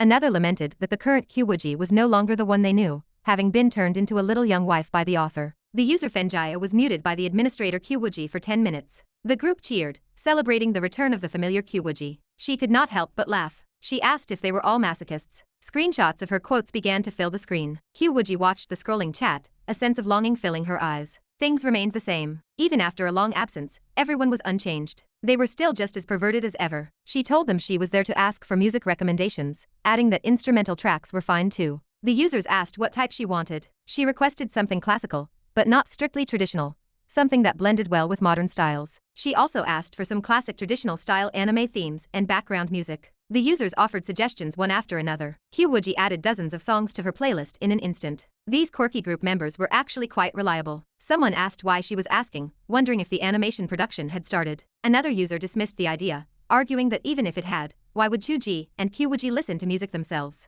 Did they think the two were gods? Someone countered that Chu Ge was a hack, but Wuji was a deity. The group began to speculate, asking why they did not just ask her directly. Wuji had already abandoned the conversation, diving into music videos. The users lamented her departure, jokingly blaming each other for scaring her off. Chu Ge, busy with his writing, heard the music from the next room. He paused his typing and tilted his head to listen. He knew what she was doing. She was preparing to create music for the animation. Wuji possessed the necessary skill. She just needed to familiarize herself with the fusion of modern styles. Every writer had different habits. Chu Ge required absolute silence and did not listen to music while writing. Consequently, he spent twice as much time trying to keep up with new trends, and as time passed, he listened to less and less, becoming outdated. Wuji understood his habit. In the past, when he asked her to find music, she would listen to ancient zither pieces in private, never daring to disturb him. Things were different now. She knew Chu Ge was busy writing, and that there was no need for such intense immersion. She played the music for him as well. She knew he loved music, which was why they could play the zither and flute in harmony. Music could relax the soul. There was no need to remain so tense. Wuji played a song called Big Fish. The beautiful melody drew Chu Ge in. As the lyrics echoed through the room, speaking of holding hands and dispersing the mist, Chu Ge looked back toward the adjacent room. Wuji turned her head in the same direction. Separated by the wall, they gazed at each other, their minds linked in the silence. They smiled. The lyrics spoke of the fear of one flying away, or departing, and an even greater fear of one staying there forever. A complex array of emotions filled their eyes. It was just like the romantic mindset of the past, where looking at a bear could remind one of a lover, and everything could be interpreted as a reflection of the other. Why did every song they played feel so perfectly tailored to their current situation? She was like that fish. He feared her departure, yet he did not want her trapped in a cage. He was in the process of helping her break free. She asked if he had heard it. He answered that he had. They fell silent together. Chu Ge pushed the keyboard away and stood up, walking toward the adjacent room. Wuji watched him walk through the door and approach her. He embraced her gently. She buried her face in his chest and whispered that if she were a fish, he would be the wicked net. She asked if he wanted to keep listening. He did not answer, but she did not turn it off. The music continued to echo in their ears, plucking the strings of their hearts. He remarked that Robin's music could influence the heart, without any special ability. Music was a troublesome thing. If it struck even a small chord, it spread through the heart. The more one understood, the worse it got. He was fortunate to be a vulgar person. Pure music without lyrics did not hurt him. Wuji had thought she would not be affected by such things. She was a master musician herself, yet she felt insecure after hearing this randomly selected song. This was not about skill, it was about emotion. Having emotion in one's heart was a vulnerability, a source of softness that the path of immortality typically rejected. He asked if she regretted it. He could read her thoughts. Wuji looked up at him and smiled. She asked what regret could there be in fulfilling the will of heaven. Without them realizing it, the music had changed to the next track. The same voice echoed in their ears, singing about snow falling and the sound of a loved one's whisper. She scoffed at the cheesiness, protesting that she did not want to hear him call her that. She nudged his stomach with her head, telling him to leave so she could study modern music. Chu Ge was nudged away, feeling innocent. He had not called her that. He only wanted to whisper her name, QQ. Chapter 327. Another day drifted by in a blur of writing books and listening to music. Wuji felt as though she had unlocked an entirely new world. she realized how many gaps remained in her understanding of the modern era. When it came to music, she had not even scratched the surface. She was not talking about the technical side of things, as that was beyond the average person's knowledge anyway. The sheer variety of song forms and styles overwhelmed her. Walking down the street and catching snippets of music from shops offered only the faintest glimpse, just as listening to the zither at Zhu Mingmeng's tea house was a completely different experience. Knowing a single line of a popular song or searching for Chu Ge's ringtone proved useless. Her current knowledge did not even amount to a drop in the ocean. This field alone was as vast as the sea. She had been overconfident. Her classical musical background could not shoulder the heavy responsibility of producing animation soundtracks. It was just like the manga project, needing a fresh start with modern knowledge. Whether she actually learned it all was a separate matter. Wuji had no intention of mastering every aspect of modern life, at least not the sciences. She had no desire to study the principles behind the two great treasures of the modern age, the smartphone and the computer. However, discovering this as a hobby was wonderful. It was, after all, her genuine interest. Why else would they play the zither and flute in harmony? If only I had started listening to music earlier, she said to Chu Ge with a hint of regret. If I had begun sooner, I might actually be able to produce the animation songs myself. Now, I feel I am not quite ready. Chu Ge smiled. I told you to listen to music long ago. Back then, you insisted the style was not to your liking, preferring to run off to Zhu Mingmeng's tea house to hear the zither. Wuji hummed, unimpressed. Styles are adaptable, especially with these songs that blend well with traditional influences. You never told me these existed. Chu Ge shrugged. There are so many things in this world, I cannot possibly tell you everything. Why did you not just ask the internet? What is that tone? You are getting impatient, are you not? The two began to wrestle. Before long, their playful aggression melted into a tangle of affection. The ringtone pierced the air, startling them both. Wuji scrambled to find the phone. Zhu Mingmeng's voice, thick with resentment, spilled from the speaker. You two are really something. Wuji gave a guilty smile. What do you mean? I am very curious how you two managed to hole up in your house for 2 whole days without once stepping outside. We did leave the house. We went to buy groceries. Zhu Mingmeng ground her teeth. I am outside your apartment complex. Come out. What for? I am here to pick you up for the Marine Music Park. Did you forget? Wuji had not forgotten. In fact, she mentioned it constantly while talking to Chu Ge. She simply had not expected Zhu Mingmeng to be so urgent as to come and get them. Panic set in as they scrambled around the room, changing clothes and packing their things before rushing downstairs. Zhu Mingmeng glared from the driver's seat of her green car. You two just had a roll in the hay before coming out, did you? Wuji offered a sheepish grin. No. We would not have, if you had not come. You are the most loyal friend, Mingmeng. Chu Ge kept his mouth shut. They both scrambled into the backseat, looking like thieves caught in the act. Wuji carefully checked Chu Ge's neck for any bite marks she might have left, while Chu Ge surreptitiously scanned her neck for any signs of his own mark. Zhu Mingmeng caught their reflection in the rearview mirror and nearly gagged. You two are showing off your affection in my backseat. Would you mind dying for a moment? The pair sat up straight and behaved. Zhu Mingmeng drove off, lecturing them as she went. You two clearly have money to spare. You both passed your driving tests, so why not buy a car? What was the point of getting the license? It was just for fun. We really have no use for a car. Chu Ge has to ride at home, so that is understandable. But you are not that antisocial. Wuji. Why hide at home every day? Is that interesting to you? I find it very interesting. Running out all the time is so tiring. My record for seclusion is over 300, never mind. You are proud of being able to stay home for 300 days. You are hopeless. Zhu Mingmeng obviously did not understand that she meant years, or that the seclusion was genuine. So why are you going out to sea to listen to music? Why not just stay home and listen to music on your phone? Wuji laughed. How did you know we spent 2 days listening to music? I even bought a membership. Chu Ge could not help but laugh. Zhu Mingmeng immediately shifted her target to him. What are you laughing at? You turned a perfectly elegant wife into a pig. Are you proud of that? I like little pigs, Chu Ge answered honestly. Damn it. Zhu Mingmeng sighed in frustration. You said you were inviting me to the Marine Music Park, but why do I feel like I am here to be a driver and a third wheel? The couple remained silent in the back, acknowledging the truth. Wuji, you are a bad influence. I did not want to find a man, but the way you two show off every day makes me want to find one again. Then find one. You should have found one long ago. The past is the past. After the wound heals, you have to look forward. Finding someone suitable is so difficult. You should go out more. I have a boyfriend, so I stay home. You do not need to. Inside this music park, there must be many young, talented men. You might find someone you like. Zhu Mingmeng blinked her eyes.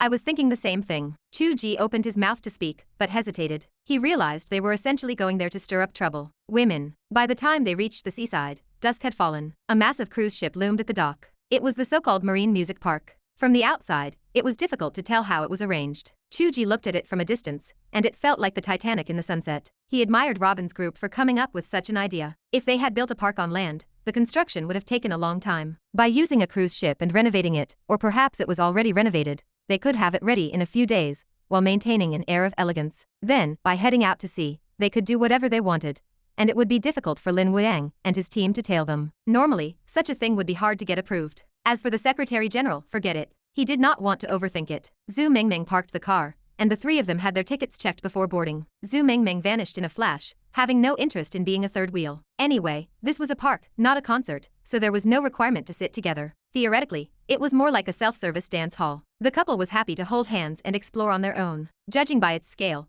it was clearly more than just a dance hall. The cruise ship could accommodate 4,000 or 5,000 people, making it a legitimate park. The description of a marine music park was not an exaggeration. The deck was spacious, furnished with numerous lounge chairs and umbrellas, resembling a leisure spot on a beach. A few people were scattered about resting, though the crowd was sparse due to the winter chill. Chu Ge could not imagine what kind of idiot would lie on the deck in the freezing winter wind. Did they want to look stylish enough to die for it? To his surprise, his own girlfriend was one of those idiots. Chu Ge, I want to lie down. Chu Ge shook his head. Let us go inside and look around first. We are staying here all night. Do you really think you will run out of time to stand in the cold? Wuji lingered for a moment, reluctant. Then you must accompany me tonight. The feeling of facing the wind at the bow of the ship must be amazing. Chu Ge recalled that this was a poor cultivator who had been forced to return to the mountains because she was blocked by the vast ocean. He could not help but smile. The sea in the book will be accessible soon, so why the rush? That is different, Wuji grumbled, though she could not explain exactly how. She entered the cabin with a sense of resentment. The moment she stepped inside, her expression shifted from playful to sharp. Chu Ge's eyes narrowed as he watched a corner of a windbreaker dart behind a back door inside the cabin. Although the cabin was vast and filled with people, their spiritual senses immediately captured a familiar figure. Ms. Island. When had she secretly snuck back? Chapter 328. Ms. Island did not appear to notice the two of them. She slipped into the back door to speak with someone. Chu Ge and Wuji extended their spiritual senses simultaneously to listen. The conversation was perfectly mundane. More people are boarding, so keep a close eye on security, someone said. Understood. Is the symphony orchestra ready? Yes. Everyone has already eaten and is ready to perform at any time. Ensure the distinguished guests have dedicated guides who satisfy every request. John, the assistant, spoke with a bitter edge. That man Chu Ge is playing tricks. He called the police to ruin our plans and cost us our best receptionists. We would not be so short-handed otherwise. Ms. Island let out a cold laugh. Oh, you know idioms now. John spoke with equal disdain. Whore. Ms. Island spoke softly. So what if I am a whore? Without me, do you think you could realize the plan? John spat on the ground and fell silent. In truth, he harbored deep fear. The woman possessed a capacity for patience and cruelty that exceeded the imagination of most in their organization. After she escaped by stowing away on a ship and drifting for over 1 month to reach North America, no one knew what she endured as a lone woman. What everyone did know was that within 1 hour of her disembarking, every member of that crew died. While the sailors enjoyed themselves at a bar, onlookers watched as their hearts and genitals burst apart like shattered butterflies, leaving them dead in an instant. Ms. Island was a stowaway. The police did not even know she existed on that ship, so they could not investigate and simply wrote it off as a paranormal event. The organization, however, knew the truth. They avoided the woman like the plague. No matter how promiscuous she acted, no one dared to touch her. As long as there was no physical contact, she could not use her butterfly ability, leaving her as nothing more than a woman skilled in combat. John and his associates did not fear her strength, but they knew a beautiful woman who possessed such cold patience and cruelty. This time, Robin entered China to carry out the mission. Ms. Island was not originally supposed to follow, but because their side failed, she was temporarily recruited to lead the work. John felt resentful that she had seized authority, but he dared only whisper the word whore.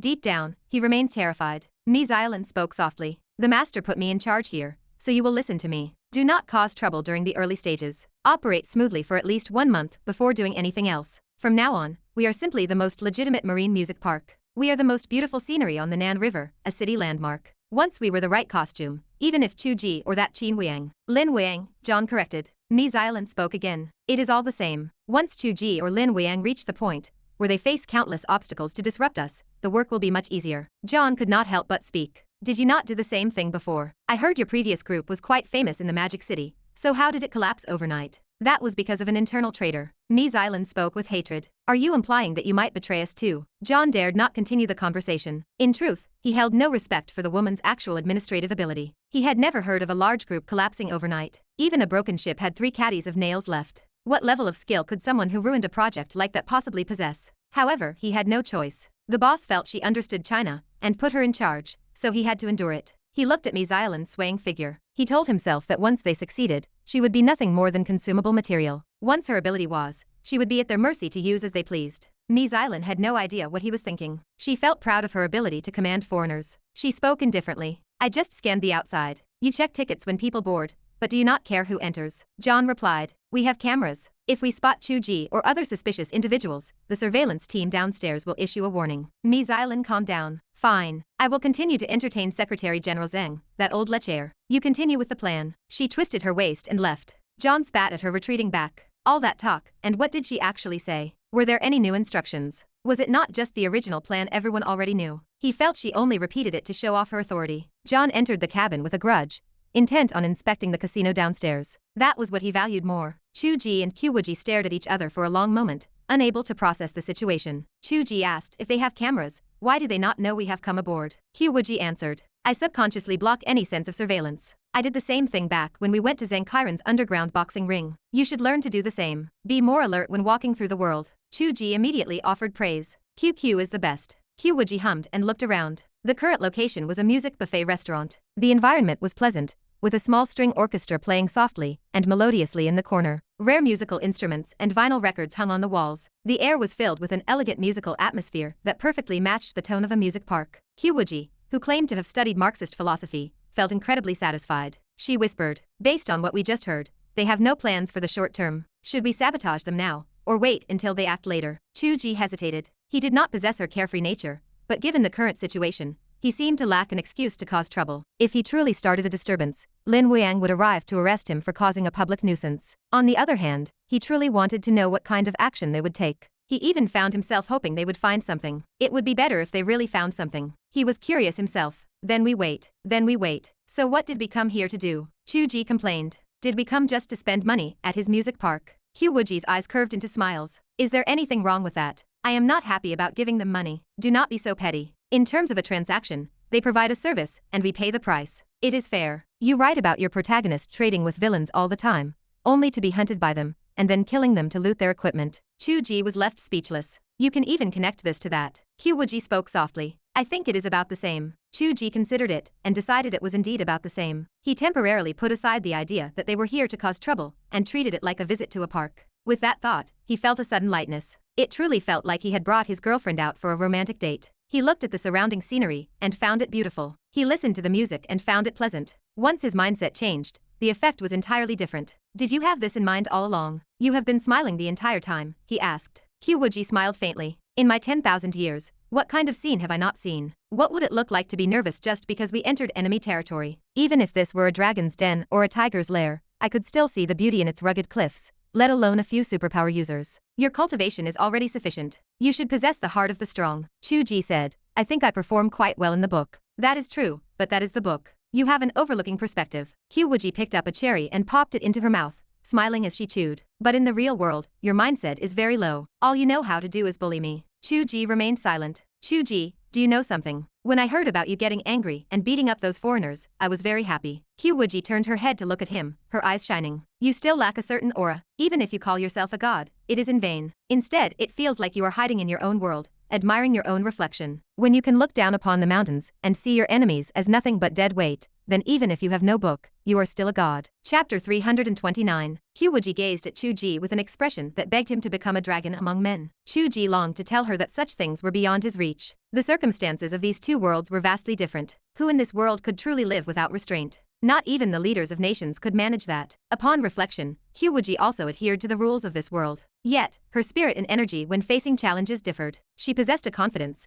a smiling attitude that viewed others as insignificant obstacles. He remained far from that level. When one retreated into seclusion, the winds and clouds calmed. When the sword was drawn, the world bowed in submission. A true master should hold such a heart. He only displayed power within the world of his book. In reality, he cowered. He possessed 1,000 excuses, but did that truly befit the heart of a creator god? No, it was merely the behavior of someone trapped in a small, self-defined circle. Setting aside societal constraints, his mindset in the face of enemies certainly needed to elevate. He recalled the punch he had thrown at the foreigner. That had felt so satisfying and clear. So, does it start with taking off the mask? Chu Ge asked. The mask was merely a convenience for the weak. It should be cast aside when the time is right. Wuji shifted her gaze. However, one should not generalize. Sometimes, it serves a purpose for convenience, much like how I blocked the cameras. The importance of these things lies not in the form, but in your own heart. That is called solipsism. It is not solipsism. I have read more philosophy books than you have now. Wuji lifted her head with pride, her ponytail swaying with the movement. This is about cultivating the heart. Do not try to use modern terms to deceive me. Chu Ge felt amused.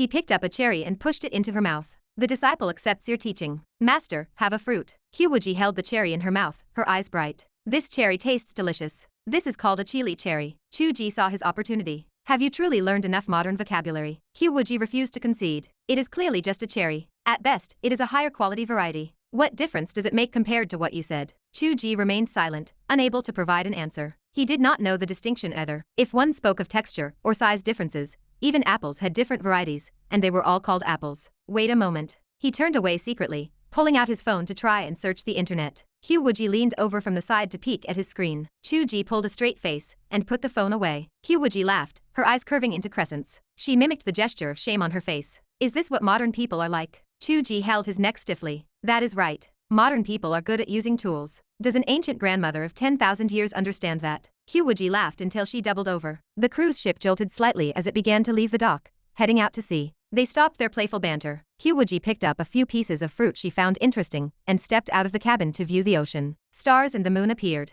Only a faint glow from the sunset remained on the horizon. The sky had darkened, but had not turned completely black. The night wind began to howl. Those who had been standing on the deck retreated one by one into the cabin. A staff member explained that the cabin had several levels, including a music restaurant, where one could dine before heading to the second floor for a symphony concert. Wuji had no intention of listening to a symphony. It did not suit her tastes. While others withdrew, she walked happily toward the bow of the ship, gazing out at the receding coastline. The lights of Nin River sparkled like stars, mingling with the moon and stars above. The view was breathtaking. In the distance, a few kilometers from the dock, a few people were leaving the beach. The sea rolled over the shells, washing away small castles on the sand. The scene remained as it always had been. Wuji curled her lips into a smile, her eyes filled with nostalgia, as if she had caught a glimpse of her former self. I wonder if our sandcastle is still there, she murmured. I cast a spell on it at the time. It should have lasted for a long time. Chu Ge coughed and remained silent. She was overthinking it. So much time had passed, and she had used very little magical power during the casting. Even if the waves had not washed it away,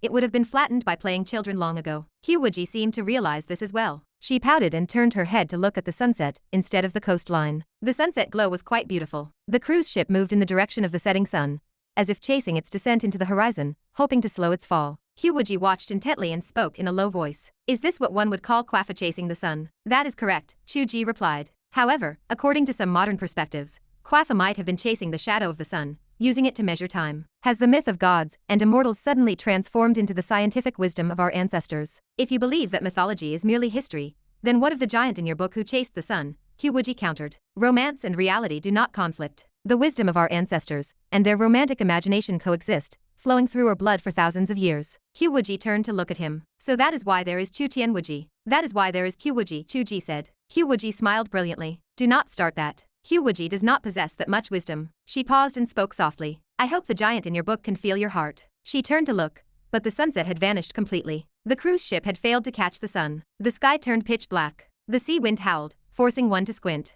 Chu Ge instinctively pulled Wuji into his arms. They huddled together to watch the night sea. The vast distance merged into one. It was impossible to tell where the sky ended and the sea began. The stars appeared like ornaments on a dome, seeming close enough to touch as the ship moved forward. Whether inside the book or outside, the visual experience was the same. A security guard nearby could not help but speak up. Please go inside the cabin. We have reached the open sea, and it is dangerous out here. You are both dressed so lightly. Are you not cold? He thought to himself that this couple in love was hopeless. Both were nothing but simple jackets, likely designed for spring or autumn. To be out here on the sea in the middle of winter, even the Titanic victims had frozen after falling into the water. If they stood on the deck like that, he would not be surprised if they froze solid. Chu Ge turned his head to look at him. I have not seen you before. Are you a newly hired guard? The middle-aged guard paused. The tone of his voice made him wonder if this man was the boss or the boss's son. He immediately offered a polite smile. That is right. I was hired by the labor dispatch agency the day before yesterday. May I ask who you are? Chu Ge conjured a thick down jacket, with a hood out of nowhere, and draped it over Wuji. He flipped the hood up, transforming the ponytail-wearing girl into a round, fluffy ball. Her face, flushed and hidden within the hood, looked at him. Look, we have clothes. We are not cold. Chu Ge blinked at the man. You look cold though. Why not go inside and rest? I will watch the deck for you. The guard thought this must be a young master wanting to play games. He hesitated and retreated into the cabin, unsure of whether he should watch. Wuji whispered. You are tricking him into neglecting his duties. Chu Ge grinned. There is no one else here anyway. If someone does come, I will perform his duties for him. What do you mean? You will stand by and guard the place. No, I can tell people to head into the cabin. That is a duty in itself. Wuji laughed. You are shameless. Chu Ge looked at her, wrapped in the coat like a round, furry snowball. The cuter she appeared, the more he felt an urge to reach out and tickle her face. High cultivation is not necessarily a good thing. You lose out on so many different styles of clothing. Look at how cute this winter wear is. Wuji hummed. Where did you get this coat? This is not a style from our book. Did you buy this secretly in the real world? Which woman were you planning to give this to? Chu Ge could not be bothered to address her wild imagination. He whispered mysteriously. Take a guess. Can you transform objects in the real world as well? Wuji asked, filled with wonder. That is incredible. How did you manage that? Chu Ge smiled. I transformed it within the book, and then pulled it back into the real world. Wuji widened her eyes. That was possible. This proved that Chu Ge's control over the book and the real world was reaching perfection. It also proved that the tricks Chu Ge could perform far exceeded what appeared on the surface. Even she could not fathom the depths of his abilities. Chu Ge looked at her wide-eyed expression and found it even more adorable. He could not resist picking her up and heading toward the bow of the ship. Shall we play the you jump I jump game? I do not want to, the furry ball struggled. I checked on what you were talking about. It is very foolish. What do you want to do then? You were the one who suggested coming to the deck to feel the wind and watch the sea. You should transform into a set of clothes like this as well, shaped like a big bear. Chu Ge conjured a set for himself, draped it over his shoulders, and put his hands on his waist. With the hood up, he looked exactly like a large bear. Wuji burst into laughter, unable to stand straight. Chu Ge pulled her into his arms, sitting her down facing the ocean. They sat like a large bear hugging a small bear, watching the sea in silence. Mommy, mommy, there are 2 bears over there, a child in the music restaurant within the cabin shouted. The guard inside the cabin poked his head out to look and was stunned. He had expected the young master to be doing something inappropriate out there. It turned out to be nothing more than children from some kindergarten running out to play games. Around the same time, Zhu Mengmeng arrived on the 2nd floor, entering the symphony hall. She found a quiet corner and sat down to listen to the performance. In truth, Zhu Mengmeng could not appreciate a symphony. In this regard, she and Wuji shared quite a bit in common. She loved listening to Zhou, specifically the songs with traditional styles, which was why she played the zither in her tea shop. This had served as the budding point of their friendship. The couple of Wuji and Chu Ge was too irritating. They were constantly choking others with their display of affection. Zhu Mengmeng wanted to see if there were any single, artistic young men here at the music park who were also looking to cultivate their sentiments. An artistic youth could not be that bad, right? He would surely be better than Cai Sijian. As she watched, her expression turned grim. There were no single handsome men. They were all accompanied by families, or they were bald, middle-aged men. The situation was dire. Damn it. She had tried to avoid one couple showing off their love, only to walk right into a trap where she was forced to witness hundreds of others. Watching the girl next to her lean into a man's shoulder, Zhu Mengmeng cursed under her breath. Stop showing off. I hope you two break up soon. As she thought this, she instinctively looked at the love line connecting them and saw that it was quite dim. Zhu Mengmeng felt pleased. She had been right to say they would break up sooner or later. She continued to observe others with satisfaction, only to be stunned by the realization that the connection lines between the couples around her were growing dimmer one after another. She could not tell if the love between modern men and women had become fragile, or if the fates binding everyone together were about to come to an end. Chapter 330. Zhu Mengmeng did not overthink the situation. Her confidence in her ability remained low, despite Wuji's constant insistence that the power held great value. She failed to see the merit. Tugging at the threads of other people's lives felt too risky, and attempting to weave connections for herself or others proved impossible. Watching the tangled, chaotic lines only brought annoyance. The symphony music blasted with aggressive, combative energy. Perhaps a larger crowd enjoyed this intensity, especially men, but the composition lacked the gentle, graceful melody she preferred. She felt like there was something wrong with those who wanted to fall in love in such a high-energy atmosphere. Unable to remain seated, she decided to change locations. As she opened the guidebook to check for a new destination,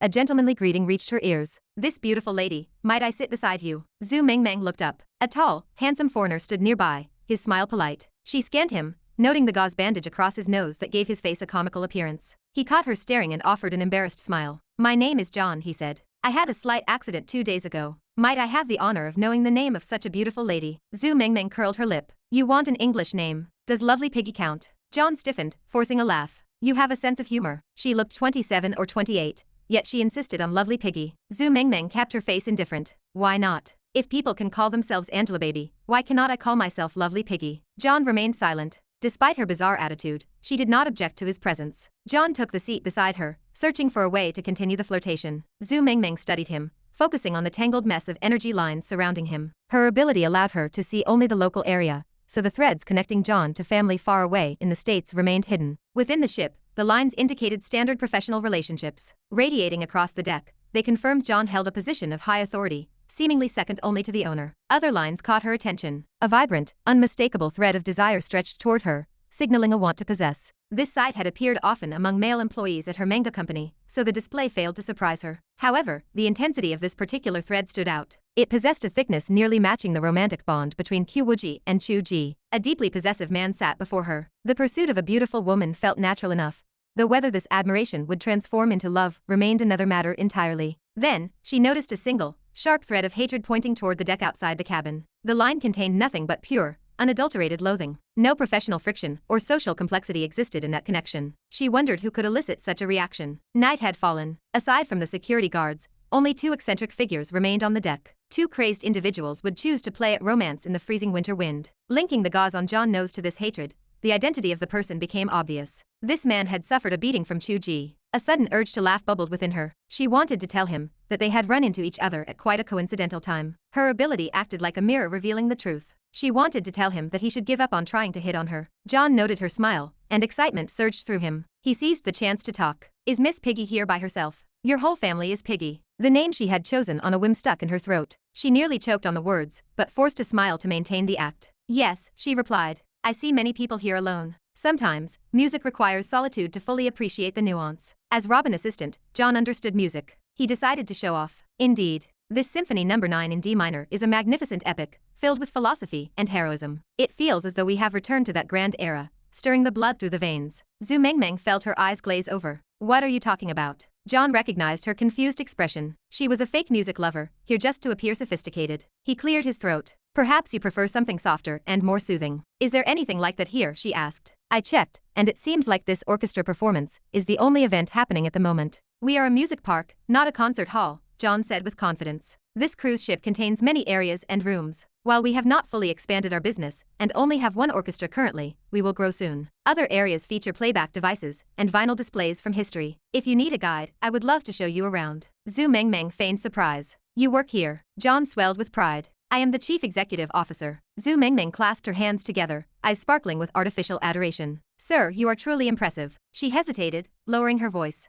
"With such a massive ship, are there any other fun things to do besides music?" John felt a spark. "What do you like to play?" "We have a disco hall for dancing." "That is still just music," she said, sounding disappointed. "Is there nothing else?" "In the dance halls I used to visit, they sometimes had boxing matches to watch." Her acting skills had been honed through experience. Her facial expressions captured a mix of adoration, anticipation, and a hint of nervousness. She played the role of a young woman seeking excitement to perfection. John watched, his desire rising. He wanted to trick her into going somewhere secluded. The disco hall felt unsuitable for his current intent. He remembered the casino, the place he had arrived from. If this woman lost all her money, she would be completely at his mercy. He forgot the need to keep the new venue a secret. He leaned closer. "If you trust me, why not come to a fun place with me?" Zhu Mengmeng beamed. "That sounds great." John stood up and left through the back door of the symphony hall, motioning for her to follow. Zhu Mengmeng took her phone from her bag and typed a message. "Stop the romance and come find me. I have found something interesting. I am leaving through the back door of the symphony hall on the second floor." A notification sound chimed from the two round bears standing at the bow of the ship.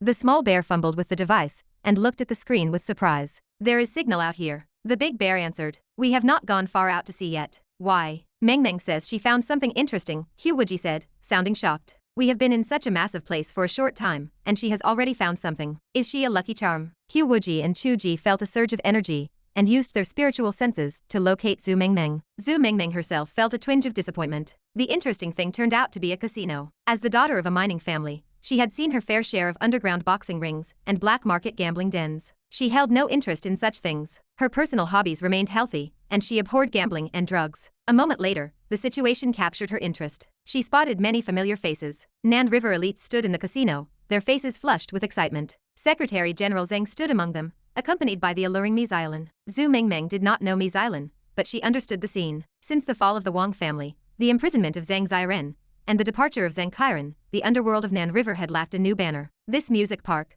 which looked elegant and bright on the surface, served as a new den for corruption. The format felt more high-end than the operations of the Zhang or Wang families, possessing the potential to become a city landmark. Zhu Mengmeng wore a smile, but a coldness settled in her heart. Her family had been victims when Du Lianfeng first came to Nan River. Having experienced the event firsthand, she understood the group's true intentions. None of their projects were genuine. The venture served only as a foothold to explore deeper matters. They had forced a mine purchase before, and now, they did the same with the marine park. If they established a foothold here, it meant they believed the object of their search lay within the sea. Chapter 331. Zhu Mengmeng strolled through the venue, drifting from table to table. She was sightseeing, but she was also waiting for reinforcements. The casino remained relatively quiet due to the soft opening, so privacy was strictly maintained. Many tables stood empty. The tables with occupants lacked the frenzied, red-faced shouting found in traditional black market dens. These players maintained an air of sophistication, speaking in hushed tones. Soft music floated through the air. Some players leaned over the poker tables with the suave demeanor of movie stars,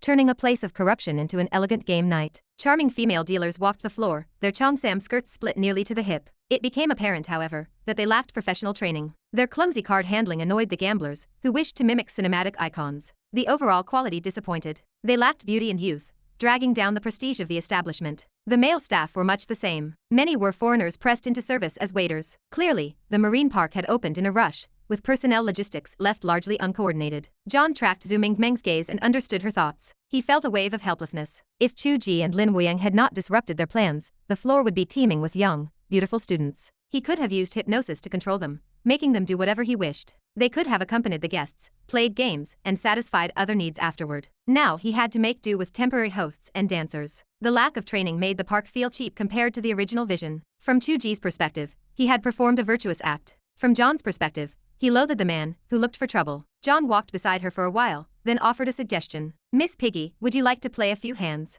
Zhu Mingmeng blinked, pulling herself back to reality. "Oh, I have no money." John smiled, his eyes gentle. "With me here, how could I let Miss Piggy spend her own money?" He gestured gracefully. A server approached, carrying a tray of chips which he set down before her. John laughed with magnanimous flair. "A gift for Miss Piggy. Feel free to play." Zhu Mingmeng had no desire to gamble with them. She searched for an excuse to decline. A voice spoke directly into her mind. Wuji's telepathic message. "Mingmeng, go ahead. I am here." Zhu Mingmeng rolled her eyes. She had asked for help, and now the couple thought she enjoyed this. She wondered where they were hiding, likely cloaked in invisibility. Knowing they had tricks up their sleeves, she felt reassured. She sat at a stud poker table, drifting into a seat. "Let us try this one. I want to experience the charisma of a god of gamblers." The dealer and the banker were John's foreign subordinates. John caught their eye, signaling the plan. For several hands, Zhu Mingmeng held incredible cards. Full houses or flushes arrived with every deal. Her chip stack doubled in moments. Her face beamed with delight. John signaled again. The dealer smiled. "Miss Piggy, is it? Tonight, fortune favors you. You win at everything." Zhu Mingmeng examined her hand. One pair of aces and a 10. Her opponent held a pair of 3s and a 4. Everything pointed to a win. She abandoned her cautious style of betting one chip at a time. She shoved half her pile forward. 1 million. Usually, the opponent would fold. The dealer sensed Miss Piggy had let it go to her head. A flicker of a smile touched his lips before he suppressed it. He gritted his teeth. "I do not believe it. Perhaps I have 3 3s. I call." Chips clattered onto the table, forming 2 small mountains.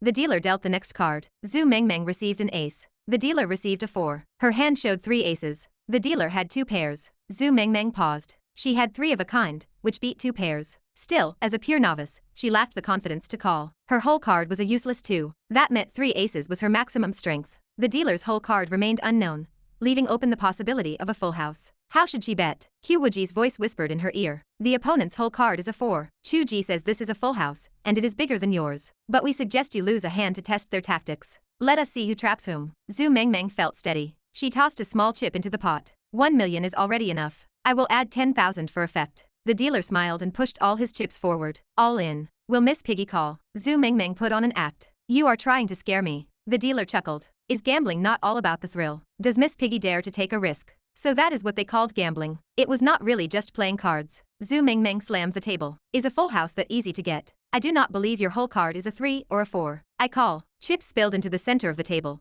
creating a spectacular sight. The gambler's performance was slightly exaggerated, but the mindset matched. They had let her win easily earlier just for this moment. She flipped her whole card, the 2. She stared at him. "Reveal your cards." The dealer smiled and revealed his whole card. It was a 4. His hand changed to 3 4s and a pair of 3s. Zhu Mingmeng had 3 aces, a 10 and a 2. Zhu Mingmeng slumped in her chair, muttering, "Impossible. I do not believe it." The winnings from several hands and the doubled wealth vanished in the blink of an eye. If she were a real gambler, her eyes would be bloodshot. John spoke at the perfect moment. There is an old saying in China that victory and defeat are common occurrences in war. Miss Piggy has great luck. You only need to win it back. Zhu Mingmeng looked at him. She wanted to say that the previous chips were a gift, and she was leaving now. She wondered if the foreigner's face would turn liver-colored. Wuji clearly wanted to observe more. Zhu Mingmeng suppressed the urge to watch him turn sour. She gritted her teeth. "Give me 1 million more in chips." "I do not believe this." John showed hesitation. "I do not have the authority to gift that many chips." Zhu Mingmeng slapped the table. "Do you think I have no money?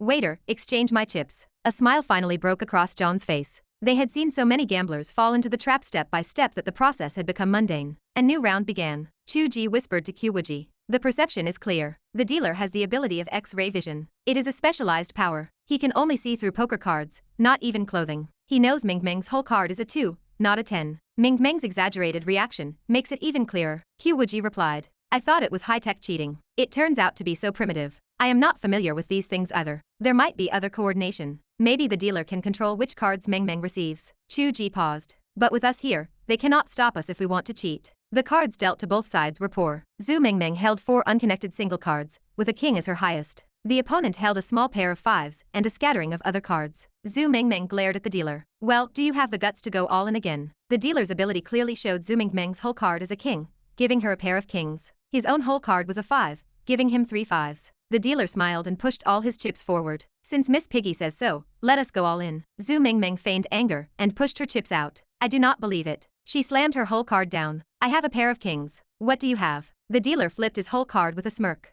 I am sorry. I have a 5. Zhu Mingmeng blinked, then suddenly laughed. Hey, take a closer look. The dealer glanced at John, whose face had turned livid. He lowered his head and gasped. His expression shifted instantly. His whole card was not a 5. It was a 2. This is impossible. The dealer panicked. How could I mistake a 2 for a 5? She is cheating. She must be cheating. Zhu Mingmeng spoke coolly. If I could cheat, I would be changing your cards. What are you dreaming about? The floor is yours, the banker is you, and the dealer is your man. Who is the one cheating? Should I call all the guests over to testify? John shook his head gently. A mistake is a mistake. Let us continue. The dealer sat down, seething, unable to comprehend the situation. He had clearly held a 5. Why did it become a 2? He felt no signs of ability fluctuation. The next few hands made him question his reality. He saw Zhu Mingmeng's whole card as a 6, yet when she flipped it, it became a 9. His predictions became a mess. How could he win like this? He decided to endure it. He would stop looking at the whole cards and rely on technique to crush a novice like Zhu Mingmeng. The result remained the same. No matter what his whole card was,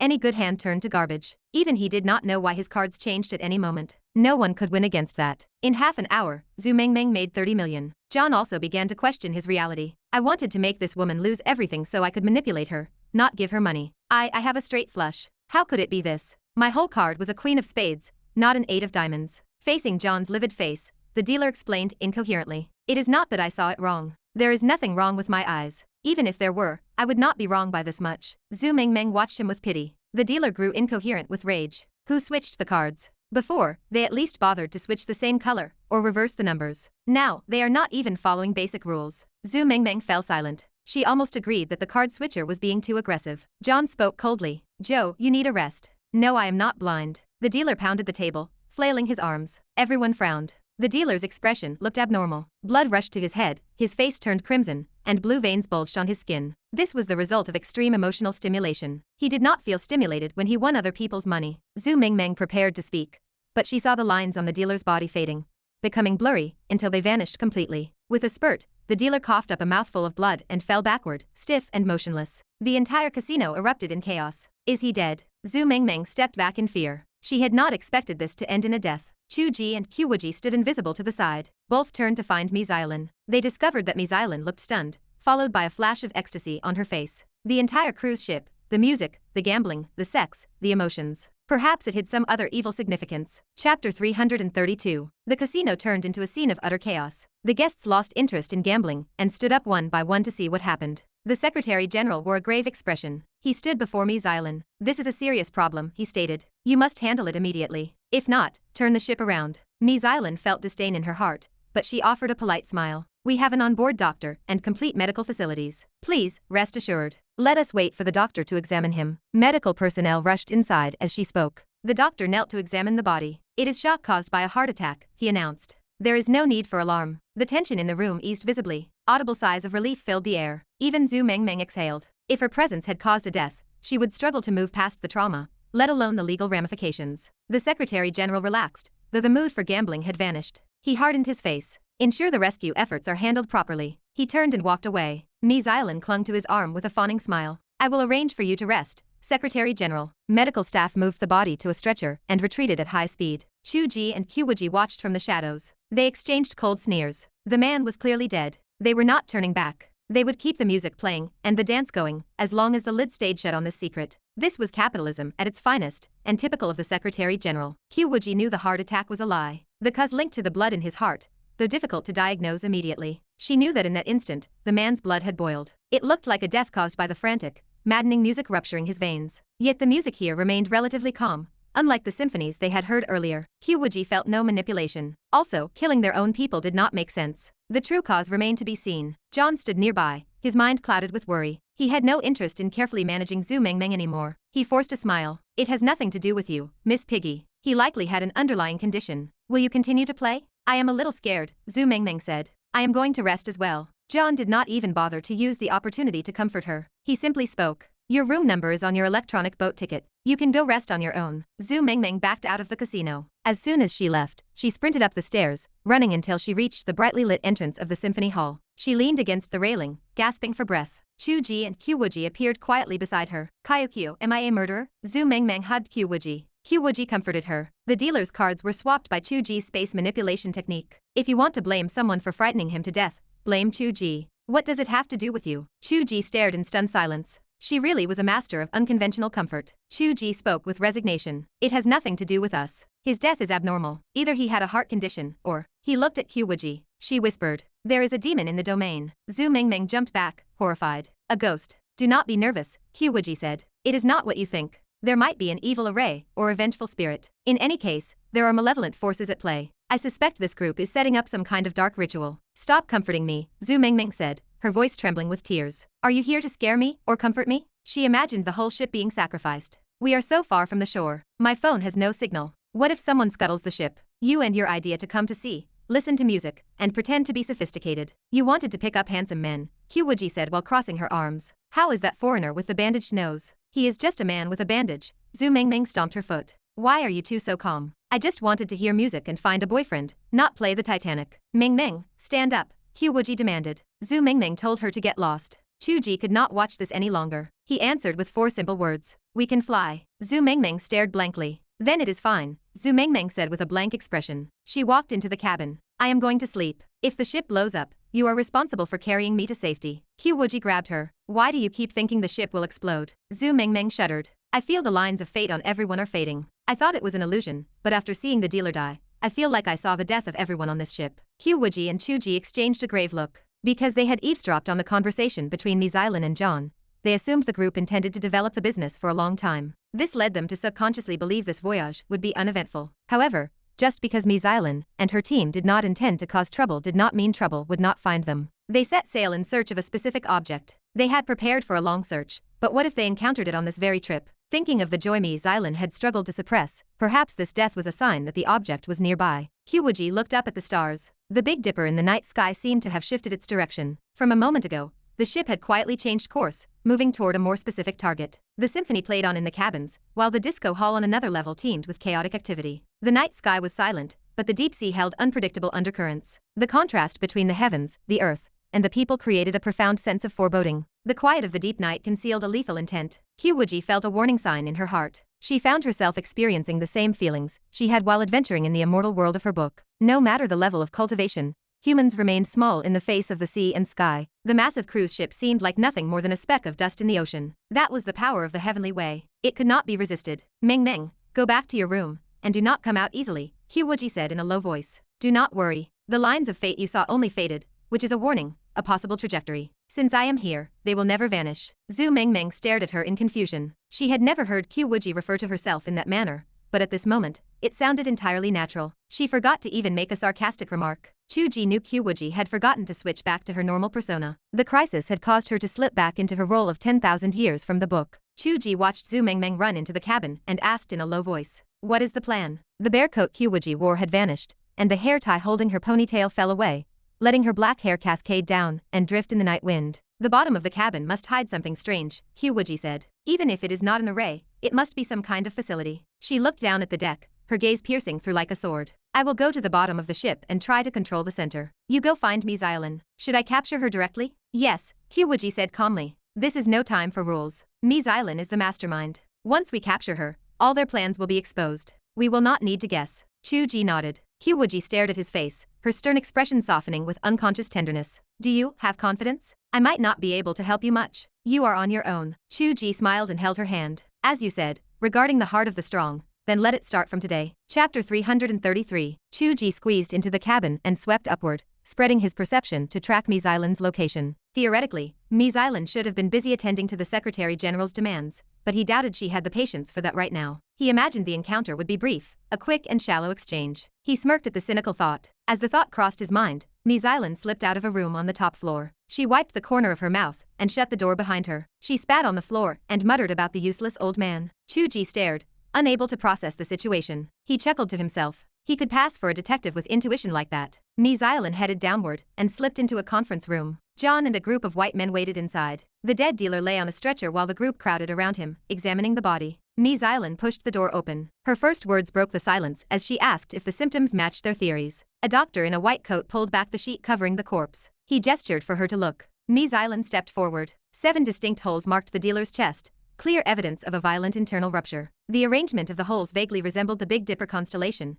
yet curved like the winding body of a dragon. Ecstasy washed over Ms. Island's face. The azure dragon emerged from the East Sea, and the Big Dipper symbolized death. The master had been right. Fragments of the azure dragon were definitely beneath the ocean floor. They were either bones or scales. Chu Ge shivered, the shock nearly breaking his invisibility. Did an azure dragon actually exist in this world? If so, the prospect of finding its shed scales was enough to make his head spin. Reality, and the world of his book blurred, and a chaotic mess of thoughts swirled through his mind. John addressed Ms. Island. Smith had analyzed the trajectory of the blood spray. They could estimate the source of the mysterious energy by calculating the opposing force. He had already notified the helmsman to adjust their course, but determining the precise location remained a challenge. Ms. Island lowered her voice. It was simple enough. They just needed a few more people to die. The white men in the room stiffened at her cruelty. John took a deep breath and asked her how they intended to make that happen. Ms. Island smiled. The dealer's death resulted from an emotional resonance. Other methods existed to trigger that kind of intensity, and the casino was not the only venue for it. Chu Ge thought of the dance hall immediately. If the cruise ship was truly a music park, it offered a decent experience. It had various zones for different musical tastes, and guests could rest in cabins upstairs after a night of fun. It promised a pleasant holiday. The original plan included large-scale musical dramas and unique folk music performances, even tribal dances. However, the ship had opened in a rush. Many facilities remained incomplete, and the schedule was full of holes. They had yet to launch the proper programs before turning to the casino. Now, things had escalated. They had encountered the azure dragon they were searching for. Chu Ge shook his head. If they ran the place legitimately, it would be a fantastic project. It was a shame they had to spoil it with such dark, hidden schemes. Ms. Island and her group left the room and headed straight for the dance hall. Chu Ge cloaked himself and followed in pursuit. Outside, the ocean remained peaceful and quiet, but the dance hall was a scene of chaos. Deafening heavy metal music blasted through the air, and lights strobed frantically. The scent of alcohol hung heavy in the heat. People gyrated on the floor. In the flickering light, faces turned red and green, shifting between brightness and shadow. It was a madness of its own, even without supernatural forces. Chu Ge usually avoided places like this. He considered them breeding grounds for drugs and violence, or at the very least, environments where alcohol and chaotic music easily inflamed tempers. Ms. Island and her cohorts clearly shared that assessment. The scene was already volatile enough. They only needed to ignite a fuse. Before the group could interfere, trouble erupted on its own. A lecherous man lurched through the dance floor, groping a woman. Her partner flew into a rage and swung a punch. The lecherous man had friends who swarmed the victim, turning the tables. The dance floor dissolved into a riot. Screams and cheers merged into a wall of sound. In the strobing light, the crowd looked like monsters. The elegance of a music venue had vanished, leaving behind something indistinguishable from an underground boxing ring. Chu Ge arrived just as the situation escalated. He rushed forward to intervene, but he was a beat too late. The man who had been beaten grabbed a liquor bottle and smashed it over the lecherous man's head. The attacker howled in fury, signaling his friends to pin the victim down. He retrieved another bottle from the bar, grinning with bloodshot eyes. He drew back his arm, ready to strike. He cursed and prepared to unleash his violence. Before the final curse left his lips, his eyes exploded. Chu Ge flickered into existence between them, trying to intercede, but he could only watch as the man's eyes burst. Blood sprayed across the space where Chu Ge stood. Chu Ge dodged the spray. He watched as the man's orifices burst open, one after another. The sensation of violent rupture traveled downward,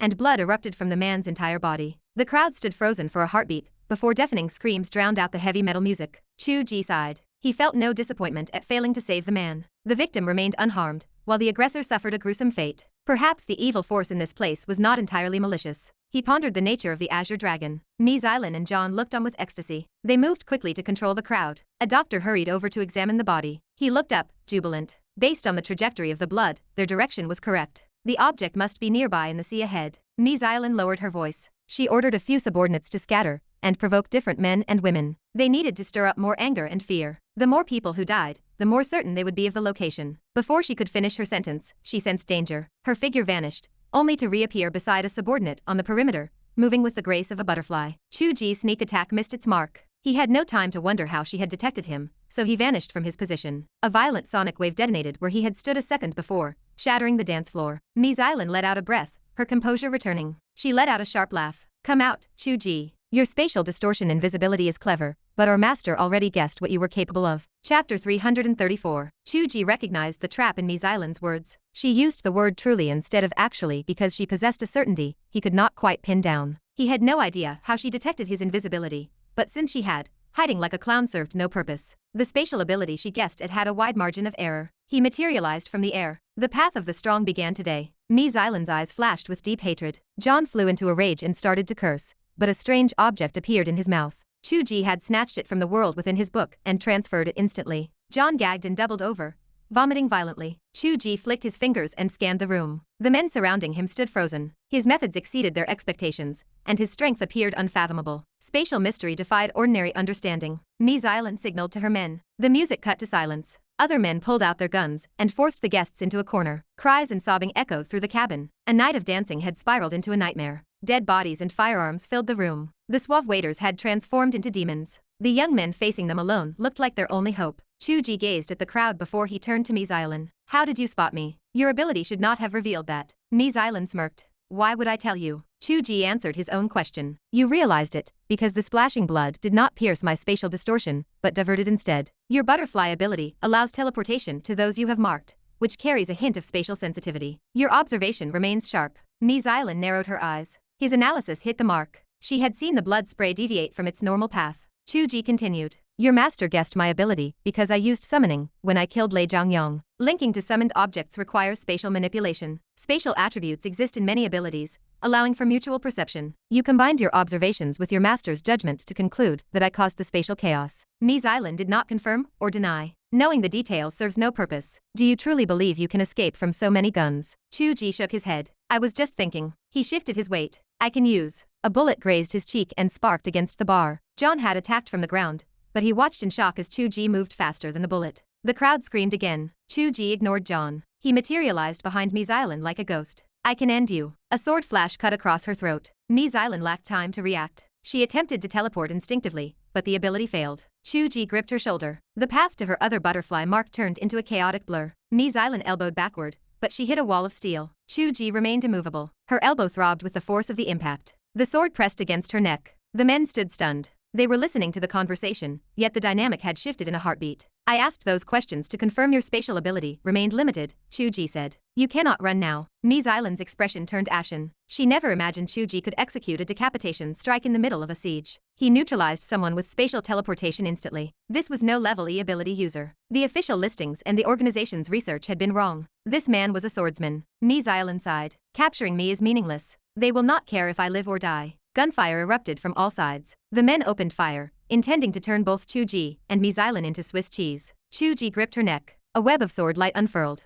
It flowed like water, endless and vast. This was Wuji's signature technique. He had suffered countless wounds in the trial cave to master this move. Bullets clattered against the sword light. The weapon blocked every round. The hostages watched like they were witnessing a movie. John laughed. You protect yourself, but can you protect them? He turned his weapon toward the hostages. If Chu Ge moved his sword to save them, his own defense would shatter. Chu Ge tightened his gaze. The hostages screamed, but a crisp sound rang out. An invisible bell hung in front of them, blocking every bullet. The hostages cheered. I recognize him. He is the Chu Ge from my favorite book. I love you, Chu Ge. Ms. Island appeared stunned. What ability is this? Spatial protection. Can you manipulate distant space? Chu Ge could not manipulate distant space. He had simply pulled a protective artifact called the Buddha Bell from the Hungfa Temple in his book world and placed it there. He had planned for this defense while questioning Ms. Island. The bell offered powerful protection without requiring much energy. He kept his secrets. He had an entire world to back him up. He realized these people would not hesitate to kill Ms. Island. The previous strategy of using her as a shield felt pointless. He needed details from her,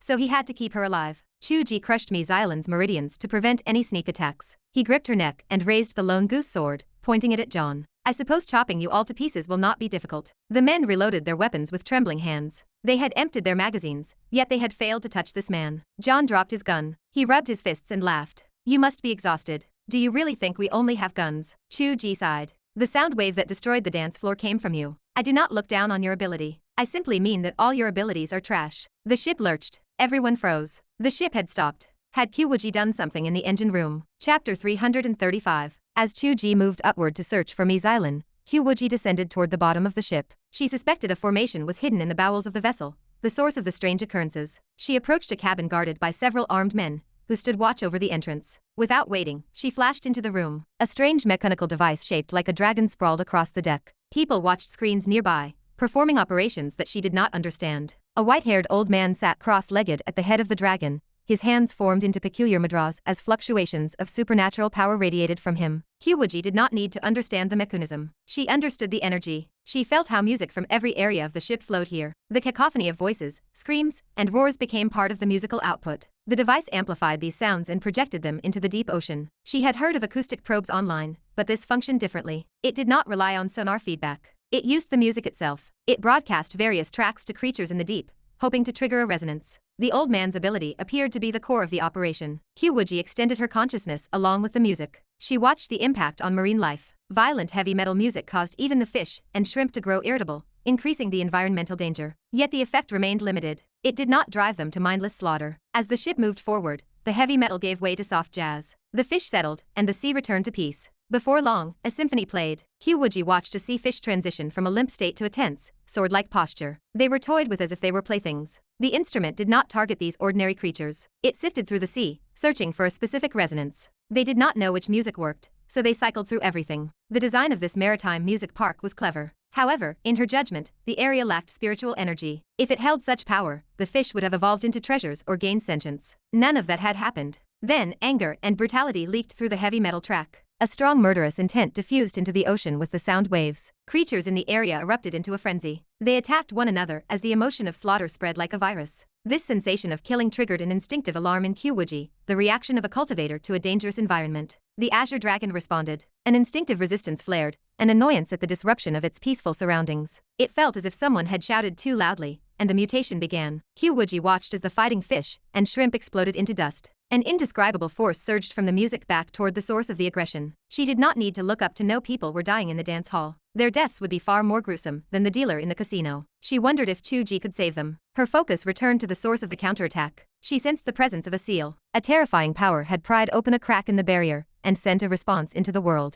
The leakage of that power made her skin crawl. It felt like an ancient, prehistoric beast, a presence capable of creating world-ending tides. The energy felt familiar. It was the essence of the dragon, not the common earth dragon that Yan Qinli had absorbed, but the legendary Azure Dragon that had ascended to the heavens. In the book, it was more than a dragon. It was a symbol of the four poles, the cornerstone that defined the boundaries of the world. As someone who had obtained the scales of the Azure Dragon and studied them for a long time, she knew that essence well. It was the Azure Dragon, or at least a significant part of it. The Azure Dragon, or its remains, were sealed at the bottom of the East Sea in this reality. Wuji and Chu Ge shared the same momentary confusion at the miracle of the world. The old man across from her sensed the energy as well. He opened his eyes in ecstasy. It is here. Stop the ship. The cruise ship jolted and came to a complete halt. A strange mechanical arm protruded from the bottom of the ship, driving toward the depths. It acted like an array of speakers, roaring with sound waves that drilled into an invisible barrier. They had figured out the form of the seal. It was a barrier that stopped energy, but allowed sound and emotion to pass. The old man's eyes turned pure white. A combination of emotion-inducing music and special ability led to a result. A roar like a great bell resonated from the mud in the deep sea. The seabed trembled, the water churned, and a storm rose in the calm sea. The old man's face lit up with joy. In a few moments, he would control the skeleton at the bottom of the sea. It was the Azure Dragon.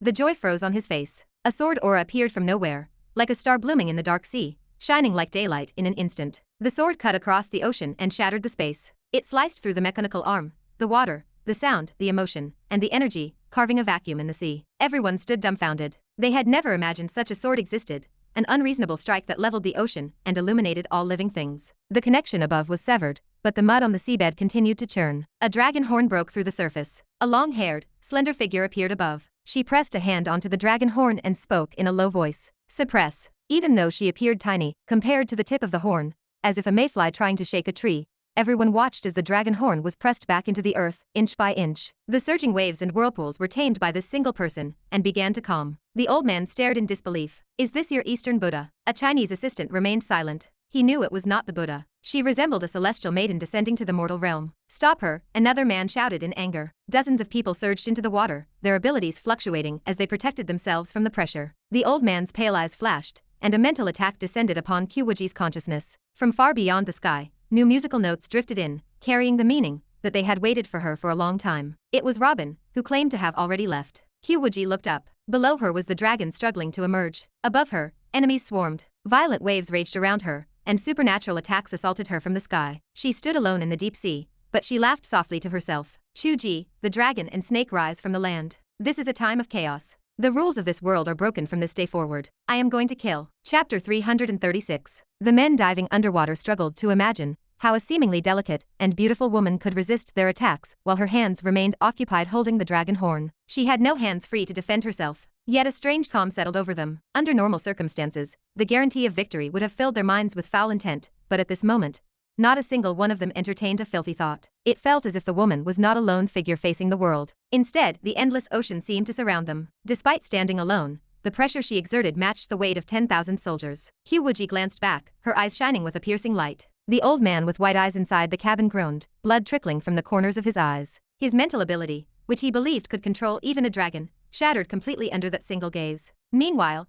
Wuji's long hair danced in the water. A sharp radiance blossomed around her. To the divers, she looked like a sea demon awakening from the depths. The light surged toward them. Only as it drew closer did they realize the glow consisted of countless sword auras. When the light exploded outward like a hedgehog, the fatal death had already arrived. The formless sword energy moved in 1,000 ways. There was no need for hands, and certainly no need for a physical blade. The sword energy swept across the area. Dozens of blood flowers bloomed at the same moment. In an instant, the entire sea turned crimson. Wuji could not be bothered to identify their individual abilities. They were nothing but rotten fish and shrimp, all dying within a single second. I am going to kill. This marked the first slaughter Wuji had committed since crossing into this world. The sword energy reaped lives like grass, yet it did not stop. Several strands of energy curled together, tangling with the sound waves descending from above. A low rumble shook the deep. A violent vortex churned on the seabed. A tidal wave surged toward the surface. Even while putting all her strength into suppressing the dragon, this single strike resulted in a stalemate. Wuji narrowed her eyes. The technique resembled the one used by her opponent in the Magic City, though the power was greater. Perhaps the distance accounted for the difference, or maybe Robin had grown stronger. Was Gurian not supposed to be watching the situation? Where had she gone? While she felt a moment of unease, the shock inside the enemy camp was far greater. Damn it, why was this woman stronger than before? She was suppressing the dragon. She held down a creature capable of turning the entire sea into a graveyard. Even while distracted, she released a sword aura that annihilated his subordinates before they could use their abilities, leaving corpses floating everywhere. Then, with a mere split strand of energy, she blocked his attack. Where did China find such a female monster? Rumor had it the SSS level was a man. Back in the dance hall, Chu Ge stabbed forward with the lone goose sword. John's sonic waves, learned from Robin, shattered into pieces under the shadow of the blade. The sound waves spread in a strange pattern, transforming into chaotic noise. They whirled and shrieked, splashing onto the foreigners who were busy reloading their weapons. John looked on in shock. His words died in his throat as he witnessed Chu Ge pull out a flute and play a gentle note. A piercing sonic wave erupted. The sound drove the earlier, shattered vibrations into a violent frenzy. It reached a decibel level far beyond what any human could endure. In an instant, eardrums ruptured and blood leaked from every orifice. The men died right there, crushed by the sound waves before they could even react. Had someone been watching from above, they would have seen Wuji's slaughter and Chu Ge's kill occur at the exact same moment. Chu Ge put away the flute. I am not good at music, he remarked. I only know how to force such power with violence. It seems you are much the same. Dying by your own tricks is fitting. John could no longer answer. The terrifying volume had deafened his ears and shattered his spirit. He stood there as a complete and utter idiot. Damn, he is still alive. Chu Ge scratched his head. My strength is still lacking. I clearly did not hold back my power. Music is difficult to play with. Mies Island stared at the scene, stunned. Chu Ge held her, and a strange power protected her, shielding her from the sound entirely. Watching others die without explanation felt like a horror movie. She turned her head stiffly toward the hostages. A bell-shaped light flickered faintly. She realized the intention behind Chu Ge choosing that specific bell for protection. It blocked sound. Chu Ge was also careful. At that moment, the bell became a solid barrier, obscuring the view. When the light vanished, the people saw only the pile of corpses. Brothers and sisters, Chu Ge said as he retracted the bell, you saw it. These foreigners had strange musical abilities. They tried to use that to kill me,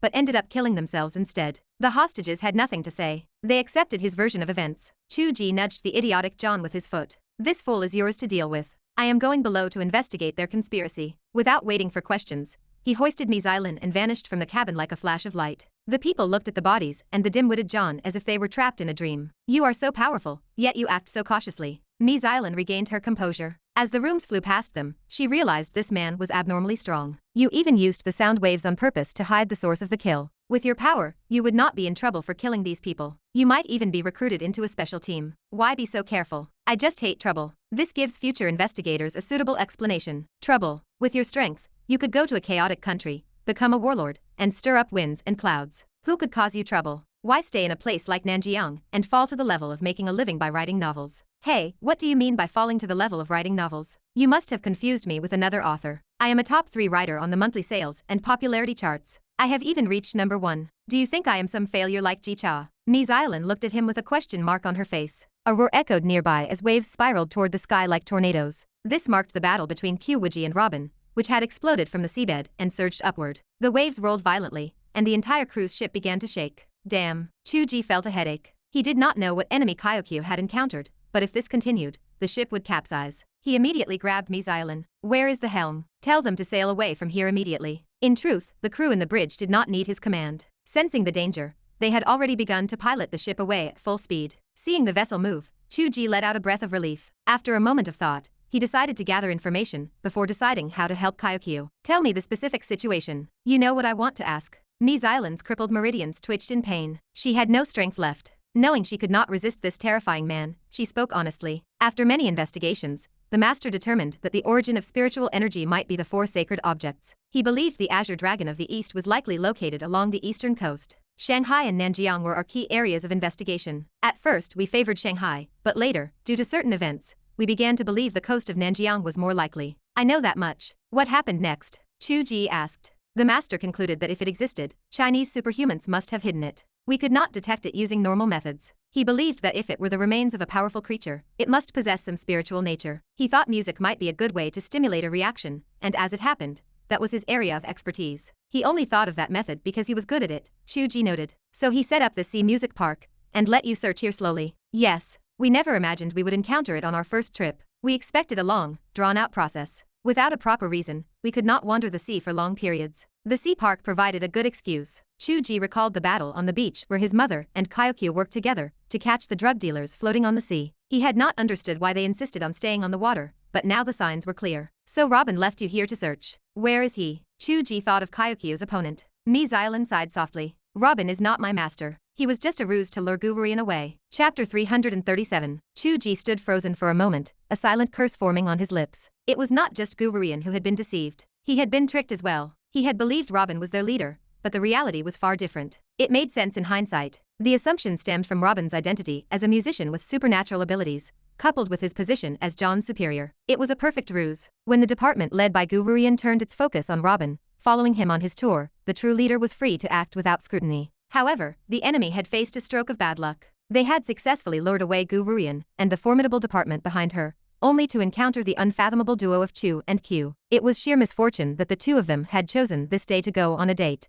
And it was this very day the Azure Dragon decided to emerge from the water. Chu Ge nurtured a different thought in the back of his mind. Perhaps it was not a coincidence that the Azure Dragon remains were found today. It was possible that his presence and Q's presence here created a subtle, mysterious resonance that made the beast wake up more easily. This judgment did not stem from narcissism. It felt impossible for this to have nothing to do with them. He suspected that without their presence, the musical resonance method used by Ms. Island and her team would have lacked the necessary power. They could have searched for a year without result. Music was rarely that potent. Was this the result of a multifaceted, accidental convergence of events? Chu Ge paused before he spoke. If you found the Azure Dragon, what was your plan? Why would you believe the Azure Dragon would be used by you instead of killing you? Ms. Island opened her mouth to respond, but fear washed over her face. Chu Ge turned his gaze. An old man appeared in the corridor ahead. His eyes were pure white, and 2 trails of blood flowed from the corners, drying in a semi-coagulated state. The sight was horrific. At the same moment, Chu Ge realized his ability to move had vanished. A direct, supernatural force disrupted his nervous system. His consciousness felt paralyzed,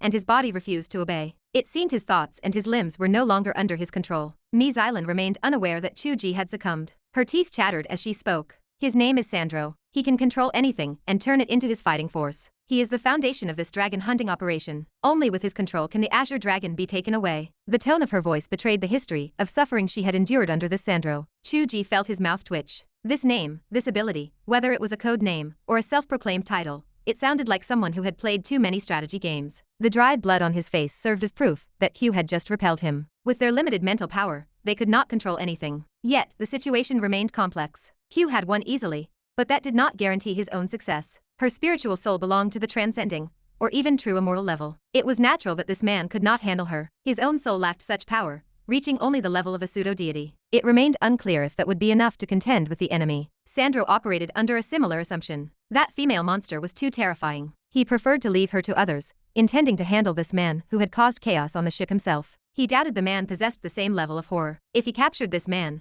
perhaps the female monster would collapse without a fight. As the thought crossed his mind, a sword flash erupted before him. Chu Ge had released his flying sword. Sandro recoiled in shock. He had sensed his supernatural ability take effect on the man. While the target continued to resist, he should not have been capable of free movement. Why was he able to attack so suddenly? He had no time for reflection and instinctively activated his defense. A metallic clash echoed through the hall. Chu Ge's sword pierced through layers of steel, carving a path for dozens of meters before it finally halted. Chu Ge retracted the flying sword. He stared ahead, his mind filled with confusion. What had blocked his sword? The cabin walls, furniture, machinery, and the ship's hull along the corridor had rearranged themselves to form a massive robot, blocking his path. He had not used his full strength for the strike, and the sword had lost its momentum after passing through the layers of the robot. Chu Ge dropped Xylan and leaned against his sword, gasping for breath. At the end of the corridor, Sandro leaned against the wall, trying to calm his trembling. Through the hole the flying sword had pierced in the robot, the two men locked eyes. A shiver ran through them both. Chu Ge still struggled with a chaotic spiritual sea and numb nerves. He deduced the nature of the enemy's ability. Unlike the soul-controlling techniques in his books,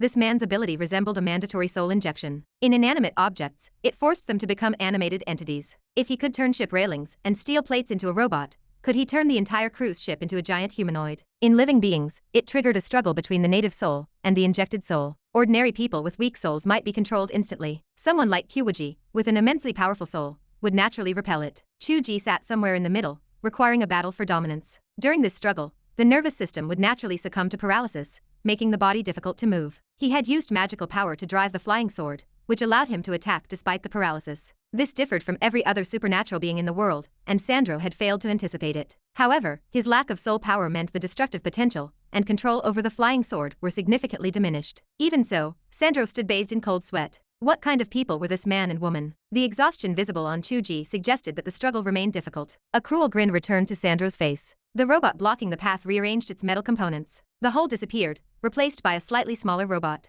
It thundered toward Chu Ge, its fist aimed directly at his chest. I hear you are a summoner as well, Sandro sneered. I wonder if you can still use your abilities while your soul is tangled in such a struggle. Chu Ge lacked the immediate ability to do so. In this state, he could not even communicate with the world within his book. He could not summon magical treasures, nor could he manifest small flames. He watched the steel robot's fist descend. He remembered Q's parting concern. The world was vast, and talented individuals were everywhere. She had warned him to be careful. Did he have to scream for Q to save him for everything? Q faced her own troubles. He should be the one going to help her. He had trained diligently for so long. Did he really think he could not handle such petty tricks? Facing the incoming fist, Chu Ge closed his eyes and refused to dodge. He remained paralyzed, so there was no point in moving. Within his mental landscape and the depths of his soul, a shadow had been implanted. It surged like waves in the sea, attempting to pollute and occupy his entire consciousness. His mind fought back, engaged in a process of purification and expulsion. The two forces tore at each other. The robot's fist slammed into Chu Ge's chest with a violent impact. Sandro displayed a look of wild joy,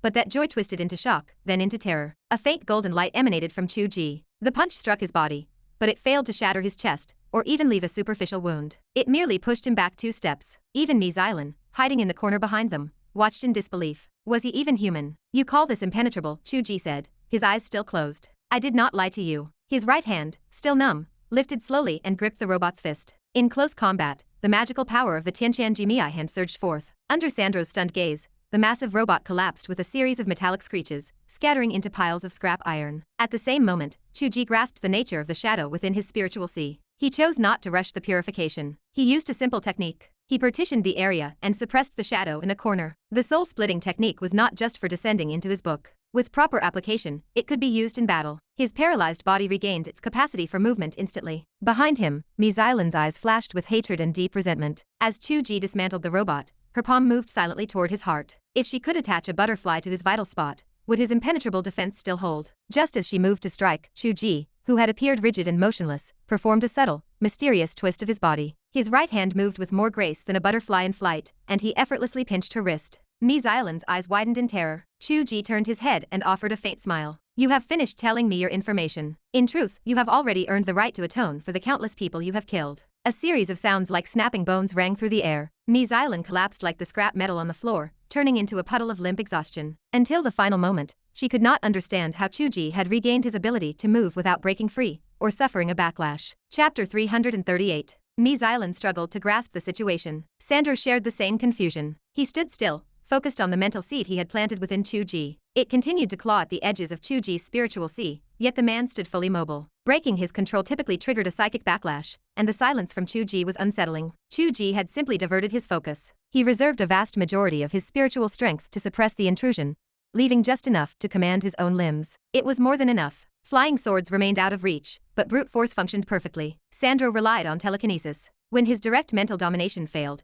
he relied entirely on controlling external objects. Without his psychic dominance, he was more vulnerable than the average person. Chu Ge brushed aside the threat of Ms. Island and surged forward like an arrow. Sandro retreated, frantically animating the scrap metal on the floor. A swarm of jagged, metallic figures threw themselves at Chu Ge to impede his progress. Chu Ge ignored their tearing attacks. He crossed the corridor in a blur of motion and closed the distance. Sandro's pale eyes shifted, bleeding into a vibrant crimson. He snarled, his voice trembling with desperation. You have forced my hand. A deep, guttural roar echoed from the cargo hold. A violent shockwave surged from behind. Chu Ge crossed his arms instinctively to shield his chest. The force slammed into him, shredding his sleeves and pant legs. White, indented scratches marked his exposed skin. He stumbled back several paces. The sheer power of the sonic attack far exceeded John's capability. Chu Ge stood his ground. He glanced toward the cargo hold, his breath catching in his throat. A massive metallic dragon stood upright. It resembled a large western lizard, shaped by the sound conversion and detection equipment Sandro had been operating. It possessed specialized hardware to collect, amplify,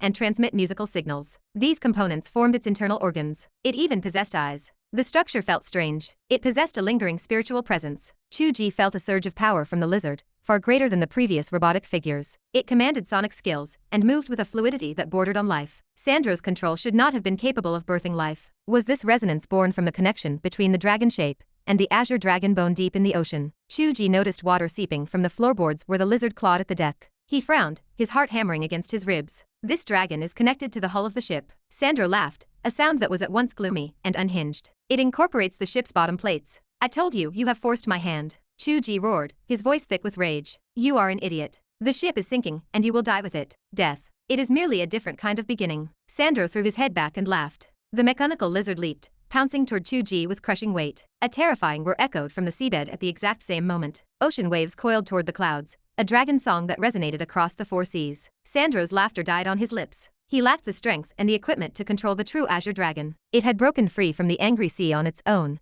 and he possessed no way to contain it. He stood frozen for a second, then broke into a frantic, hysterical cackle. Die. Everyone, just die. Chu Ge swung his sword in a desperate arc. He drove the blade toward the mechanical lizard. The creature opened its maw, spiraling sonic waves erupting to meet the steel. The two forces clashed. Chu Ge backflipped away. The blade could not penetrate the defense. The azure dragon had awakened. The hull was leaking. The situation spiraled into chaos. Chu Ge recalled the fading fate lines Zhu Mengmeng had mentioned. A sinking ship seemed inevitable. Fading, nothing more. Chu Ge inhaled deeply. He pushed his anxiety aside, clearing his mind. Regardless of what Wuji faced or the need to plug the hull, he had to eliminate Sandro first. The mechanical lizard blocked his path. It was made of simple steel and a trace of dragon spirit. It intimidated the common man, but it should not pose a threat to him. His difficulty stemmed from the massive amount of spiritual power he diverted to suppress the mental virus. If he could resolve that, the lizard would fall. Chu Ge rolled, dodging a swipe of the lizard's claw. He dove deep into his spiritual sea, searching for the shadow he had quarantined in the corner of his consciousness. A head poked out from the end of the corridor. Chu Ge caught the movement and shouted, Sister Mengmeng, hide.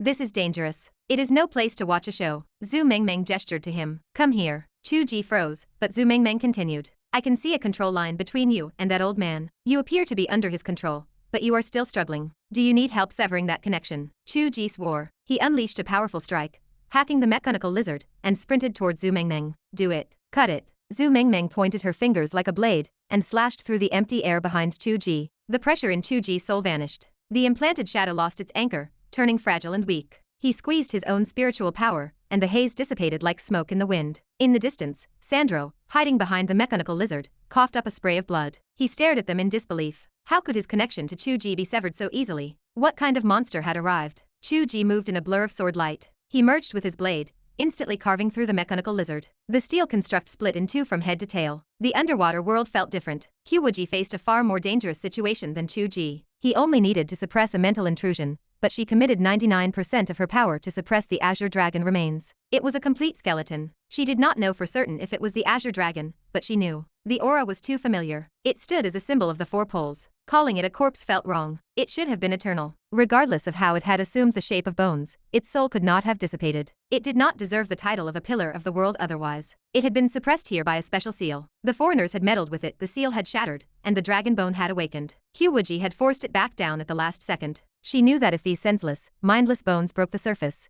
the ocean would turn over, the cruise ship would vanish, and untold lives along the coast would be extinguished. She had to reseal it. She understood how to mend the broken seal. It operated on the same principle as the mirror left by Chu Ge's father. It was a mirror world, isolating a unique space, which explained why no one had been able to locate the bones until now. She had studied that mirror for a long time. She felt confident she could use it to complete the seal and bind the dragon bones once more. The condition, however, was that no one could interfere. Suppression felt exhausting. Adding a master of sonic abilities to the mix turned a difficult task into a major crisis. The person who approached her was someone she had never considered. He was an ordinary musician she had seen playing the saxophone while she ate cherries in the restaurant. He had existed in the shadows, unobserved even by Mies Island, quietly observing and controlling the flow of the entire ship. He was that cautious. Her presence and Chu Ge's existence had been visible to him the entire time. He had kept silent, refusing to tell Mies Island or John, likely fearing their hatred would drive them to provoke unnecessary trouble. The musician floated in the sea, his expression heavy, as he watched Wuji suppress the dragon bones. He spoke, his voice clear and undistorted by the water, delivered directly into her ears. I truly do not wish to provoke you. Finding the Azure Dragon is my only goal. Hatred is meaningless to me. If you are merely here for a holiday, enjoy it.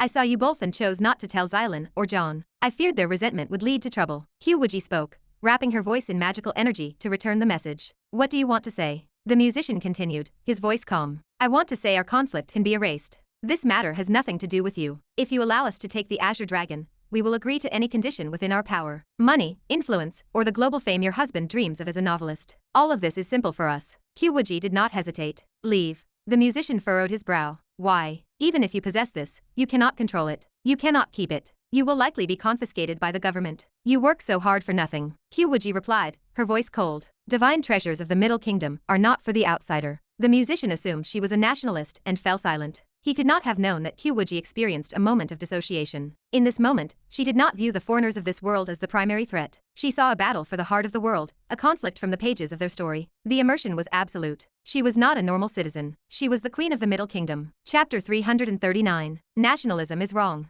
The musician attempted a final persuasion. The revival of supernatural powers is a reshuffling of the world. It is an opportunity for the masses. It is a matter of class. You are not worthy of using this theory. Quit trying to gild your own faces. You are nothing but a group of ambitious vultures. The most evil class is your own. Who do you think you are fooling with that rhetoric? Wuji interrupted him with a cold laugh. I once saw you stand as my equal. I give you a measure of respect. I will give you one chance to state your name. That way you will not become a nameless ghost beneath my sword. You. A sword aura shot toward him. It does not matter if you do not state your name. You will not be the first nameless ghost beneath my blade. The musician scrambled, manipulating sound waves to deflect the sword aura. He knew negotiation was impossible with such a stubborn, hardened woman. Using the momentum of that blow, the musician abandoned the seabed. He sat on a piece of exposed reef in the distance. A piano appeared on the reef. He sat by the keys and pressed them with elegant posture. Beautiful lady, my name is James. Robin is my student. Music flowed out. A top-tier musical supernatural being using an instrument creates power that simple sound wave drivers like John or the steel lizard cannot compare to. A simple melody simultaneously achieved two effects.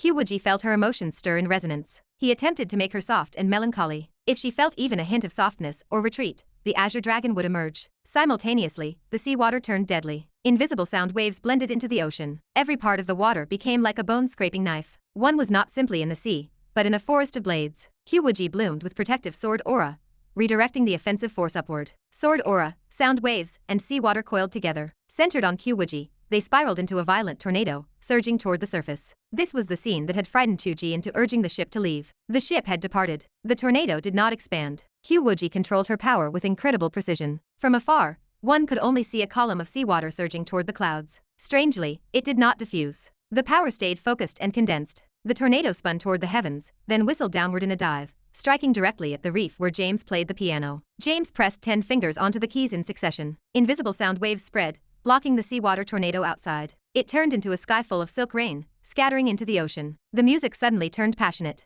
The original melancholy emotion became invigorating. It invigorated again and again, passionate and more passionate. The blood in the body surged. It could make most people instantly fall into madness. Even Wuji felt her blood surge. She felt red in the face and neck. Violent intent surged in her heart. She only wanted to scream, to vent, to kill wildly. Consequently, the measures she took to suppress the Azure Dragon unconsciously carried an aggressive edge. The Azure Dragon roared in anger. It was clearly provoked by this aggression. It struggled and impacted wildly. This was the opponent's goal. Wuji felt her pressure increase greatly. Everyone's training is different. Wuji practiced the sword. It always leaned toward combat and killing. It was not like the monk de Bei who leaned toward suppression, sealing, and purification. To suppress the Azure Dragon with gentle, non-aggressive force was difficult for her to accomplish. Therefore, she was easily provoked. She had cultivated her heart for 10,000 years. She thought she lacked such mad and violent emotions. It turns out they existed after all. Like love, it does not mean one has cultivated away the 7 emotions and 6 desires. It is merely hidden in the deepest part of the heart. Usually it is calm, but when stimulated by the right thing, it will break out of the cocoon. Humans are humans after all. One cannot cultivate into a sword, nor can one cultivate into the vast heavens. Then she would not cultivate. Her heavenly path is Chu Ge. He possesses all 7 emotions and 6 desires. Then she would release them. At this moment, Wuji felt the resonance between the ship and the Azure Dragon shift. Sandro had been forced by Chu Ge to use a major move, summoning the dragon-shaped equipment on the ground into a steel lizard. Wuji keenly sensed that the opponent could have originally manipulated the Azure Dragon through this equipment, but it seemed to be destroyed now. Wuji suddenly withdrew and flew back. The dragon roared, breaking the seal. It erupted from the ground, surging toward the surface. It truly was a complete skeleton. Its length stretched for 1,000 miles. It wound from the seabed to the surface. The dragon head poked out of the sea, while the tail remained in the mud, its tip invisible. The terrifying power shook the heavens and the earth. Waves surged, dark clouds gathered, thunder rumbled in the sky. Lightning flashed in broad daylight, echoing far out to sea. The power of heaven and earth reached this level. This bone dragon that broke through the seal had reached the level of a true immortal according to the book classification. Chu Ge did not know what happened over there. Filled with anxiety, James, who was playing the piano, stared in disbelief. No one expected Wuji, who had been suppressing the bone dragon, to run away. He looked at the roaring, soaring dragon bone, his eyes wide. Why did you stop suppressing it? Wuji stood with her hands in her sleeves in the distance. The core of your spiritual soul control has been destroyed by my boyfriend. Why would I spend so much effort suppressing the Azure Dragon? It will attack indiscriminately after it comes out. Everyone shares the pressure equally. Why should I suffer and hold on here, letting you take advantage of me? I am not an idiot. No, you are crazy. James spoke incoherently. He did not know where Wuji's madness lay. Something seemed wrong, but nothing seemed wrong either. Wuji lifted the corners of her mouth in a smile. Is it because in your heart, others should pay for justice, while you only need to wait and steal the peaches? When someone refuses to play that game, you know what it means to reap what you sow. The bone dragon surged out of the sea. It possessed no reason, no sanity, but its instinct could distinguish which side posed a greater threat. It subconsciously chose the direction with less threat. Consequently, James watched the bone dragon charge at him. The massive dragon head was the size of a building. Its opened mouth was large enough to swallow tens of thousands of people like him. James could no longer maintain any elegance. He began to play the piano like a madman. They had multiple contingency plans for controlling the bone dragon. If Sandro's psychic ability was insufficient, he still had his musical control. Music itself can control the heart. He played wildly. The dragon teeth hung over his head, but it suddenly stopped. James was covered in sweat, looking up carefully. He saw the dragon's hollow eyes become even more confused. His notes had taken effect. James was overjoyed. He exhaled a long breath and continued to play. It was violent, but it turned out he could still control it. Then it was fine. At this moment, a sword ore broke into the piano from a direction that should not have been possible. It smashed the piano to pieces. James froze. Have you forgotten about me? Now it is your turn to deal with a pincer attack. Wuji had teleported to the side of the piano at some point. She looked at him with a smile. Do you know why I dared to let the Azure Dragon into the sea? James could not even speak. He wanted to run, but he discovered he could not. Whether it was the dragon might covering his body, or the sword aura in front of him, there was no way to heaven, no gate to earth. Because I have enough confidence that I can slay it beneath my sword, but you cannot. Wuji faded her smile. She said coldly, your supernatural ability is indeed very powerful. Even a true immortal dragon soul can be affected by you. I admire you a little, but now you can die. With a click, the bone dragon closed its mouth. James did not even have the chance to scream. He was bitten into mud by the bone dragon. A boss that Wuji and Chu Ge had worried about for so long, had died in the mouth of the bone dragon he summoned before he could really show his power. Wuji had no time to sigh at the other party reaping what they sowed, nor did she have the heart to sigh at the awkwardness of not fighting the boss properly. Her spirit was tense. All her energy was focused on the bone dragon. The dragon eyes were empty, meeting her gaze. Between the sea and the sky, one person and one dragon, one living and one dead, the aura swirled. Thunder and lightning flashed. Heavy rain poured down. The true decisive battle was here. Chapter 340. The battle of immortal cultivation raged between the mortal world and the divine. One true immortal acted without reason. One golden core cultivator split his soul to fight with a physical body. Wuji projected absolute confidence in her ability to slay the beast, though the truth was far different. Her true form possessed such power, but this clone was fragile. She refused to show fear. Merging spirit and steel, she dove toward the center of the dragon brow. She knew that was the weak point. Control was the only path. If she failed, the thousands on the ship would face certain doom. A thunderous roar shattered the air. Above the distant sea, a terrifying sword light bloomed. The dark clouds and lightning paled in the face of her strike. It seemed the very clouds would be split asunder. Lightning gathered at the tip of her blade. Wind and clouds surged, pouring all their power into that single thrust. Her sword struck the dragon brow. A sound like a world-shattering explosion echoed across the water. The sea beneath the dragon, and the woman collapsed into a massive crater. Aquatic life perished in the shockwave. Wuji gritted her teeth. The blade could not penetrate the defense. She could not break through the hide of the bone dragon. The massive skeletal body flicked gently, unleashing a force of unimaginable violence. Wuji stepped on the waves and drifted away, avoiding the blow with no room to spare. This avatar could not withstand a single hit. She had to persist. She needed to use the sharpest offense to hold the attention of the dragon. She only had to hold on for a little longer. She was not fighting alone. Chu Ge was here. Wuji stepped on the waves and flew back, pointing her finger at the emptiness. Sprays of water leaped into the air on all sides. The droplets transformed into shapes of blades. Millions of them covered the sky like a shroud of death. The autumn water merged with the sky, vast and endless. On the ship deck, the dragon jaw crushed James into a fine paste. Chu Ge did not wait. He swung his blade in a frantic arc, cleaving the steel lizard from head to tail. He did not linger on the corpse. He reached out and summoned a strange piece of metal to his hand. It shifted between solid and liquid, shimmering with brilliant light. Chu Ge tossed the metal onto the breach in the hull. As it touched the ship metal, it melted into the surface. It expanded and shifted, filling every gap created when the steel lizard had risen. This was a treasure used by the Cloud Boundary sect specifically to repair flying swords. It was the myriad form Cloud Water Divine Iron. It possessed the ability to restore metal to its original structure. While repairing a sword required other materials and special refinement, it served well enough to patch a ship floor. The battle had lasted less than half a minute from start to finish. Only a tiny amount of water had entered the hold. The danger of a sinking ship ended here. Sandro stood frozen in disbelief. He had never seen such a thing. Did such an ability exist? How many supernatural powers did this man possess? The sword light rose again. A soul-controlling summoner had lost all his puppets. What could he use to fight Chu Ge? Do not. I can help you control that out-of-control dragon. Sandro screamed his offer in desperation. The sword light rested against his throat. Chu Ge looked up at the massive bone dragon in the distance. His heart raced with anxiety. Speak clearly. I can at least soothe its emotions. I can make it return to the sea. Sandro spoke with rapid urgency. Otherwise, everyone here will die. Is that not true? Chu Ge stared into the pale eyes of the man and laughed. You are already a dead man. Why fear death? Save those words for the underworld and tell them to the real Sandro who controls you. The expression on the face of Sandro froze. The loneliness sword of Chu Ge sliced across his throat. Blood did not spray out. Instead, a dark brown,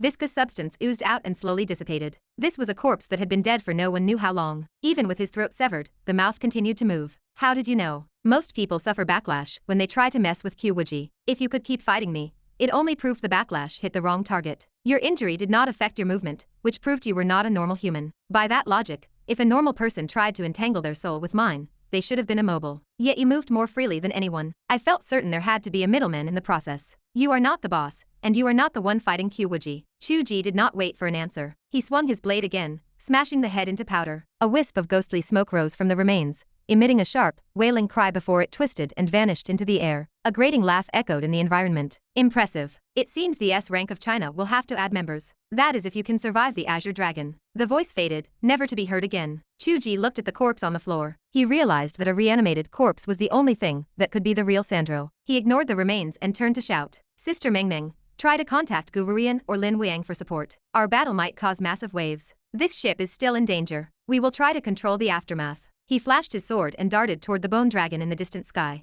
Zhu Mengmeng watched from start to finish with her mouth agape. She could not imagine what kind of bizarre friends she had made. Wuji, who would only pinch faces and demand kisses, and Chu Ge, who acted like a quiet, honest man beside his wife, were actually aliens. A thud shook the air. Wuji had unleashed countless thousands of strikes against the bone dragon without rest. Finally, the dragon swung its body, knocking her back several hundred miles. This avatar really could not win. Her waist tightened. She felt a familiar embrace. The tense strings of her heart snapped and relaxed. She lowered her voice to a rapid whisper. Are you unharmed? Chu Ge asked at the same time. Are you unharmed? They flew backward, smiling at each other with brilliant warmth. Both spoke in unison. I am fine. The bone dragon hovered in silence. It was not choked by the display of affection. Its hollow eyes landed on the suddenly appearing Chu Ge. A trace of confusion flickered once more in its gaze. A strange sense of familiarity washed over it. Was it familiarity? The mindless bone dragon could not analyze the feeling. Its strange reaction did not escape the notice of Wuji and Chu Ge. They exchanged a glance. Wuji spoke in a low voice. My sword is formed from my own essence. I cannot draw out my autumn water jade. Furthermore, I lack the magic power to break its defense. Can you draw out my sword? Chu Ge shook his head. Autumn water jade cannot be drawn. Loneliness might break its defense if I gave it to you,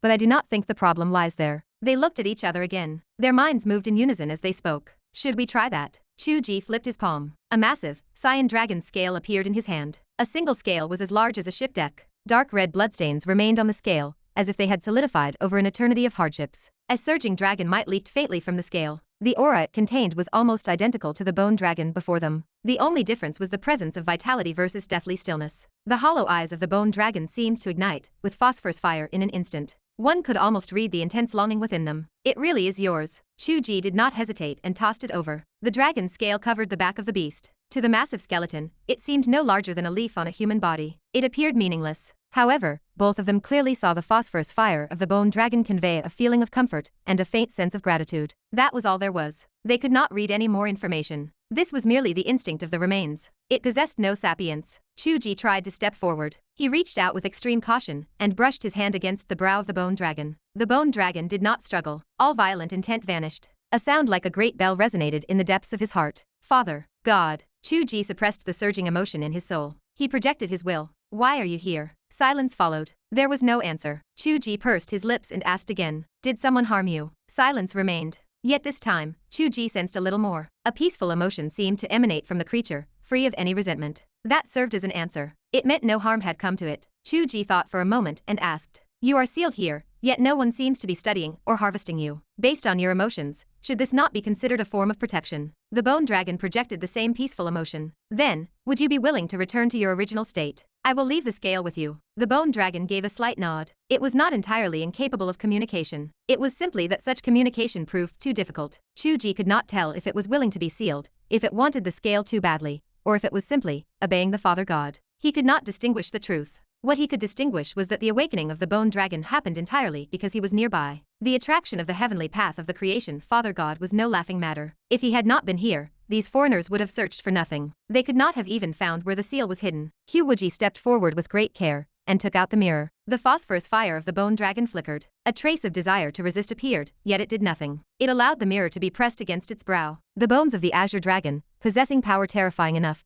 to flip the entire world of land and sea, began to sink slowly. It fell back into the depths of the ocean. Following this movement, the surging tides and whirlpools from the earlier battle began to subside, visible to the naked eye. The laws of physics were shattered, but the heart of Chu Ge remained calm. The bone dragon sank into the deep seabed. The mirror in the hand of Wuji transformed into a sealing barrier. A reflection that no one could see hid the dragon bones once more. The waves of the sea finally calmed. The couple stared at each other. Both felt the urge to scratch their heads. They had expected a thrilling battle, yet the tension vanished, replaced by a lingering mystery. At the very least, the brain of Chu Ge felt like thick sludge. How the hell did this happen? The azure dragon had successfully ascended in the book. Why did its skeletal remains exist here? And if his father had sealed the dragon bones here as a form of protection, why was it left unguarded? Was this the will of the nation, or had his father done this alone? Chapter 341. Chu Ge reached for his phone, hoping to call his father. The signal had vanished entirely. He shoved the phone back into his pocket. He would have to wait until he returned home. He had always avoided digging too deep into his parents, assuming they had their reasons, but that restraint was gone now. He had stepped into the very world that mattered most to them, and it was time for them to be honest with each other. The boat turned back toward the coast. The towering waves had subsided, but the sea remained treacherous, tossing the vessel about in a dizzying dance. The local sailors worked the controls with steady hands, navigating waters they had known their entire lives. The foreign contingent was decimated. The surviving staff from the casino had been cornered by the furious mob, beaten until they were nearly broken, and thrown into the hold. The Secretary General and the various corrupt officials, dragged from the luxury suites, suffered the same fate. The crowd did not care about titles. They cared about the men in suits who had brought weapons to kill them. The hallways echoed with the sounds of retribution. Chu Ge stepped onto the deck and watched a man deliver a final kick to one of the cowering officials. Thousands of people swarmed the ship, unorganized and frantic. Women and children wept. Men scrambled toward the lifeboats, convinced the ship was doomed. Others saw the chaos as an opportunity to prey on the vulnerable, groping at young women in the dark. The order had crumbled. Zhu Mingming stood in a corner, screaming until her throat was raw, but nobody listened. Two young men with dyed hair approached her, leering. Before they could speak, she drove a sharp kick into the groin of the first one, folding him into a ball of pain. She had trained for moments like this. The ambient noise died the instant Chu Ge appeared. He stood on the railing, Wuji by his side. Their robes fluttered in the wind. They stood balanced on the air, a sight that stole the breath from the onlookers. Silence rippled across the deck like a stone dropped in a still pond. Even the men who had been accosting the women stopped, pulling back into the shadows to pretend they were innocent. The only remaining sound was the distant wails of the officials being beaten below. Chu Ge cleared his throat. Everyone, calm down. This is not helping the ship. Our crisis has not fully passed, so we need to work together. Do not let others laugh at us. Someone shouted from the crowd. Are you superheroes? Chu Ge fought back a smirk, keeping his expression grave. I cannot keep this from you any longer. We are from a special department. Most people know us as the Dragon Group. Zhu Mingming stared at him, stunned. The crowd exchanged bewildered glances. Chu Ge did not know how to prevent the rumor from spreading, but he decided to let it be. If they believed in the Dragon Group, it was better than the alternative. They would all have to give statements when they reached the shore. Surely, there were non-disclosure agreements for this sort of thing. Please, give the Dragon Group some respect. Go back to your quarters. Rest, eat, and sleep. Stop making things difficult for the sailors. They are just locals hired to drive the boat, and they have nothing to do with what happened. Please trust them. He had never made a speech to a crowd before, and his words stumbled, but they were effective. The people obeyed. Whether it was respect for the mythical Dragon Group, or simple terror at the supernatural power they had witnessed, the mob dissipated. The people retreated to the cabins, looking for a leader to tell them it would be all right. Chu Ge exhaled, looking toward the distant coastline. Police speedboats appeared on the horizon. The dawn was breaking. A storm that could have become a catastrophe had vanished into the morning silence. Lin Wang stood where the disco had once been, surveying the corpses on the ground. He glanced at Chu Ge with an unreadable expression. Chu Ge maintained an innocent facade. Stop looking at me like that, Lin Wang grunted. This is out of my jurisdiction now. I am just here to help with the cleanup. He gestured toward the security officers in official uniforms arresting the remaining foreigners. The Secretary General was being dragged away, his face swollen and purple, shouting protests that fell on deaf ears. Chu Ge felt a surge of satisfaction. He deserved every second of it. Lin Wang reached for a cigarette, remembered Chu Ge did not smoke, and lit one himself. Even if it is out of my hands, I still have my dignity. I will write a detailed report to clear your name. You saved thousands of lives. These bastards. Chu Ge felt a prick of guilt. If he had not been involved, none of this would have happened. In a sense, he was the source of the trouble, but he kept that to himself. Thank you, he said, his voice quiet. You do not need to stick your neck out for me. Getting the witnesses to keep their mouths shut is help enough. Lin Wang exhaled smoke. I have to ask, did the Hulk possess you or something? You became a monster out there. Chu Ge coughed, offering no explanation. It is strange, Lin Wang muttered, stroking his chin. By all rights, you should be the primary suspect, yet the only one talking to me is a grunt like me. Why is nobody else bothering you? Before Chu Ge could answer, a middle-aged man in uniform walked over. He snapped a military salute. The general has already briefed us. This was a special operation under her direct command. Congratulations on your achievement. We thank you for saving so many lives. The general requests that you report to her. We will handle the follow-up, including ensuring the secrecy of your involvement. Please do not worry. Lin Wang stared, his eyes widening. Since when did you join the special department? He stared at the uniformed man. Why is your department more lax than mine? Where are the protocols? You did not even check his credentials. I have known this kid since we were students, and you treat him like he is a superior? Chu Ge winked. He addressed the officer. Thank you for your hard work. He had expected the bureaucratic nightmare to last for weeks, but the status of being a second-generation elite had its uses. Chu Ge stepped onto the land and pulled out his phone. He messaged his mother immediately. Her floral profile picture flickered. She replied,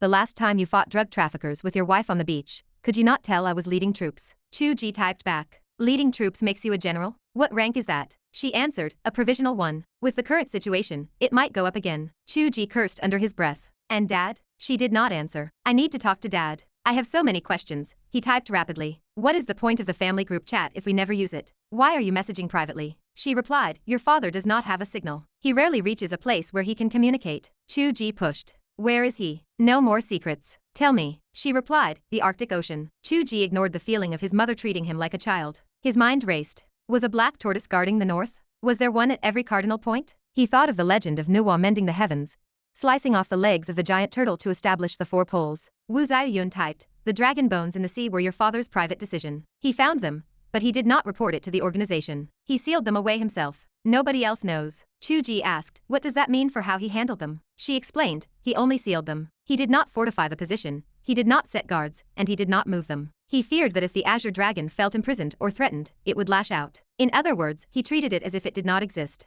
It is a hard position to justify to others. I even argued with him about it. Look what happened. I have to clean up this mess now. It is a headache. Chu Ge went silent for a long time. I agree with Dad. Wu Xiaoyun seemed surprised. Tell me why. Chu Ge explained, with the Azure Dragon in its current state, this approach lets it feel as though it is resting rather than being imprisoned or watched. It remains peaceful, or even cooperative. A true immortal dragon bone that has lost its reason requires extreme caution. Any rash action would result in unpredictable losses. If you want to do something, you should find the source of why it appeared here, or find all 4 poles first. Wu Xiaoyun paused. Have you talked to your father? Your arguments are identical to his. Chu Ge hesitated. Wu Xiaoyun continued, since there are no guards, people will keep sneaking in. What should we do? Chu Ge sighed. The seal would have been fine on its own. Others could not have found it. Dad did not expect there would be someone so incompetent. He paused, then added, now that it is exposed, you should consider setting up some defenses, but keep your distance. Really, keep your distance. He still shivered thinking of the dragon bone that even Wuji could not defeat. If it were truly enraged, even nuclear weapons might fail. Wu Xiaoyun asked, you mean it would have been fine without your presence? Chu Ge felt he had inadvertently caused trouble for his father. He shifted the subject. My father's method makes me feel he never wanted to move the dragon bones in the first place. This is a form of anchoring, establishing a pole, a pillar to suppress the spirit energy of the world. Based on the fact that he acted alone, perhaps he never wanted the spirit energy to return. If he made this public, the controversy would cause it to spiral out of control. Wu Xiaoyun remained silent for a long time. Finally, she wrote, you have grown up. Chapter 342. Chu Ge grumbled, his annoyance evident. He gestured broadly at the air. Talk of growing up feels late, especially now that I am practically handing you a grandchild. You never thought I was grown when you were forcing those blind dates on me. You kept secrets, left me to guess at everything. Did you think that was fun? Wu Xiaoyun shot back without missing a beat. You should actually bring a baby for me to see before you make such claims. If you do not deliver, you are nothing but a dog. Chu Ge sighed, rubbing his temples. I need you to make up your mind. Am I a pig, or a dog? Please give me a straight answer. Beside him, Wuji turned her head away, feigning indifference. She acted as if she had missed the entire exchange. In truth, she was listening intently, surprised to find the gossip suddenly involving her. The very idea of having a child with them made her flush. The two sat in the back of Zhu Mingmeng's car. Mingmeng glanced at them in the rearview mirror, her confusion evident. She frowned. You two have not said a single word since getting into this car. You are just staring at your phones. You act exactly like the dense boys I used to dump. Wuji chuckled, her tone light. Mengmeng, you have offended someone again. I do not care. After what happened today, I have decided that being single for the rest of my life sounds wonderful. It does not matter who I offend. Mengmeng gestured wildly with one hand while steering with the other. Hey, are you two cultivators? You have to teach me. I want to go to the mountains. I want to stand among the clouds, walking alone with my sword. Just thinking about it makes me feel cool. Wuji offered a sincere, weary smile. Mengmeng, that kind of life is incredibly boring. Please, do not ask me how I know. Wuji occupied herself with the endlessly curious Mengmeng, while Chu Ge kept his gaze fixed on his phone. If I said the Azure Dragon is the baby, what would you think? Wu Xiaoyun sent back a string of question marks, her confusion palpable through the screen. Chu Ge typed his reply with a deceptively casual tone. My ability is unique. I can establish a shallow form of communication with the Azure Dragon. It trusts me, and it seems to like me. We need to contact Dad and discuss this quickly. I need to know how I can help and what you need me to do. Wu Xiaoyun paused for a long moment, before replying. Even if you had not mentioned this, we felt you needed to take action. Your performance this time stunned us. The higher-ups questioned me about you. I told them you are impossible to control, so dragging you into the formal bureaucracy would be a mistake. However, creating an unofficial position for you, something that facilitates your work, seemed like a viable option. Chu Ge typed back, his disdain clear. I do not want an unofficial position either. Every position comes with a supervisor. I hate being bossed around by some idiot in charge. I do not want to end up punching my superior and causing a scene. Wu Xiaoyun replied simply, a warning laced in her words. I am that supervisor. Repeat what you just said. Chu Ge silently deleted the message. Wu Xiaoyun continued. In 2 days, I will have Xiaogu bring you your credentials. Your primary mission is to guard the Azure Dragon. We will station an observation team there, and you will be the commander-in-chief. You do not need to worry about anything else. You are responsible only for matters related to the dragon. Theoretically, there will be no daily tasks to disturb you. Your life will remain the same. If you are interested, you can study the creature at your leisure. Chu Ge felt a surge of joy. The arrangement fit his needs perfectly. He could not imagine a better plan. Remember, the official cover story is not the Azure Dragon. We are calling it the skeletal remains of a deep-sea beast, awakened by foreign necromantic magic. Wu Xiaoyun spoke casually, ignoring standard protocols. I will emphasize this. Even my superiors do not know the full truth. Your father has sole authority over this matter. No one else has the right to interfere. You know what to do. Chu Ge acknowledged her message. Understood. Wu Xiaoyun wrote, I suspect you are keeping secrets from your mother too. We have kept many things from you as well, so we are even. I can tell the Azure Dragon matters deeply to you. This is the best arrangement I could secure for you. I hope that when you find your answers, you will be open with me. A warmth spread through Chu Ge. He sent back a humble bowing emoji. This was his mother. She truly looked out for him. Perhaps your father will need your help in the future, Wu Xiaoyun hinted. If the Azure Dragon is your child, then the Black Tortoise is too. Though we certainly have no desire to hold a turtle baby. Chu Ge replied with a single question mark. The informative portion of the conversation had effectively ended. However, the most important points were already clear. Chu Ge set his phone aside and leaned back, lost in thought. His father was searching for the four symbols. In his book, Wuji was doing the same. She had sought the four symbols to establish the formation of the four poles, intending to break the barrier between worlds. According to the lore he wrote, the four symbols ascended 10,000 years ago to stabilize the heavens. That moment defined the beginning of his world. Here, on this side of the boundary, the skeletal remains of the four symbols had appeared, and spirit energy was surging back into the world. An invisible thread seemed to connect everything. A weight settled in Chu Ge's chest. Could the return of spirit energy truly be the result of his own writing? Why had the four symbols arrived here? Why were only their bones left behind? The logic chain was missing a crucial link, leaving the full picture fragmented. Asking his parents was futile. They clearly did not have the answers yet, as they were still investigating. Chu Ge realized that any investigation would be in vain. The protagonist of this mystery was clearly him. If everything was happening because of him, he drifted off into a daze, barely noticing when Zhu Mingmeng pulled the car to a stop at their home. He moved like a robot, stepping out of the vehicle, closing the door, and waving goodbye without a single conscious thought. What are you thinking about? Wuji asked, her voice soft in his ear. Do you feel like you are the source of everything? Chu Ge snapped out of his trance and offered an apologetic smile. Sorry, my mind wandered. Of course your mind wandered, she countered with a playful lilt. I am used to seeing you drift off into a daze like an idiot every day. Chu Ge did not know how to respond to that. Wuji opened the door to their room and spun around, pressing him gently against the frame. She rose on her tiptoes and brushed a light kiss against his lips. Chu Ge. Yes. First, you have been writing this book for less than a year, she whispered. The return of spirit energy began many years ago. It has nothing to do with you. Chu Ge let out a soft hum, though he still struggled to find his focus. The Azure Dragon was definitely the one from his book. Even the scales matched. Wuji read his thoughts clearly. She smiled and continued. Even if it truly is connected to you, you do not need to carry such heavy pressure. If it is a good thing, we will push it forward. If it is a disaster, we will put an end to it.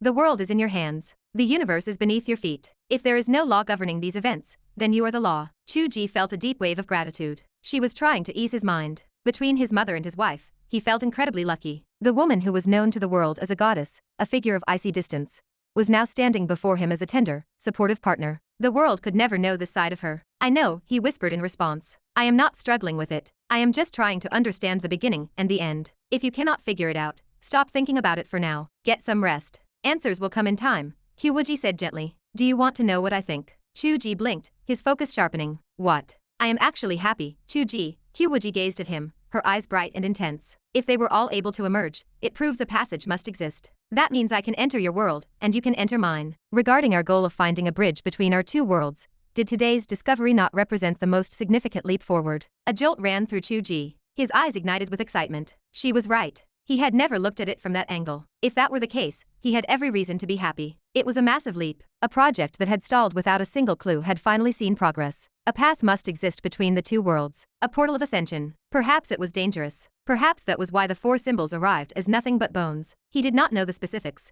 but even if the path was treacherous, it was a problem to be solved. They had gone from having zero progress to finally having a starting point. Chu Ge pulled Wuji into a tight embrace, his heart soaring. He leaned down and kissed her with hungry intensity. Kyokyu, you are truly brilliant. Wuji responded to his kiss, the allure in her eyes deepening. She murmured against his lips. Do you know what makes me even happier? Chu Ge was too lost in the kiss to listen properly. She spoke again, her voice low and muffled. My man fought by my side. He destroyed the core equipment controlling the dragon bone. He appeared behind me at the most critical moment and held me. I am so happy. Chu Ge felt a surge of affection. He reached out to undo her sash. Wuji playfully swatted his hand away. We have been fighting all day. Go take a shower first. Chu Ge swept her up into his arms and carried her into the bathroom without hesitation. We are like an old married couple. Do we really need to worry about the order of a shower? Oh, you are disgusting, Wuji cried out, struggling against his hold. That is not how it works. You lecher, you tyrant. The bathroom door slammed shut with a heavy thud. The thick glass blurred the shadows of the two figures as they tangled together, the sound of rushing water drowning out everything else. Chapter 343. The sun climbed high. Chu Ge lost track of time the previous night.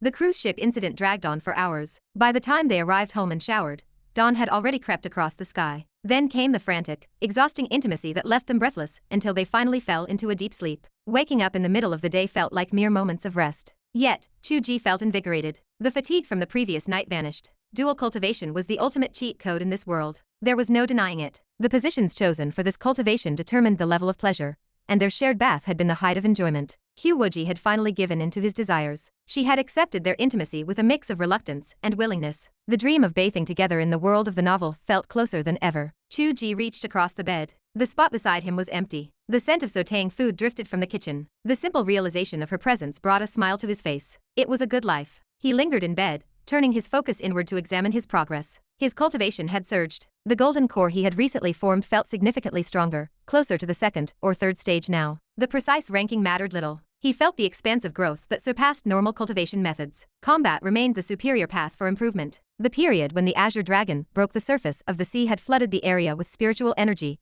rivaling the density of his own written world. The benefits of that battle were immense. It came as no surprise that his father and the foreign operatives viewed this event as the source of the spiritual energy resurgence. The possibility remained high. Chu Ge reviewed the battle from the previous day. His shortcomings remained numerous. His preemptive instincts lacked sharpness. He often fell into a reactive state. Wuji acted with ruthless efficiency. When she decided to kill, she killed. When she decided to release the dragon, she released the dragon. Her decisiveness prevented hesitation. Those were the battle instincts honed through years of life and death struggles. Their opponent, a formidable boss, had died with frustration because he never had a chance to show his true power. Modern ability users had no concept of such seasoned combat experience. He needed to learn from that. There was plenty of room for improvement. Compared to the novice who could not even throw a proper punch, he finally carried the air of a true expert. To be honest, the battle had been difficult. He had been constrained, fearing for the safety of the ship and the passengers. Without Wuji's constant pressure and guidance from the novel, he would never have navigated the situation so smoothly. The training that left him bruised and battered was bearing fruit. Everything that happened today stemmed from the roots of the past. She had been shaping him into a true powerhouse from the very beginning, both in cultivation and in mindset. Then, she would undo her sash to entwine with him,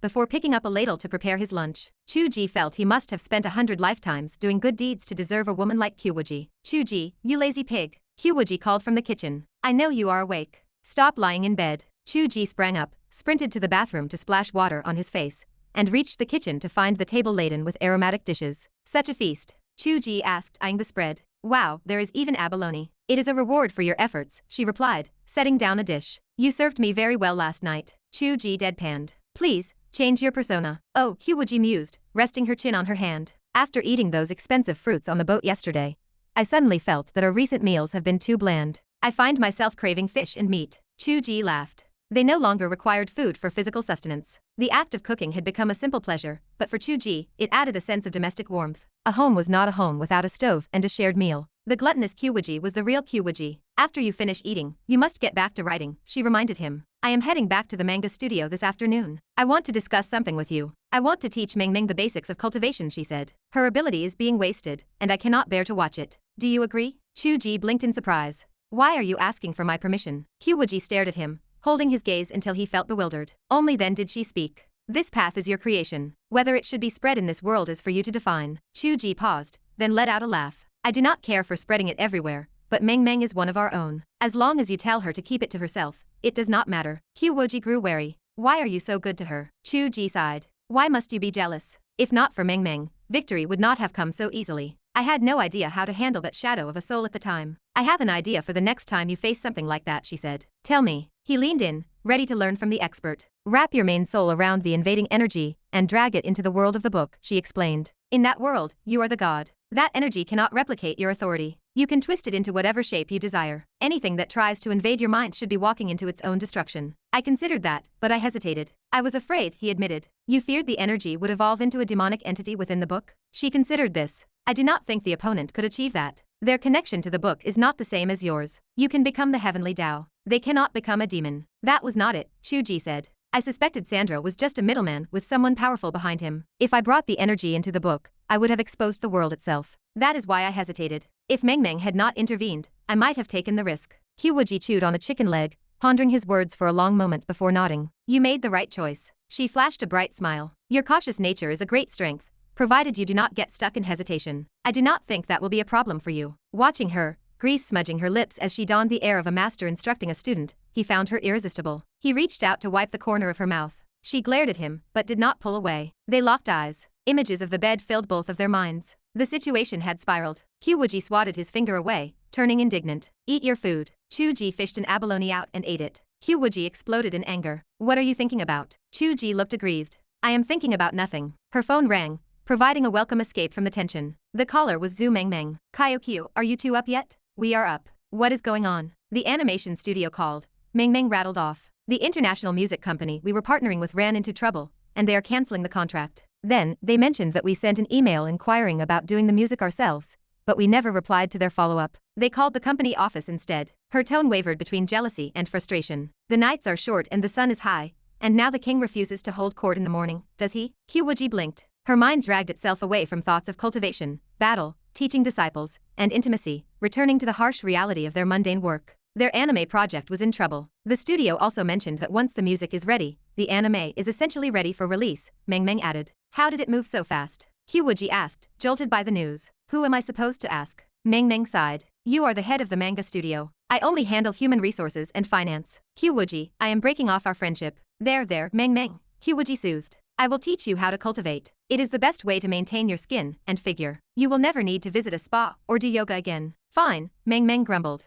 Do not worry. I will track the animation project for you from start to finish. Chapter 344. The news that the international music company had hit a snag was to be expected. Robin, the president of the music company headquarters in the United States, had been busy with his concert tour across major coastal cities, drawing the attention of Gu Ruyan, Yuang, and their team. They had assumed this game of cat and mouse would drag on for a long time, leading them on a wild goose chase. Instead, the situation imploded overnight. While he was still on tour in Linen, security forces surrounded his hotel without a sound. Robin possessed a powerful ability that matched his international musical fame, rivaling that of his supposed teacher, James. The specifics of their confrontation remained a mystery to the outside world, but those on the inside knew that Yuang had been awarded a third-class merit medal. The young woman who once wandered through underground boxing rings was beginning to rise, far beyond the view of Chu Ge. Robin's arrest did not immediately affect the music company in Shanghai. While it was a subsidiary funded by Robin with staff dedicated to intelligence collection, the company business itself operated lawfully. They handled imports and distribution of Western music, domestic production, and concert organization. However, as an intelligence front for Robin, the business was finished, regardless of how legitimate the operation seemed. It might be auctioned off or reorganized later, but for now, no contracts could be fulfilled. Little Long Dejia lost her job. It was a tragedy through and through. The contract with the animation studio could not be honored. Half the music was already produced, but it had to be scrapped. They had counted on Robin's reputation to push the animation into overseas markets. Now, that hope was gone. Not even the finished tracks could be salvaged. The animation studio scrambled to find a new musician, and remembered the email Chu Ge had sent offering his own music, so they reached out directly. Wuji felt a headache coming on. She had been brimming with confidence earlier, but after listening to modern music recently, she realized her skills were still lacking. What was the point of fumbling through it? The two sat together, staring at each other. They lost all appetite to clean the dishes. Chu Ge let out a sigh. This is ridiculous. I have never heard of an original author having to worry about anime music production. Wuji laughed, leaning back. Who told you our requirements were so unique? In any other situation, an author would be thrilled to have this much control. You are suffering from a happy problem. Chu Ge sighed again. You know so much now, he muttered. She smiled. Of course. I am an old internet veteran. Your modern world is great, but it shows so little respect for the rights of creators. In my world, even if a person dies, their name is still inscribed on their martial arts manuals for future generations. What is the point of living a lifetime? You people act like you are a civilized society. Chu Ge chuckled. This is what happens when you lose face in another world. Wuji opened her Weibo account. Thinking about it too much is useless. Let us see if our performance from last night is being misrepresented by rumors. That would be a real headache. The feed remained calm. There was no news to be found. Such mandatory confidentiality measures made it impossible to generate the viral traffic of the past. Besides, no one could have recorded a video in the dead of night. Even if someone tried to tell a fantasy story, few would believe it. Both of them let out a breath of relief. Neither of them had the temperament to be influencers, yet they were forced into the role. Wuji preferred the days when she had fewer followers, sharing photos of good food and basking in the warmth of the fans' blessings. Now, solo fans had appeared, some who only loved Wuji, others who only loved Chu Ge, and they cursed the other to die. She found it hard to imagine how a duo that built its brand on a romantic partnership could produce such divided factions. She read a direct message that said, Kaiokyo, I love you, Chu Ge is just a playboy, do not trust him. Wuji was moved, then she promptly blocked the user. She opened another message. It was from their fan leader, Chu Tiange. Chu, are you there? I heard your anime project hit some trouble. Wuji stared at the screen, surprised. I am Wuji. How did you know our anime was in trouble? Oh, it is Kyokyu. I told Chucha before that my relative is very powerful. The fan replied. My uncle said the foreigners who bullied me last time are dead. He praised you, saying I am following a good idol. But he would not give me any details when I asked. Wuji fell silent. My uncle said your anime was almost ready, but the music stopped because of this incident. Is that true? Yes, that is right, Wuji replied. I think you should contact Mr. Cheng Guanjiao. He is a master of traditional Chinese music. Why would our fantasy music need foreigners? Even if we want to spread it overseas, we do not need them. My uncle said he will find a way to help. Wuji blinked. Who is your uncle? The reply came quickly. The chairman of the Ye Group, Yeming Tang. Wuji stared at the name. Anyone who had stayed in Nanjiang knew it. He was the richest man in the city and headed one of the most prominent multinational groups. When Zhou Yi had told Chu Ge that there were big sharks in Nanjiang he had not met yet, Yeming Tang was certainly on that list. In their usual social circles, they would never run into such titans. The upper-class figures invited to the music park were mostly small managers or young heirs. Real heavyweights would not just casually step into such an unknown venue. John had been arrogant. He had bullied a random girl and ended up hitting a steel wall. He likely investigated the likes of young Master Ye, but never expected the niece of a rival family to be involved. Chu Ge peered over her shoulder, reading the conversation. He felt everything had happened too quickly. If they had let Mi Xylan and the others handle it for a month or two, they would have likely faced inexplicable attacks or hostile takeovers from the local sharks of Nanjiang. They would have achieved nothing. Chu Tiange sent another message. My uncle said the music park project was promising. He was watching to see how the other side handled it, planning to buy it out when the time was right. He did not expect it to be gone in a few days. Totally unexpected. Chu Ge muttered to himself.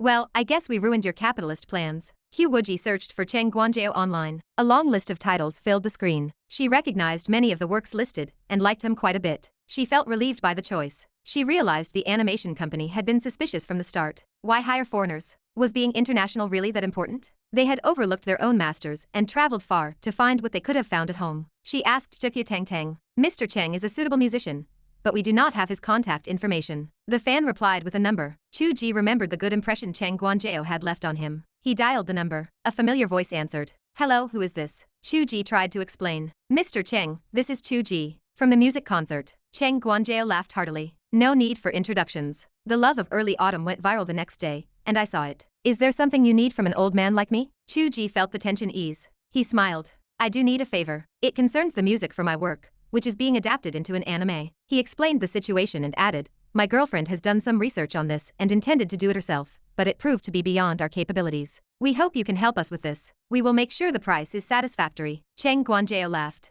When a young hero asks for help, why talk about price? I will take the job. It was that simple. Cause and effect. All the positive deeds done in the past, though seemingly trivial at the time, yielded returns when one least expected them. Chapter 345. Chu Ge did not fully grasp the reality that Cheng Guanjiao was far more than a mere musician. He was a retired university professor and a national first-class composer. As a towering figure in the domestic music industry, his students could be found across the nation, and his prestige was immense. The concert and music park hosted by Robin failed to attract listeners with high professional standards or refined social standing. This failure occurred because Cheng Guanjiao had posted a picture of the concert ticket on his social media that very day. He had included a single line of text stating that the performance was acceptable, but did not match the standard of international masters in his heart. He noted it was strong on emotion, but weak on feeling, and he felt somewhat disappointed. Following that review, few people possessed the desire to attend the remainder of Robin's tour. Such was the authority the man wielded. In this era, the most visible figures were often the singers on stage, while the songwriters behind the scenes remained obscure. Chu Ge had not even known who Cheng Guanjiao was before this. However, that was the perspective of the general public. Within the industry, the fact that a man of Cheng Guanjiao's age and status was willing to produce commercial music was an event that shook the circle. The old man had achieved fame and financial freedom long ago. He had not taken on such work in years. People would arrive at his doorstep clutching gifts and envelopes of money, only to be turned away. His reputation alone could provide a cultural endorsement for such commercial ventures, instantly elevating their status. If he entrusted his name to the wrong project, he would be smashing his own brand. He cherished his reputation too much to make promises lightly. The last time he had accepted a commission was for the theme song of a primetime drama on the national television network. One might imagine the feeling if a composer of that caliber suddenly decided to write music for a tacky web novel adaptation. It would leave many people in a state of confusion. To make matters stranger, the request included the entire soundtrack and background score, not just a single theme song. Chu Tiange had been bold enough to suggest it, and Chu Ge had been bold enough to ask. To everyone's shock, Cheng Guanjiao had actually accepted. The situation was absurd. When the news reached the music department at Penguin Animation, the staff erupted in excitement. Zhang Xiaopeng, the head of the department, flew to Nanjiang almost immediately. He delivered the contract personally to Cheng Guanjiao. The way he presented it did not look like a professional signing a deal, but rather like a fan chasing a celebrity. Cheng Guanjiao proved difficult to work with. He refused to sign the contract with the company. He claimed he was purely helping a young friend. He told the department head to sign the contract with the Chu Tiange Wuji manga studio instead, and suggested they view him as a member of the studio staff. Zhang Xiaopeng opened his mouth to protest but thought better of it, swallowing the words. The manga studio did not have the proper business license for music production. This was technically a public violation of regulations. Furthermore, there was no employment contract between the old man and the manga studio. Zhang Xiaopeng decided to drop the issue. There was no point in arguing with the old man. The attitude displayed made it clear that the intent was genuine. He stopped agonizing over the logistics and signed the contract with Wuji. Wuji, acting as the legal representative for the company for the first time, still felt the entire development was like a comedy. Everything was based on that single punch Chu Ge had thrown. She had not even been by his side at the time. He had done it all himself. The contract was signed with efficiency. Chu Ge and his partner invited Zhu Mengmeng to join them in hosting Cheng Guanjiao and Zhang Xiaopeng for tea. Wuji brewed the tea herself. The movements of her hands lent a sudden, celestial atmosphere to the cramped office. Cheng Guanjiao studied Wuji with a look of surprise. He had spent his entire life studying classical music. He had encountered countless men and women associated with classical or fantasy styles, but this was the first time he had met someone like Wuji. She carried an air as if she had walked down from a celestial mountain. She was wearing a modern long-sleeved suit, yet the impression she gave was truly extraordinary. Chu Ge felt less of this specific sensation, though she certainly possessed an ancient charm. Zhu Mengmeng, by contrast, was a thoroughly modern young woman. It was a mystery how this group had ended up together. Cheng Guanjiao did not linger on his observation. He began his opening remarks. On the night Chu Ge beat up the foreigner, he had returned home feeling curious. He looked into Chu Ge's background and happened to find the early promotional short film for the animation. Therefore, he had known about this matter from the beginning. Chu Ge smiled. The old man had shown him the true meaning of backbone that day. Cheng Guanjiao laughed heartily and waved his hand. He admitted he was old and lacked the sharp edge of the youth. Had he been younger, things might have been different. He did not dwell on that topic and turned to Zhang Xiaopeng. He asked if the soundtrack for the short film had been produced by Robin's company. Zhang Xiaopeng nodded. That is correct. It was the background music they provided for the initial phase. Cheng Guanjiao gave a blunt instruction. Throw it in the trash. Zhang Xiaopeng stood stunned, unable to respond. Cheng Guanjiao continued his critique. It is not impossible to have foreign musicians create music for a fantasy style, especially if you have plans for overseas promotion. Foreign musicians have a reasonable understanding of our national style now. However, the basic requirement is that they must be willing to put heart into the work. You cannot just take background music used for a film like Frozen and place it over the Cloud Edge Mountains simply because both have snow. It is a ridiculous notion. Have you not wondered why everyone commented that they felt nothing when watching your promotional video? Zhang Xiaopeng remained silent, his face stiff. Cheng Guanjiao offered no mercy in his criticism. The most important aspect of any literary work is the quality of the work itself. Greed for the fame of overseas promotion is putting the cart before the horse. Do not apply the mindset of capital operation to literary works. It is fortunate your contract could not be fulfilled. If you had continued down that path, you would have destroyed this animation. Zhang Xiaopeng could only offer a bitter smile. The old man loved to lecture, and there was nothing to be done about it. In truth, there were no literary works in this era that could escape the mindset of capital. Did they really think they were filming an award-winning art piece? Everyone wanted box office numbers. Nothing was more important than marketing. Otherwise, did anyone really think certain popular actors possessed great acting skills? Besides, it was just a web novel. There was no need to act like it was high art. Seeing the expression on his face, Chu Ge knew exactly what the man was thinking. He offered a slight smile but remained quiet. He simply added that music was crucial to animation. No matter how well they adapted the story, or how refined the production was, it would be wasted if the music was poor. Conversely, good music could make even an average animation popular. He admitted he could not remember the plot of a certain animated film, but he still listened to the songs from it. Zhang Xiaopeng agreed with that point. He said they were very much looking forward to the old man's masterpiece. Cheng Guanjiao looked at Chu Ge. Just as with the process of adapting a novel into a manga or animation script, it is best for the original author to maintain control. The vision is clearest, and the emotions are most genuine. Music is much the same. In fact, even with me doing this, I might not do it as well as you could yourself, provided you understand music. Since you attended Robin's concert, you must understand a little something. Do you have any ideas? Chu Ge did not have a single clue. He pointed directly at Wuji. She has them. The eyes of everyone in the room turned to Wuji. She was busy dragging her sleeves as she poured tea for the guests. She remained unbothered by the stares, appearing light and airy as a cloud. Once the tea was distributed in a leisurely manner, she offered a gentle smile. Would you be willing to listen to a piece from me? Cheng Guanjiao hesitated. There are no instruments here. Chu Ge flipped his wrist. A zither appeared upon the office desk. He said he had one. Cheng Guanjiao and Zhang Xiaopeng stared in disbelief. Wuji stood up slowly and sat before the desk. The height of the chair did not match the instrument, which should have made her posture awkward. Yet, strangely, everyone present ignored this. It was as if the height were perfect. As she sat there, her very presence felt like a law of nature. Her slender fingers brushed the strings. A resonant, metallic sound erupted.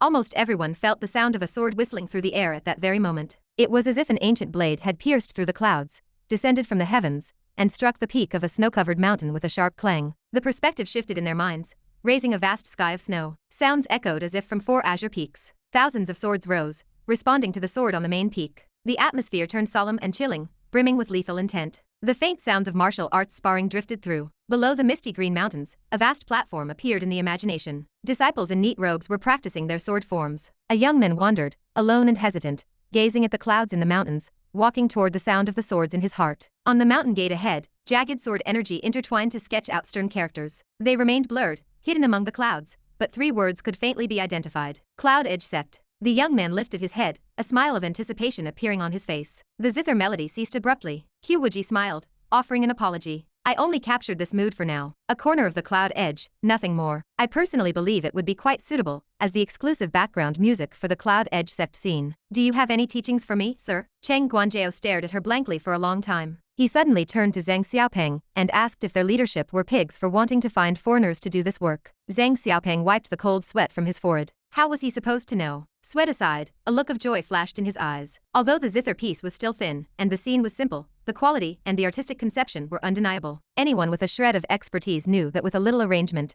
this was destined to be a divine composition. Cheng Guanjiao spoke with certainty. I can guarantee that even if your animation ends up in a mess, the music within it will surely shock the world, and perhaps even be passed down through the ages. Chapter 346. Cheng Guanjiao kept his thoughts to himself. Speaking them aloud felt dishonest. He found it difficult to accept that Wuji's zither technique and musical understanding surpassed his own. A bizarre illusion clouded his mind. The girl could not be more than 20 years old. Even if she had studied music from the womb, such profound mastery felt impossible. Perhaps the composition itself was just that exceptional. The artistic conception elevated the entire experience. Wuji gestured gracefully as she spoke. She admitted they had considered providing their own tracks, but she confessed to lacking deep knowledge of music production. She expressed relief that the master had stepped in to assist and asked for his continued guidance. Cheng Guanjiao stepped aside and bowed. He insisted they learn from one another. He offered to arrange and refine the music based on the tracks Wuji had provided. He asked if she had any other compositions he might enjoy. Zhang Xiaopeng questioned his own sanity. He wondered if he were suffering from hallucinations. Cheng Guanjiao acted like a starstruck fan asking for an encore. Zhang Xiaopeng struggled to reconcile the dynamic. If Wuji composed the music and Cheng Guanjiao only arranged it, the question of who held the real authority became irrelevant. Rearranging an original score proved straightforward, especially for a musician overflowing with inspiration. By that afternoon, the excited Cheng Guanjiao produced a draft. Wuji had played that piece not because her artistic vision was limited to a single corner of the Cloud Edge, but because the promotional short film focused on that specific segment of the Cloud Edge Sect. The performance had been tailored precisely for the short film. Zhang Xiaopeng possessed a keen eye for talent. He remained in Nanjiang, refusing to leave. He took the draft the moment it was finished. He ordered his team to work overtime online, fitting a brand new version to the track. He gave the video a fresh title, Chu Tiange Heroine. Wuji composes the music, featuring an arrangement by the national team. What kind of divine combination is this? He published the video immediately. The promotional short film that Cheng Guanjiao had dismissed as uninspiring began to ferment online. Chu Ge had never bothered to watch it himself. He knew from common sense that if people were talking about an upcoming animation, a trailer must have existed. Yet, he had never heard anyone discuss the specific content of the trailer. Its dullness became obvious. The production of the clip itself remained refined. The character models replicated the spirit of the manga precisely. Even with the change in art style, the direct lineage of the design shone through. Wuji's original art retained its meaning here. It felt real and vivid. This reality manifested not just in the characters, but in the tools and architecture as well. The architecture of the Cloud Edge Sect looked as delicate as a live-action shot. Every texture stood out clearly. The design and patterns of the swords displayed the cooling, fierce nature of true immortal craftsmanship. The clip lacked narrative or plot. It was just a promotional showcase lasting about 3 minutes. The label of quality remained entirely deserved. Its obscurity stemmed solely from the mismatching music. The original soundtrack lacked an immersive quality. It failed to capture the celestial atmosphere or the solemnity. Without the music, the audience never felt drawn into the story. Had the visuals not been decent, the criticism might have been fierce. Instead, it simply sank into the depths of the internet, unseen by all. Things had changed now. Cheng Guanjiao and Zhang Xiaopeng worked on the drafts and post-production. Chu Ge and his wife had no pressing tasks, so they spent the day writing. Wuji headed to the company the next morning to collaborate with Cheng Guanjiao on the remaining tracks. Chu Ge climbed out of bed, opened his laptop, and checked the internet. He whispered a quiet expletive in awe. Just one night had passed. The brand new version of the promotional trailer had already neared 2 million views on the site. The comments section overflowed, forcing him to block them just to see the video itself. He could not fathom where all these people had come from. The footage remained identical. The content remained sparse. Yet, the impact differed as night and day. Music possessed a mighty power. A beautiful piece of music could make a video of a simple desktop wallpaper go viral. When combined with animation that perfectly matched the atmosphere of the music, the result grew far greater than the sum of its parts. The situation offered more than a simple addition. The appreciation level of the domestic music scene had grown in recent years. The weight of the term national team had expanded significantly. It transitioned from the early impressions of gala performances and main themes to something more popular. People had undergone many baptisms of taste. They understood deeply that the national team could crush amateur idols with ease. As long as a title carried the tag of the national team, the view count gained a solid foundation. Chen Guanzhao represented the national team of the national team. He was a coach-level figure. The title promised more than just the national team. It also boasted the heroine herself composing the work. This attracted more than just music fans. Fans of the Chu Tiange Wuji manga and novel,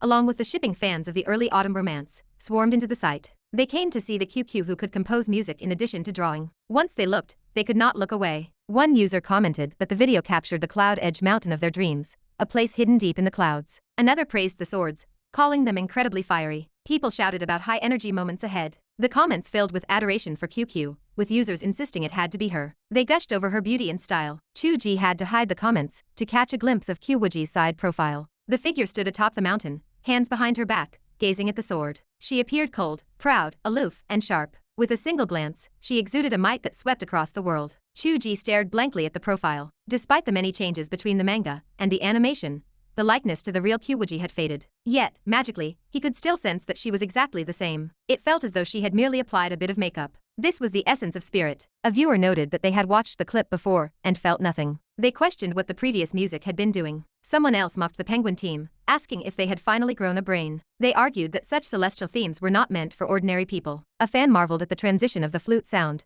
claiming it gave them goosebumps. Another fan noted that while the arrangement was invincible, it was QQ herself who had composed the piece. They added that she had played the zither personally. The screen flooded with fans claiming QQ as their goddess. One user speculated whether she had actually run out of the book. They wondered how she could draw, play music, and do everything else. They concluded that she had to be the real Wuji. Another user dismissed it as just a coincidence of a prototype. The fan retorted that no prototype could be that omnipotent, insisting that Wuji had truly run out of the pages. The comments became a battlefield of fan obsession. At least half of the text consisted of this chatter. Chu Ge watched it all, his mouth widening into a foolish grin before he realized it. She really had run out of the book. She was perfect. She was his wife. Zhang Xiaopeng rushed over to find Chen Guanzhao and Wuji, who were studying new tracks. He asked them for their attention. Chen Guanzhao looked up. Zhang Xiaopeng explained that the project department had suggested an early release. If the music production cycle did not take too long, specifically if the theme song and the background music for the first few episodes could be finished, they might be able to launch ahead of schedule. Chen Guanzhao frowned.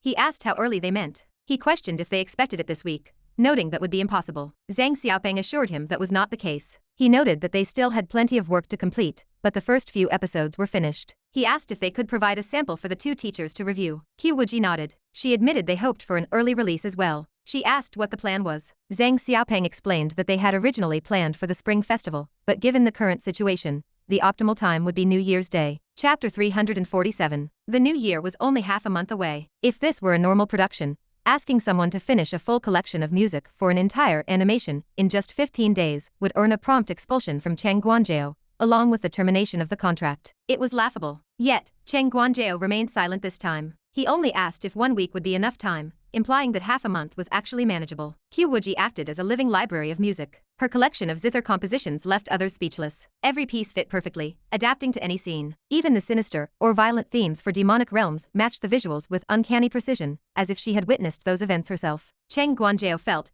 that even having an entire library at his disposal to search through would not be this convenient. Searching would still require effort, but this young woman came with a built-in search engine. She simply selected the perfect piece and handed it over. Once the melodies were laid out, orchestration and arrangement became effortless. Professionals could take a piece and tear it apart in half an hour, let alone a master like Chen Guanzhao. Finding lyricists and singers required nothing more than a single phone call from Chen Guanzhao. He could summon the national team without even needing to negotiate prices. Chen Guanzhao hesitated, uncertain how to broach the subject. The reason was simple. Peers had already called to interrogate him. They asked how the animation trailer could be his arrangement, noting that something felt off. They wondered why he appeared to be playing the role of a subordinate. They demanded to know who this Wuji was and asked if she was his newly accepted final disciple whom he intended to elevate. Cheng Guanjiao offered only vague responses. The situation was awkward. Everyone in his circle had likely concluded that Wuji was his final disciple, receiving his full support. That was not the case at all. Mostly, Cheng Guanjiao felt he lacked the qualifications to accept her as his student. Wuji possessed gaps and deficiencies regarding modern music and modern instruments. However, regarding classical music and ancient instruments,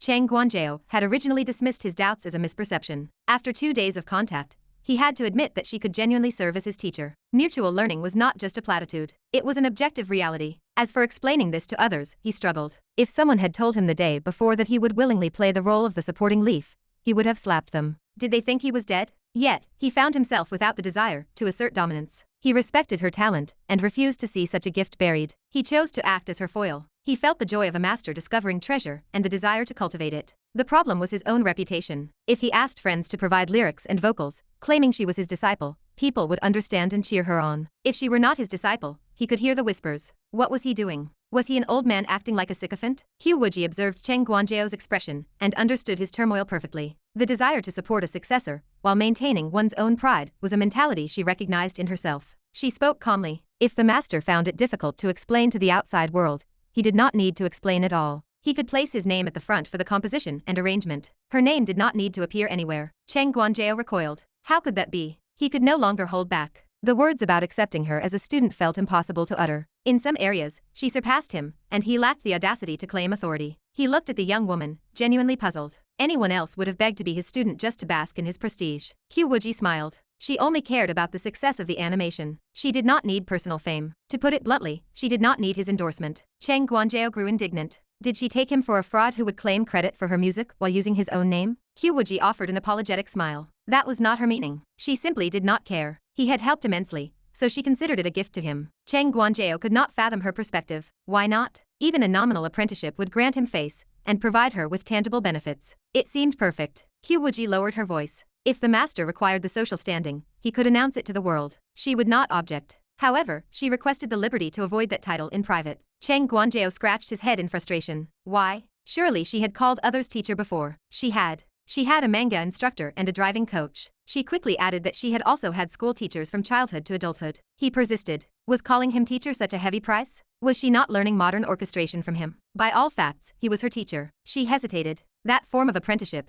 one carrying social lineage, felt entirely different in nature. Cheng Guanjiao caught a glimmer of understanding. He asked if she already had a master. Wuji admitted she had only addressed 2 people as master in her life. The first had long since passed away, and as for the second, a flush touched her cheeks as she turned to look out the window. She asked the old man not to fault her for her pride. Aside from those 2, no one possessed the qualifications to be called master by Wuji. Cheng Guanjiao studied her with a strange expression for a long time. Then why not just call him teacher? Everyone and their dog was called teacher these days. It was just a pleasantry. Surely that did not infringe upon her small pride. Wuji blinked. But that would infringe upon his small pride. Cheng Guanjiao roared with laughter. She could view it as a pleasantry, and he would take it seriously. Each would have their way, and both would be satisfied. Word spread within the music circle that Cheng Guanjiao had accepted a final disciple. Wuji instantly ascended into the ranks of musical elites. Others burned with envy. Simply holding the title of Cheng Guanjiao's disciple would guarantee a comfortable life, yet this girl had stumbled into it. They would never know it was Cheng Guanjiao who had set aside his pride to beg for that title of teacher as a mere pleasantry. With his internal conflict resolved,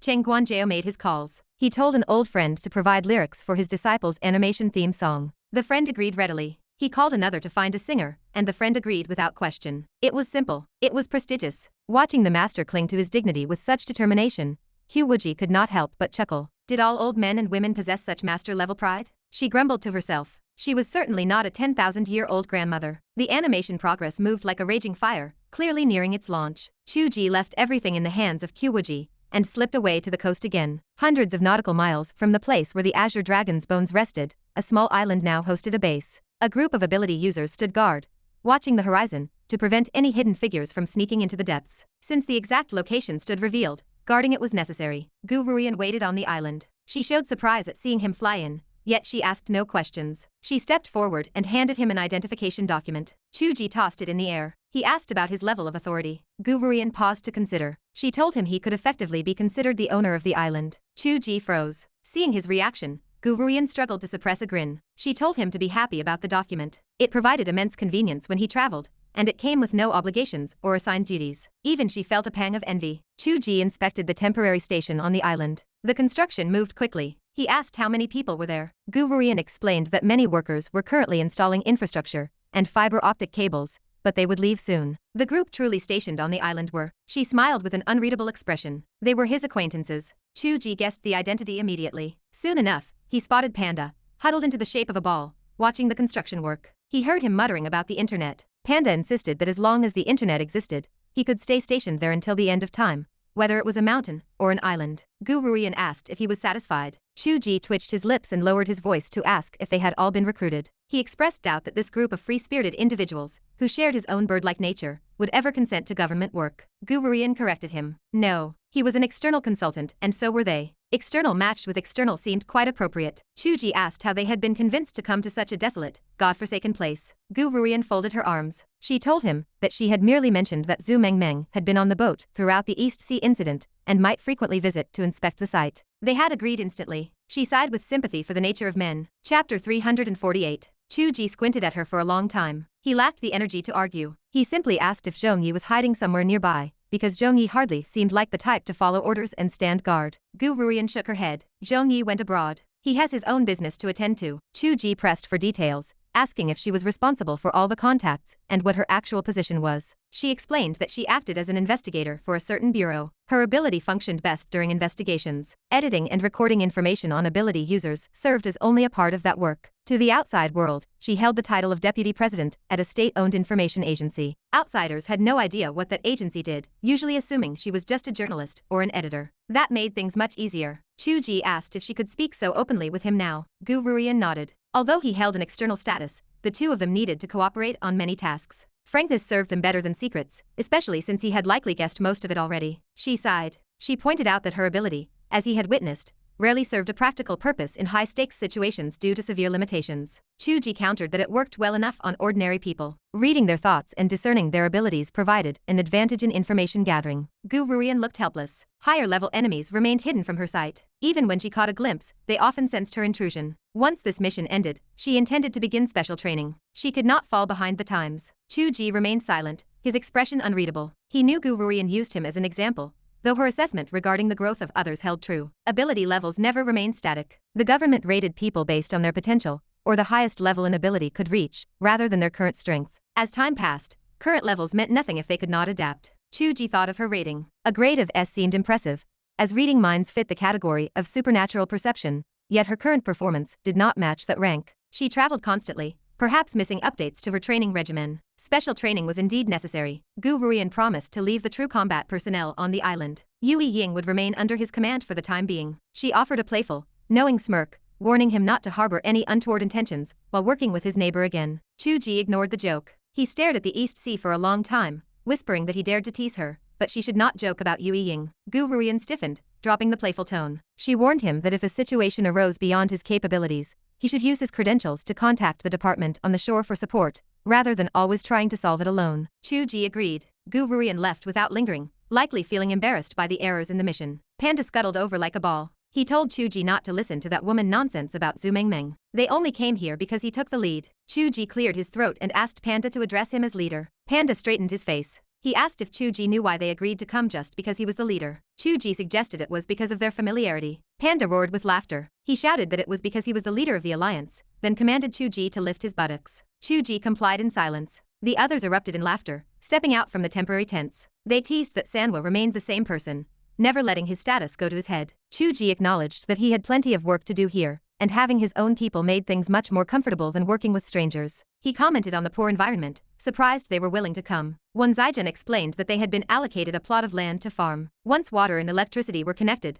the place would feel no different from home. For Panda, as long as he had an internet connection, everything was fine. The chefs were earning a salary, and they were all people who could live anywhere. Jin Dachu added that he heard foreigners wanted to steal the country precious fossilized beast bones from the seabed. He cursed, saying he would have come even without a salary. He mentioned that he brought Shiji along as well, insisting that this was exactly the kind of work a young man should do. Chu Ge thanked him on behalf of Shijia. Jin Dachu asked what they needed to do on a daily basis. Chu Ge instructed them to watch for any thieves or suspicious activity. Whoever approached the sea area should be taken down immediately. Jin Dachu asked if they truly held such high authority. Chu Ge confirmed it. Panda moved closer, winking. He asked Chu Ge to introduce the young woman over there. Chu Ge looked toward the beach in the distance. Yue Ying stood on a reef, watching the ocean in silence. Chu Ge patted Panda on the shoulder. He told them they would be stationed on the island for a long time, so they could try to pursue her themselves. He barely spoke 2 words to her, so he had nothing to introduce. He added that they were welcome to try, though he thought the odds were low. Panda scoffed, claiming he had reached the top rank in the arena. Chu Ge did not continue the conversation. He walked toward Yue Ying. She stood with her back to them.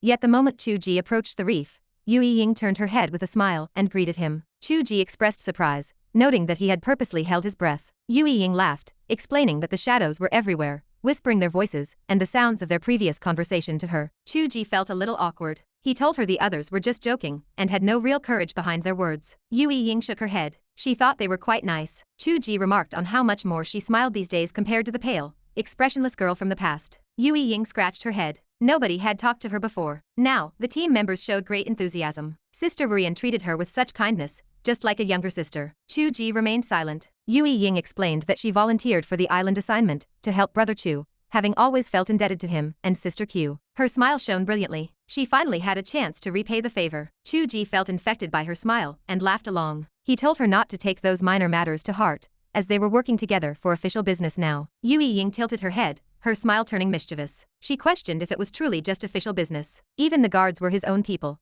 with not a single outsider in sight. That was hardly the mark of a purely official operation. Chu Ge realized the girl had grown up. She could see through the layers now. He felt relief seeing her genuine happiness. He decided to let go of his past impressions. He suggested they work together, asking her to cover him while he dived beneath the sea. Yue Ying agreed with excitement. She did not dive down. She remained on the surface to patrol and guard. She had undergone military training and possessed the discipline not to pry into secrets she was not meant to know. She acted as the perfect shadow bodyguard. Chu Ge descended into the ocean. He marveled at how much a person could change in different environments. The rebellious girl who used to return home reeking of alcohol belonged to a different world than this elite national operative. She grew further away from the world of Zhang with every passing day. Chu Ge dealt with so many chaotic matters that he rarely thought of Zhang anymore, but he could not help but wonder if Zhang would still recognize or like this version of Yue Ying if he saw her now. Chapter 349. Returning to search for the Azure Dragon was a certainty. Cruise ships lingered nearby earlier, waves churning, and the vessel in disarray. Police were likely rushing to the scene, and a mountain of affairs required attention. He could not afford to dally,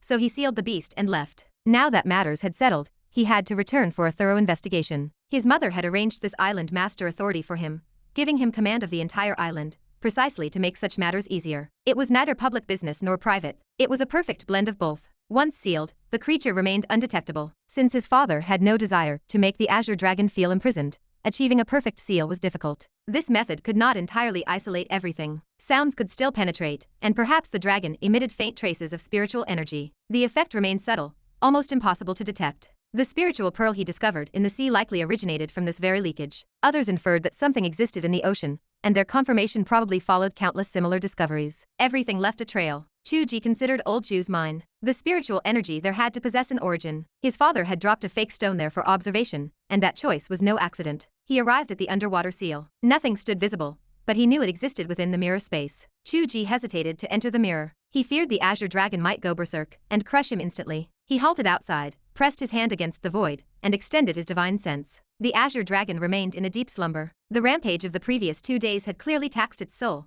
and it required rest. He intended to communicate, but reconsidered. Studying the dragon from this angle served a purpose. He left the dragon to its rest and carefully examined the state of its bones. He was essentially playing the role of a father giving his child a physical exam. The bones were no longer truly bone. The composition had shifted entirely. They looked like gold yet lacked the sheen, and resembled jade yet held a different depth. The texture felt extraordinary, with mysterious patterns naturally forming on the surface as if the laws of heaven had been carved into them. Chu Ge could even identify the meaning of these patterns. Among the gods, none ranked higher than the Azure Dragon, sometimes called the Celestial One or the Great Yin. One should not turn their back on where the Azure Dragon resides, but rather face it. What the Big Dipper strikes, one should not oppose. Heaven and earth established order, dividing into yin and yang. Yang stems from yin and yin from yang. When the 4 dimensions connect, life and death emerge, and all things form. East belongs to the wood element, governing spring and life. At the beginning of the year, the celestial stems are Jia and Yi, and the 5 musical notes feature the Jiao note, representing the head of the most important 4 dimensions. The strike of the Big Dipper was the reason the people who died earlier had the shape of the Big Dipper explode from their bodies. The Jiao note explained its sensitivity to musical rhythm. This did not match the definition of the Big Dipper pointing toward death, nor did it match the legends of the Quaox, or Q-Neo. It was Chu Ge's own reference to the Huinanzi, defined within his book. The settings in his writing were the heavenly laws, and they honestly reflected a part of those laws within the dragon. The patterns carved into the bones covered the east of space, the spring of time, the wood of the 5 elements, the head of the celestial stems, the Jiao note of the 5 scales, and the intersection of life and death. If a cultivator studied and gained enlightenment here, they might derive several top-tier cultivation manuals, supporting the branch schools of many different sections. Chu Ge felt a strange sensation. He could not tell if he existed inside or outside the book at this moment. He could at least conclude that this dragon bone was not the azure dragon inherent to the real world. The real world's azure dragon was born long before the Huinanzi existed. The Huinanzi was merely reference material for his writing. The origin of the real azure dragon traced back at least to the Xia dynasty, perhaps even to Noah. In the definitions of that time, it differed from what he wrote. In the Book of Documents, it served to rectify midsummer, not spring. Chu Ge was just a web novelist, using reference materials without the intention of conducting deep research into ancient history. Still, this provided enough evidence to conclude that this azure dragon was truly a child of his own creation, not something that wandered into the real world from elsewhere. This research trip had not been in vain. Furthermore, he discovered much more. He witnessed signs of damage across the dragon's bones. In some places, it resembled broken porcelain where someone had found the shards and glued them back together. The most obvious sign was on the left dragon claw, which showed traces of breaking and being rejoined. It had not healed properly. In other areas, pieces remained missing, and the right dragon claw even lacked a small toe bone. His divine sense attempted to explore the damaged areas. It felt as if he could glimpse a phantom image of someone taking a fragment, sighing, and helping the dragon bond it back into place. That moment occupied a significant chapter in the dragon's memory, manifesting strongly beyond the injuries. Chu Ge immediately understood the source of the spiritual energy in many places. Old Ju's mind must have been the site where a bone fragment fell and infected the area with spiritual energy. His father had found it, retrieved the fragment to mend the dragon, and dropped a stone in the mining area to continue observing the changes in spiritual energy. So that was the case. The mystery stood solved. Chu Ge's divine sense circled the damaged areas, lingering for a long time on the missing toe bone. Many small fragments surely existed somewhere in the world, or across East Asia, acting as the primary cause for the current revival of spiritual energy. Was the azure dragon still in a state of chaos because its body remained incomplete? If he collected all the fragments, or if it did not require that much trouble, simply mending this obvious toe bone, would it wake up more clearly? This possibility existed. He had covered it with a scale it had shed and discarded, and it felt comfortable. The communication became significantly easier, demonstrating its yearning. Once the missing parts were restored, communication would become easier. Where would this toe bone be? Meanwhile, in Japan, an avatar of the yang symbol of Amaterasu, Zhang Qiren suppressed a scoff of irritation and amusement. Does your group truly believe in this nonsense? An old man sat on the tatami mat in front of him, looking solemn. This is not a laughing matter. Spiritual energy permeates the seas of Kyushu, flickering in and out of existence. Fishermen witnessed a mirage shaped like a phallus. If it does not belong to the great goddess Amaterasu, how else can you explain it? Zhang Qiren picked at his ear. Fine, fine. At the very least, we can agree that a treasure rich in spiritual energy is hidden somewhere on the seabed. Correct? Correct. Then I have 2 questions. Mr. Zhang, please speak. First, why was it not discovered before? Does your country not regulate this, or are you all eating dirt? The old man shook his head sternly. First, this phenomenon only appeared in the last 2 days. For unknown reasons, it never occurred before. Second, the person who discovered it belongs to our group,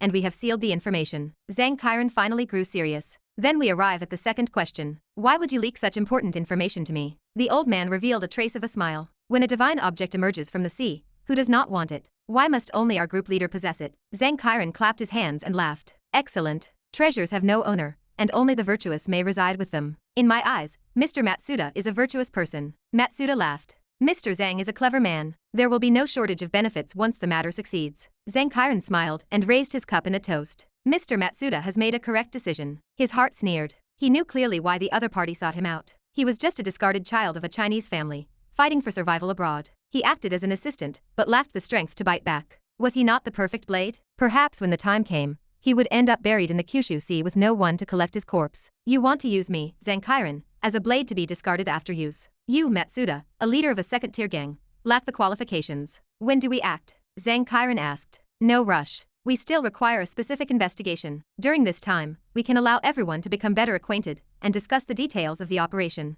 Matsuda blinked. I have prepared a special program for Mr. Zhang. You can relax tonight. Zhang Qiren smiled slightly. Mr. Matsuda may not understand. I never engage in such activities. Mr. Zhang is in the prime of his youth. Do not tell me you consider it dirty? To show my sincerity, the ones I have prepared for you tonight are all virgins. No. Zhang Qiren lowered his head to look at the clear sake in his cup, his smile remaining the same. I want none of them. Chapter 350. Chu Ge left the seabed, bringing the results of the investigation to his mother. He stood in the quiet room, his voice steady as he laid out the requirements. We must activate intelligence networks across every nation, he said, pacing near the window. We have to locate the missing toe bone of the Azure Dragon. It is a matter of absolute necessity. Wu Xiaoyun stood by the table, her brow furrowed. The pieces within our own borders have largely been secured by your father, she replied, setting her tea down with a soft click. The fragments outside are a different matter entirely. They are a logistical nightmare. Chu Ge turned to face her, his gaze intense. Other nations have frequently meddled in our domestic affairs, he argued, his hands coming to rest on the table. Why should we not return the favor? Wu Xiaoyun laughed, though the sound held no humor. We certainly do operate abroad, she admitted. Fine. We will prioritize this investigation and deploy every available asset to track it down. There is no precise target, however. The world is vast, and casting such a wide net often yields nothing. Chu Ge shook his head. If my intuition serves me, it should only be in East Asia, perhaps Southeast Asia. It will not be in the West. Is that the domain of the White Tiger? She asked, tilting her head. It is highly probable, Chu Ge replied. Even your father is not as certain as you are, she countered, tapping her finger against the wood. Remember that the earth is round. Our geographic definitions of East and West may not align with those of the divine beasts. Their perspective might be limited to our own country. Chu Ge felt a surge of conviction. Her skepticism only reinforced his own belief. Trust me on this, he insisted. Focus the resources on East Asian nations. The net is smaller, and the probability of success is significantly higher. Their definition is essentially my own, as I am the heavenly Tao, he thought. Wu Xiaoyun offered a curt nod. Very well. Wait for our response. She paused, her eyes narrowing as she looked at him through the screen. Wait, why am I giving you a response? Are you planning to travel abroad? Chu Ge hesitated, a wry smile touching his lips. Am I not allowed to leave the country? He asked. We will see when the time comes, she said. That is all for now. It is nearly Christmas. Will you have a baby for me to hold? Give me a straight answer. Chu Ge let out an exasperated sigh. What does a foreign holiday have to do with us? He muttered. It has nothing to do with the holiday, she shot back. But it has everything to do with how you plan to trick your girlfriend into your bed. Chu Ge ended the WeChat call without another word. They were currently practicing dual cultivation, which essentially transformed vital energy into raw power. Procreation was impossible through that method. To have a child, they would have to cease dual cultivation and rely on luck. Or perhaps, luck was not the only factor. With his current level of cultivation and inner vision, he should be able to control the process precisely. He could not be certain, but he would experiment in the future. As his mind raced with these thoughts, he felt a sense of irritation. He had so much to deal with, yet she had the leisure to pressure him for a grandchild. If he handed a baby to her right now, would she even have the time to hold it? He was busy trying to maintain world peace by investigating divine beasts, and he still had to rush back to write his novel. If he failed, his fanbase would tear him apart. Yue Ying had followed him in silence, keeping a respectful distance. Chu Ge, do not overthink, she said softly, her eyes clear. Focus on your writing. I heard the animated series is about to launch, is that true? Chu Ge nodded, a faint smile softening his expression. Yes, it will be soon. Yue Ying gazed into the distance. I have never finished an animated series in my life. I usually watch a few episodes online, but I could never find any genuine interest. Yours, however, I will watch from beginning to end. Chu Ge felt a stir in his heart. He turned to look at her, studying the sincerity in her expression. We will present you with the best animated series possible, he promised solemnly. Yue Ying beamed, her smile bright and radiant. Yes, she agreed. She lacked the interest in animation not because she lacked a youthful heart, but because she had been too lonely. This animation, however, was not geared toward children, and she was no longer lonely. Her words revealed the sad reality that the nation did not place much importance on the medium of animation. From the older generation down to the youth, many held the prejudiced view that animation was only for children. This perspective, combined with a series of misguided policies, led to the decline of domestic animation for years. The market was essentially surrendered to Disney and Japanese anime. The industry was constantly exhorted to work harder, to promote culture, to focus on positive energy, realism, and mainstream values. The creators could only nod and agree. The situation was the same for novels. Chu Ge still remembered his conversation with Chen Boshong of the Writers Association. The feeling of not knowing how to respond lingered in his mind. Fortunately, excellent animation had begun to emerge in recent years. Whether in animated films or episodic series, remarkable works had been born,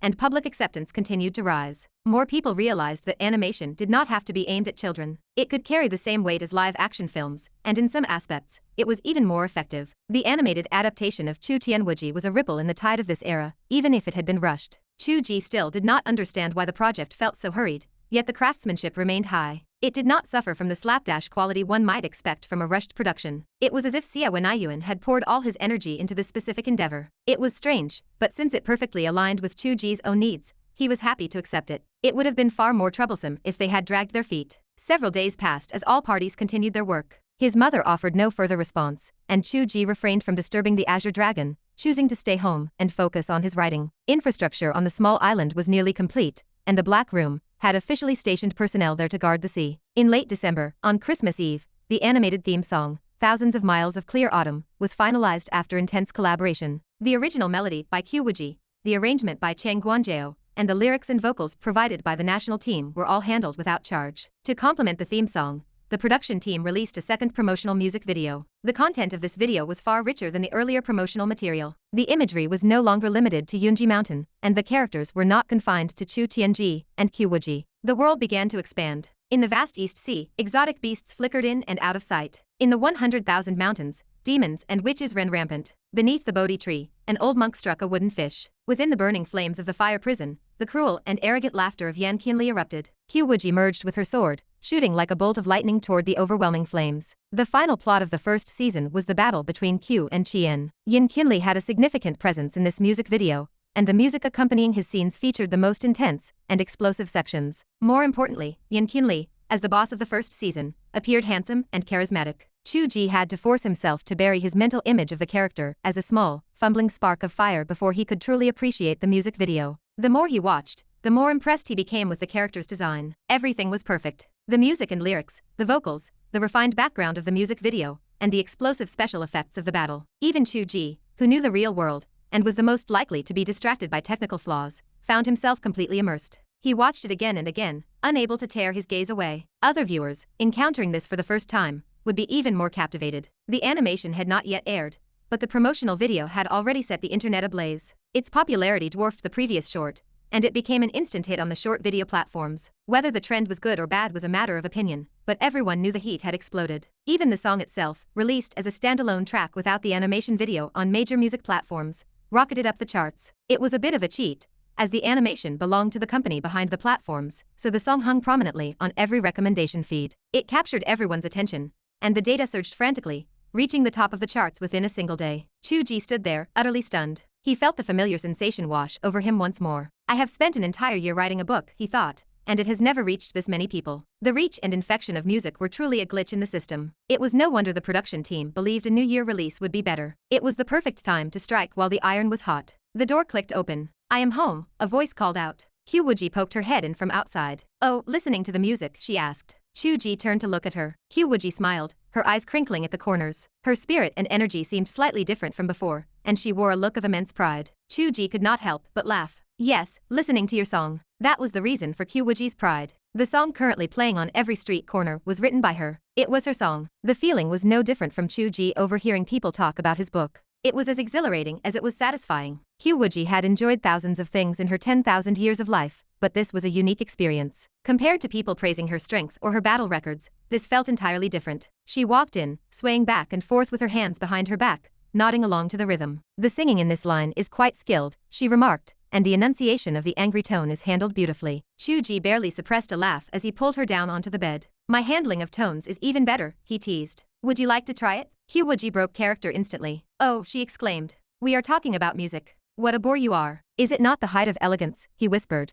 to engage in the things QQ loves most while surrounded by QQ's music? Get away from me, she said, struggling as she pushed against him. If you do this, how will I ever be able to listen to this song again? Chu Ge did not pursue it further. He only wanted to tease her after seeing her look of pride. He rolled over, no longer pinning her down. They lay side by side, staring at the ceiling, listening to the song on loop in the quiet room. After the track finished once more, Wuji spoke in a satisfied, lingering tone. This is the most brilliant mark Wuji has left on this world, she murmured. Chu Ge smiled. You have more presence than I do now. Wuji chuckled. Are you jealous? Not jealous, he replied. I want to celebrate. How shall we celebrate? She asked, turning to prop her head on her hand and raising a small, threatening fist. Do not tell me that just because we have achieved success, you want to kiss me. Chu Ge laughed. Have you noticed that it has been a long time since we celebrated a holiday? Wuji blinked. She realized he was right. The last holiday was the Mid-Autumn Festival, which felt like an eternity ago. Chu Ge reached out to stroke her stomach, speaking as if he were completely indifferent. Today is Christmas Eve. Even if it is a foreign holiday,